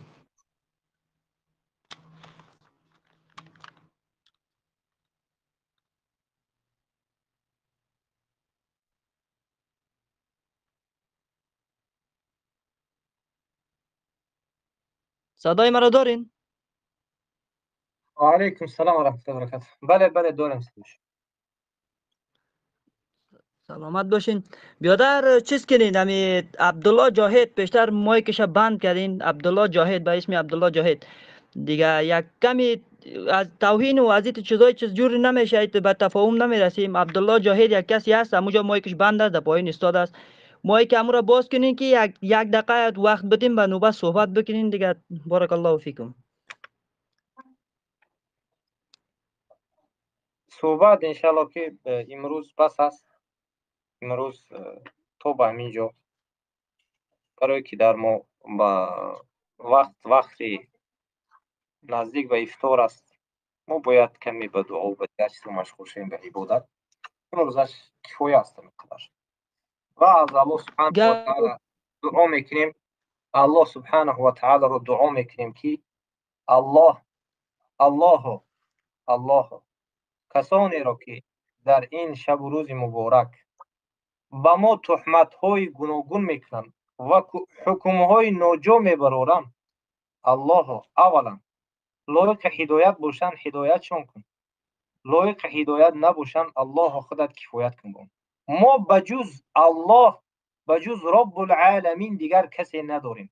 ما فقط به رب العالمین فقط شکایت خدا میکنیم. فقط چگونه که یعقوب علیه السلام یعنی که اشکو بثی و حزنی الی الله، یعنی شکایت خدا، غمگینی خدا و الله شکایت کرد. ما هم به الله شکایت میکنیم. ما هم از پس این گونه احمق ها به الله شکایت میکنیم که الله لایق هدایت باشند، اینها را هدایت کن، وگرنه خودت کفایه کن. الله خودت کفایه کن. برای چی ما این گونه دعا میکنیم؟ برای چی؟ برای که اونها یک شخصی ناشناسه که یک شخصی نامعین به خود به درجه الهی گرفته، یک سخن انسانی نامعین گرفته بر بالای ما تهمت زده است، بر بالای ما تهمت زده است. و دعا میکنیم که این کور و این جهلای احمقایی که گمراه گشته ها را الله چشمای اینها رو باز کن و فهمند که منهج چی است و یک شخص جاهل احمق چی است. فهمند این دین است، شریعت است و این به تو میفورد نمیفورد، معقول است نامعقول است. البته که این گفته می شود حقیقت در این گونه تلخ است. همیشه انسان حق نمی شود، همیشه انسان حق شده نمی تواند. هر یکی ما، هر یکی شما بی خطا نیستیم. به همین خاطر امروزش سخنی بنده من به پایان رسید. اگر دیگه برادرها سخن کردنی باشد، ما همین ما دیگر چیزی نداریم. ما بجز الله به دیگر کس شکایت نمیکنیم. در همین رمضان، در همین ماه مبارک رمضان، اگر شما اینقدر انسان‌هایی که در روی زمین هستند اومده به قتل یک طالب علم اهل سنت و جماعت اگر حکم برآورده باشید، وای بر حال شما، وای بر حال شما و وای بر حال هم مقلدای کوره که از پس یک کتاب نامعینه که شاید ابلیس نوشته باشدش، شاید کسی نوشته باشدش، نامعلوم است کی نوشته است. بله برادر ابو حلیم، الله هدایتتون کند. الله شما را هدایت کند، توفیق و عدالت هم برای شما نصیب کند که تا اینکه شما یعنی که دانید که دینی یک جماعت، دینی داعش، دینی دیگر جماعت ها نیست. دینی الله هست. دینی ما هم، یعنی که ما دین شده نمیتوانیم، شما هم دین شده نمیتوانید. اینا از خاطر نبرارید. دینی الله هست. حق همیشه گفته می شود. حق است. و همین خاطر بله گوش میکنم. ببینید بیادر، او یک کسی که مثلا کتاب درباره شیخ نوشته کرده، او را اصلش معلوم نیست، اصلیت از او معلوم نیست که او کی است. برفی از او هم نمیشه که هر کس تکفیر کنه. مثلا اینالی بیادر یک کسی هست، گفتم همینجا از تانه خواهش کردم به نام عبدالله جاهد. اینمی شخص مایکش اگر باز کردین صحبت کرد، فعلا خود کردین نکردین. ببینید بیادرم گوش کنید باشه. اگر فردا بله عبدالرحمن ما گفتیم که با فکرم توجیکی گپ زدیم که ما امروز بس است نزدیک به افطار است. اگر شما واقعا نمیگونه از ما مثلا خواهش میکنیم کنی شما روی تحقیق کنید یا بید همون احمق همون جاهل خوارج غلط یا بید آخر یا بید کی است همون جاهله که احمقانه تکفیر شما مگر دفاع از شخصیت نکنید شما دفاع از دین وقتی که شما در حق خطاگی یک انسان گپ زند شما برآمده بر ضد منهج گپ زنید و یک انسان های براین در ضد منهج گپ زند این چیزهای ضروری بود است تو کسی که یک طالب علم اهل سنت و جماعت رو تکفیر کند به اساس تکفیر کند به اساس یعنی کفر که یعنی که بیگان کفر که واقع نشده است که تکفیرش کند مگر این مسئله ضروری نیست که شما رفته یعنی که اونها را یعنی که تحقیق کنید کی است کی هستی که تو مثلا با کدام دلیل تو چگونه تو به عدلانه چگونه تو در مسئله فروعات یک انسان یک طالب علم اهل سنت و جماعت رو تکفیر میکنی در همین شب روزی که یگان طالب علم نیست که مردم به سوی دین دعوت کند مردم به سوی حقیقت شب و روز یک طالب علم کوشش کند مردم به گمراهی نرود مردم به شبهات خوارج و عازری به شبهات صوفی به شبهات این طاغوت‌ها نرود گفته مردم همیشه دعوت به سوی حق کند یک جاهل احمقی که نه نام و نشانش معلوم نیست اومده تکفیر کند ولی ما در خواهشایی که در طلباتایی که شما از ما میکنید ما تعجب میکنیم به خاطر چی ما تعجب ما همین است که یک چیزی که یک فتنه کلانی که از دیگر جانب شدگی است اون فتنه را برای پیش گرفتن اومده فتنه در دیگر جانب است شما اومدید به ما حمله کردن و با ما از ما خواهش کردن شما ما به این تعجب میکنیم یعنی فهم در کجاست عقل در کجاست بالاخره علم در کجاست بیادرم یک موضوع را براتون میگیم یک بسیار کلمه چی هر حکومت هر دولت از خودش منهج داره منهجش باید معلوم شود بیان شود ولی یک کسی گفتم به نام یاس خو گفتین فردا یا پس فردا یک وقتی مثلا وقت شاید مشخص شود وقت بتین والله اعلم دیگه یک توصیه برادرانه ما به برادرای خودم به شما به کلگی امی است که هر دولت از خودش یک صف یک چیز رسمی داره ایت نمیشه که هر کس از هر کوچه و از هر بازار از روی هر خیابان و سرک بیاید یک کتابی را یک چیزی را یک رساله را نوشته کنه و از یک چیز کنه هر چیز از خودش یک منبع مشخص می داشته باشه هر چیز از خودش یک یعنی ولی شما مثلا یک صحبت یک بیان میکنی شخص بیان میکنه خب بیان میکنه ولی طرف مقابل هم از خودش وجود چیز داره که یک کسی بیاید که مثلا دفاع بکنه یا بیان بکنه یا قبول کنه بپذیره که نمی اشتباه میکروفون شما مختم کنید بس است الله سبحانه و تعالی حفظ کند همین بالاخره یک تو پرست باشید شما از الله ترسید صحبت کنید این سخنهای پیچیده و این و اونو احمق ما فهمیدیم من فهمیدم عاقبت سخن تو به کجا رفته است الله سبحانه و تعالی همگیتون حفظ کند و البته که الله ما رو هم عفو کند در این رمضان ما نمیخوایم که اینقدر لیکن بالاخره الله به ما هم صبر بتید و الله به شیخ صبر بتید و الله به شما توفیق بتید شما را الله هدایت کند و فهم صحیح نصیب کند برای شما زیرا که خیلی شما در همین ماه رمضان خیلی موحدین اذیت دادید خیلی هم اذیت دادید یعنی اذیت خیلی هم اذیت دادید و بازم دارید اذیت داده ایستادید و بازم از خود از دفاع کردن باز نمیستید از جهالت و احمقانه خود به علمانه و نه طبق شریعت کار میکنید نه آداب و اخلاق است هجوم همیشه بر سری اومده بر سری طالب علم و تهدید و حکم های قتل و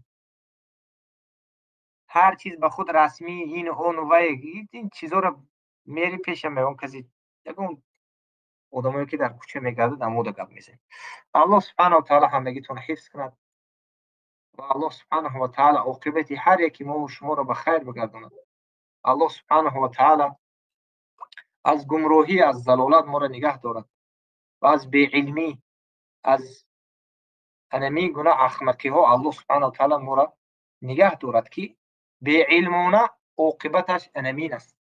یک دو احمقی جاهلی که یک کار بی‌علمانه را که کرد عاقبتش انمین میشه.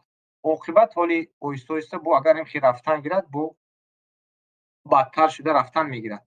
عاقبت هر یک ما را الله سبحانه و تعالی بخیر گرداند و ما را در راه توحید ثابت قدم گرداند و در همین ماه رمضان در حق یکدیگر دعاگو باشیم، در حق بنده هم دعاگو باشید. ما هم از کمبودی، از خطا البته که خالی نیستیم، اما الله شما را هم هدایت کند. شما روید به همون انسان‌هایی که تهمت کردند، انسان‌هایی که حکم ناشرعی، حکم ناجا برآوردند، به همون انسان‌ها شما رفته نصیحت خود کنید.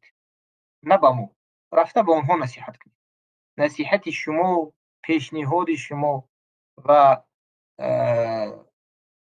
چیزهایی که مثلا اومده با ما میگوید، این سخنها با ما نه، بلکه به انموی انسان‌هایی که همین حکم‌ها را برآوردند. و اینجا اومده این هر یک چیز را از ما است، درباره رسمی است و این است و اون است و هر یک چیز برای خود منهج خود داده. این چیز ما میدونیم، هر یک جماعت و هر یک چیز برای خود منهج خود دارد، لیکن عاقبت گپ برای ما لازم است که عاقبت گپ همین است که بازم اینجا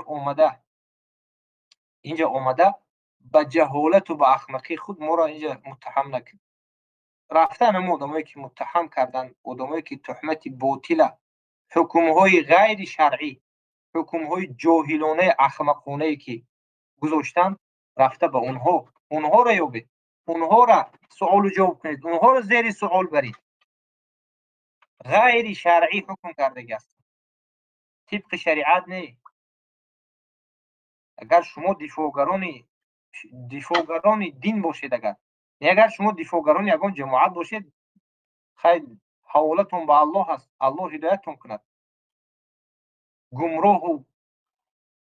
گمراه گشته بیش نیستید. السلام علیکم و رحمت الله و برکاته.